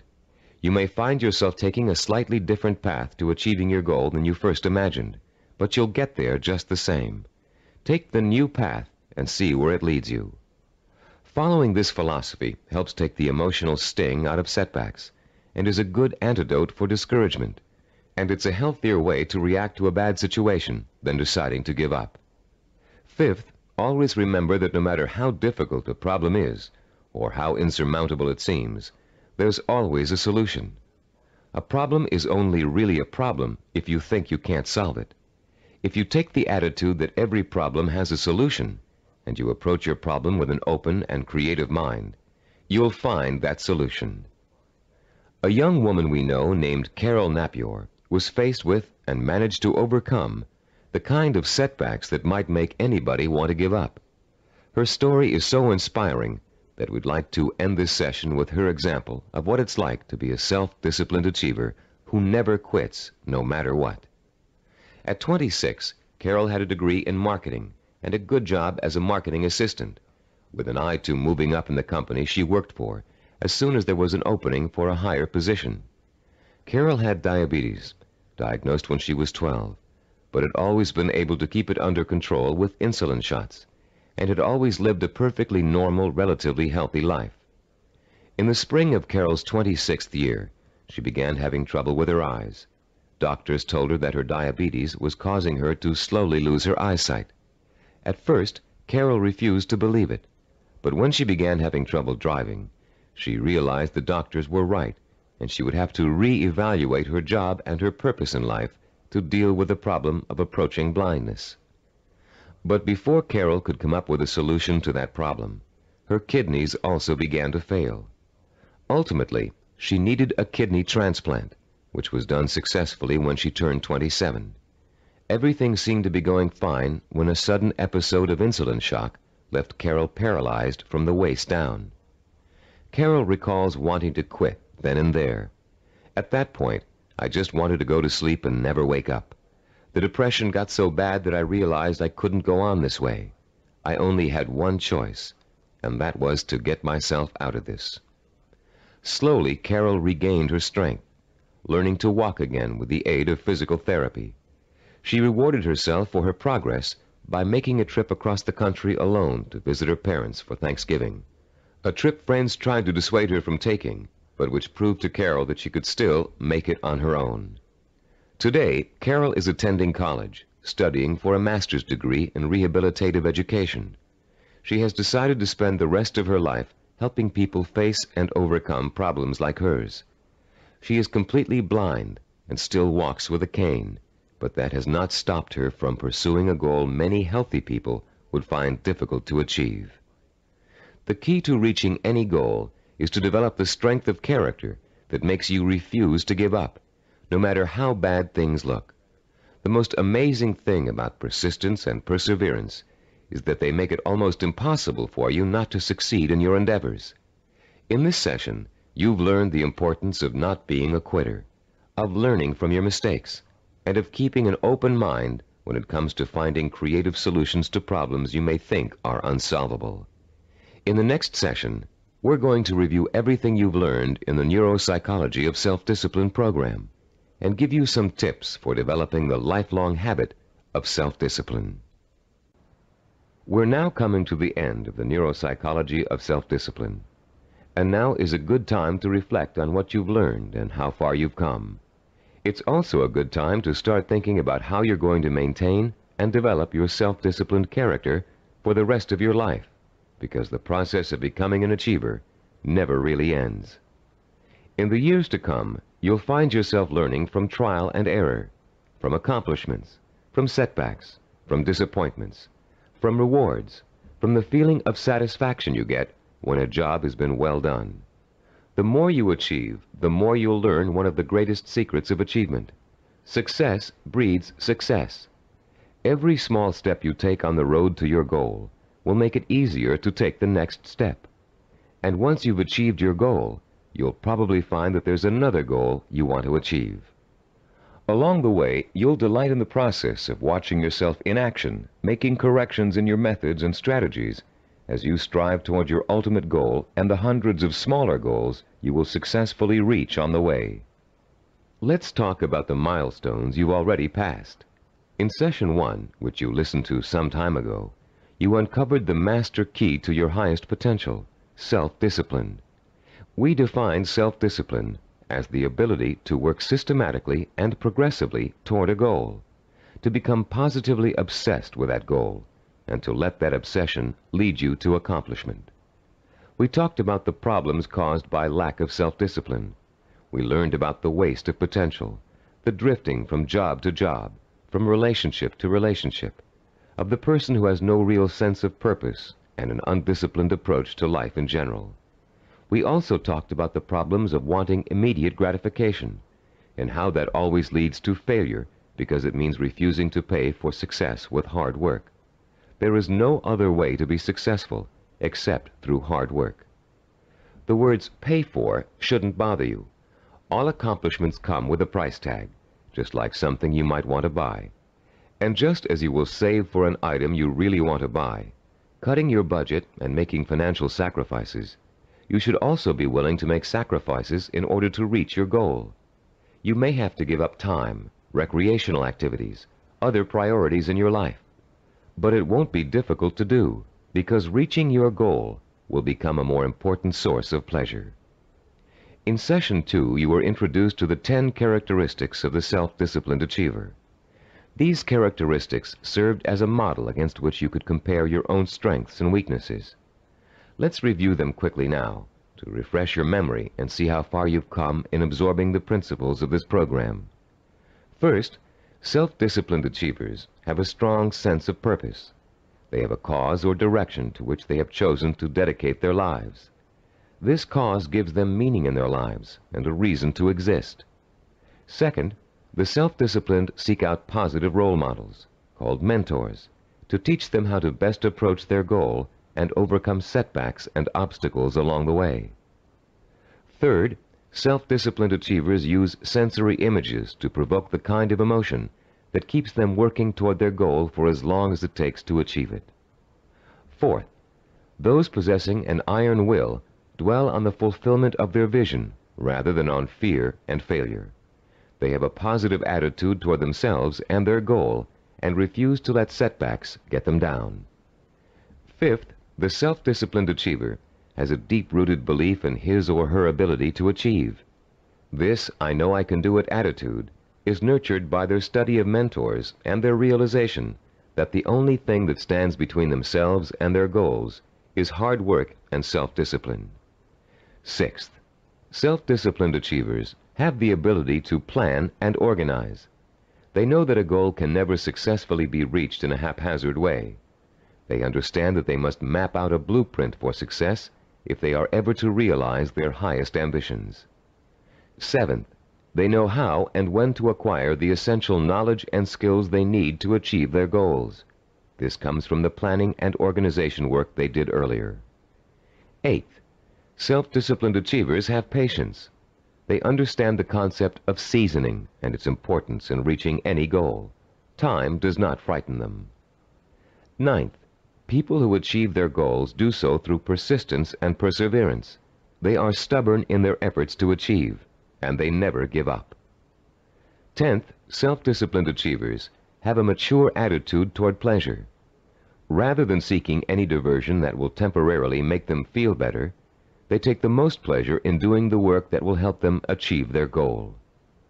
How many of these 10 characteristics did you remember? We suggest you play Session 2 over and over again until you can recall every one of them without prompting. Making these qualities a part of your own personality is what acquiring self-discipline is all about. And the more you listen to them, the more you think about them, the more they will become a part of your own life. In Session 3, we delved deeply into the scientific basis for this program. You learned how the key to success is developing the kind of constant internal motivation that keeps you on course through problems and setbacks, through temporary boredom or fatigue, through periods of doubt or discouragement.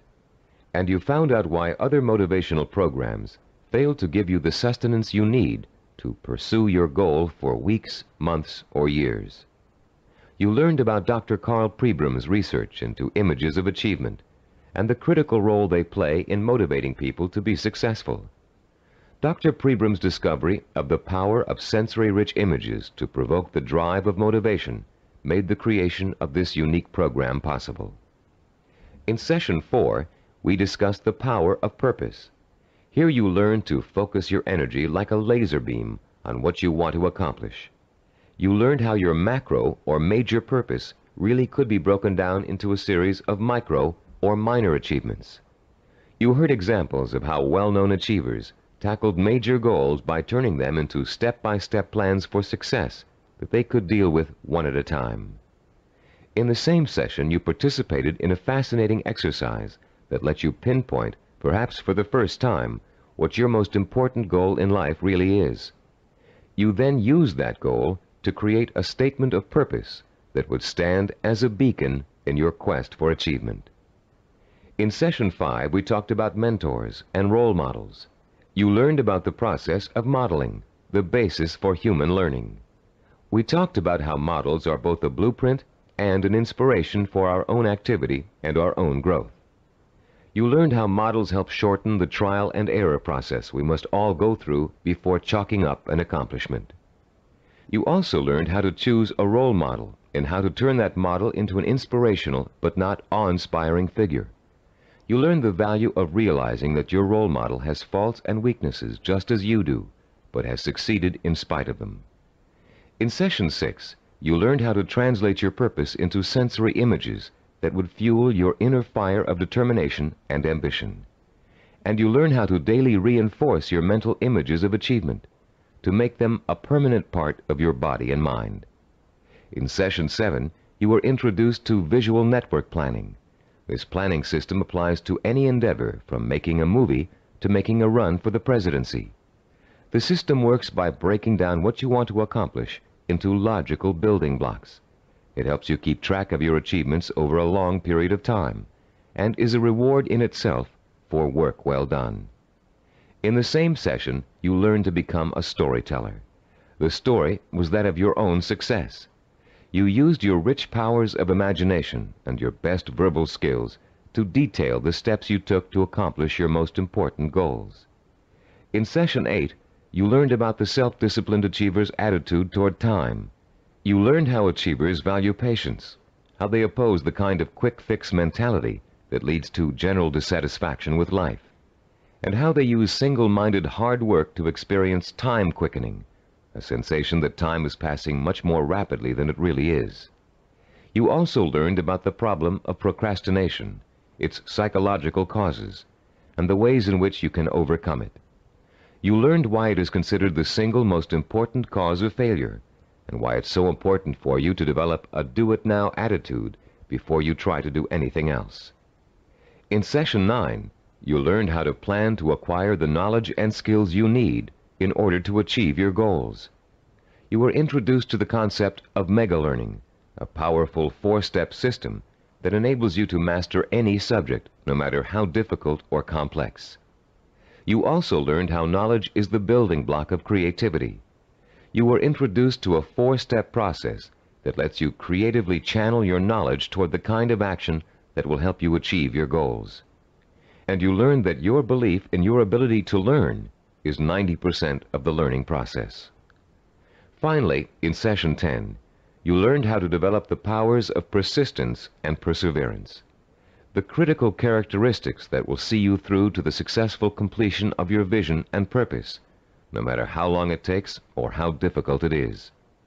You heard several inspiring stories about people who persevered and achieved their goals through extreme hardship and even physical danger. And now, as we come to the conclusion of this program, I'd like to point out that acquiring self-discipline is a never-ending process. There won't come a day when you wake up in the morning and say, "Yes, I'm finally self-disciplined now. There's nothing more I need to do to develop strength of character and determination of will." Self-discipline requires a lifetime of commitment. This doesn't mean you won't develop the habits of self-discipline in a relatively short period of time. It simply means that you must always be vigilant about how you are approaching your goals and what your purpose in life really is. It's all too easy to get sidetracked in something that feels comfortable, but is not what you really set out to achieve. Every small victory will become a cause for celebration, and a chance to renew your faith in your own ability to achieve whatever it is you want in life. And as you achieve it, you will find yourself becoming the kind of person you've always admired, the kind of person who could pursue a goal so single-mindedly